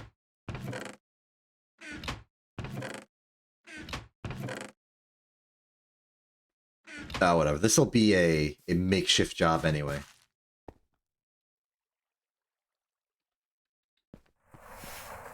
Take all of our outlying high voltage machines for a bit. Take... I don't have the inventory for this, do I? Unlikely.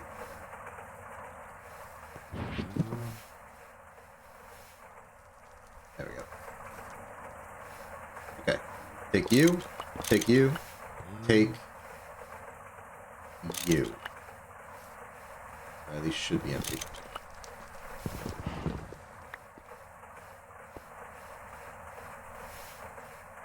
Come with me. I got an idea.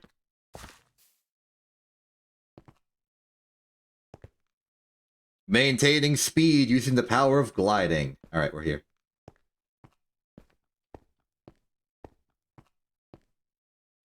So basic plan right now is to just haphazardly combine all these. As much as I don't usually do this for the factory, I am going to explode. I'm going to expose our wiring simply so that I can conveniently connect these machines together.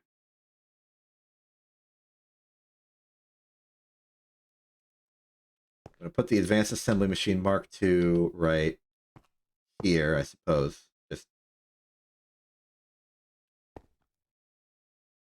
simple access here. Then the generator will go here.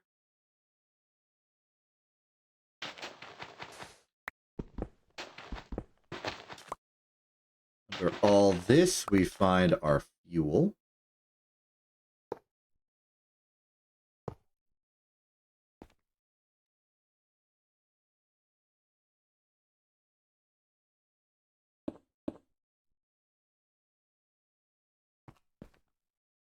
We're still going to need to connect it.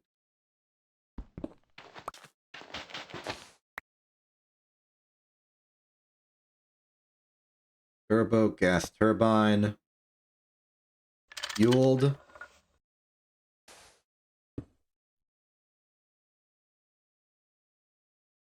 Rated for high voltage, you are rated for high voltage. You are high voltage, yes.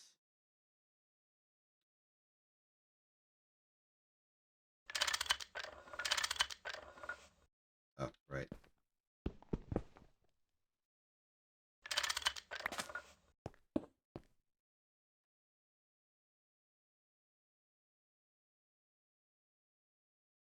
Okay, I'm holding machines of different voltage tiers in my inventory as I do this, so I'm going to be careful. Chemical reactor 2. Universal, okay. High voltage, high voltage, high voltage. These are the three.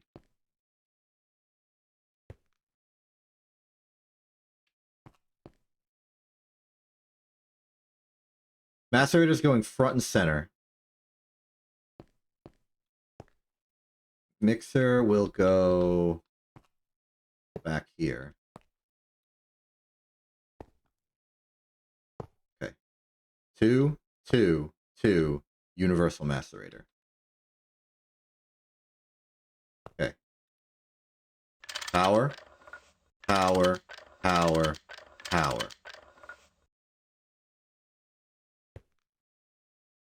Polyethylene.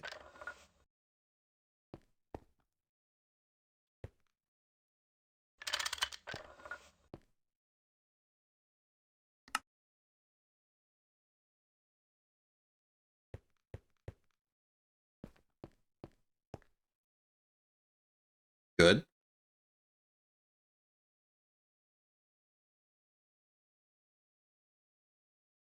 Long term, I assume we're going to make ore processing possibly another external wing of the factory. I like this idea of like sidereal inputs that I just invented for that. But for right now, it can go here.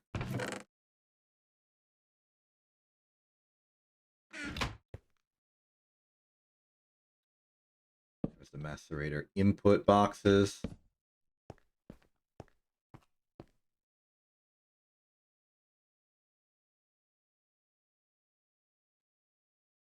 Chemical reactor, I know I used it to make, or can use it to make eyes.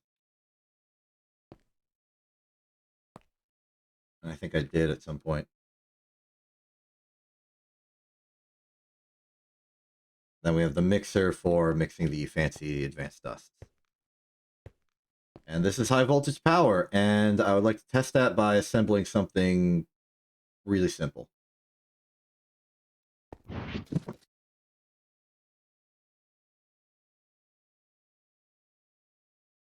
I don't think I have the materials to make anything in particular right now.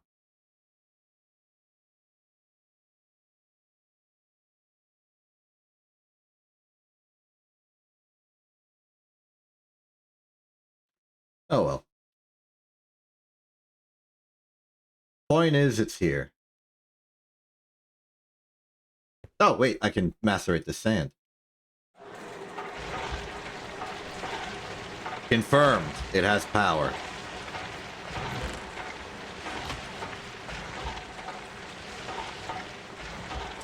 So yeah, the only thing we're missing is the ethylene input, and that's probably going to pend me moving the whole system over here. But aside from the inconvenience of rewiring all the logic, that's not going to require anything new. Unless I choose to upgrade it.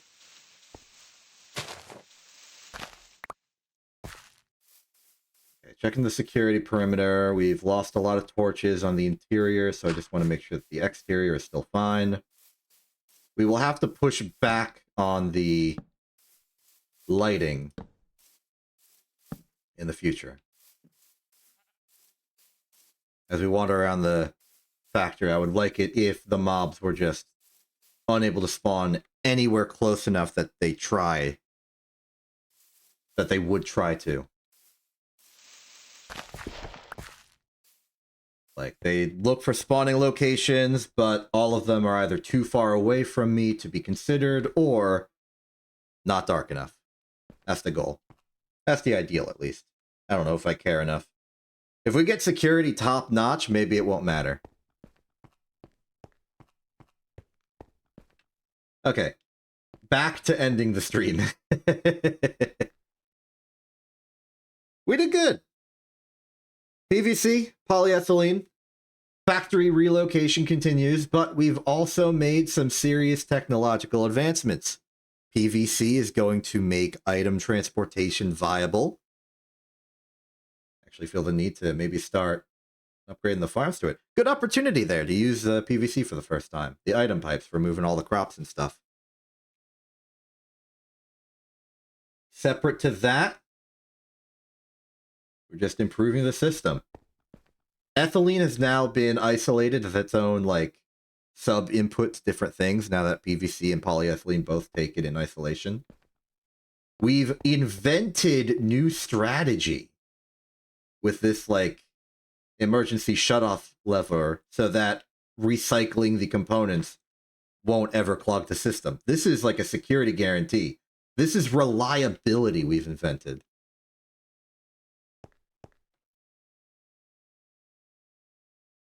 Pleased to see it. We're making progress.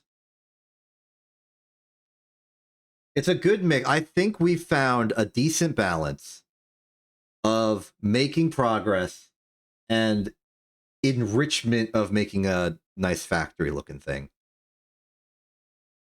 We almost didn't have it, but then we got that extra wing idea. Placing stuff in the factory makes the factory feel more fulfilled and just filled. It's all good stuff. I like this. All right, I'm gonna go now. That's just a true statement. I forgot how to end a stream. I know my outro speech. I just don't know how to transition into it well temporarily. I'll remember. I'm Exception. This isn't TV. Have a good day and good night.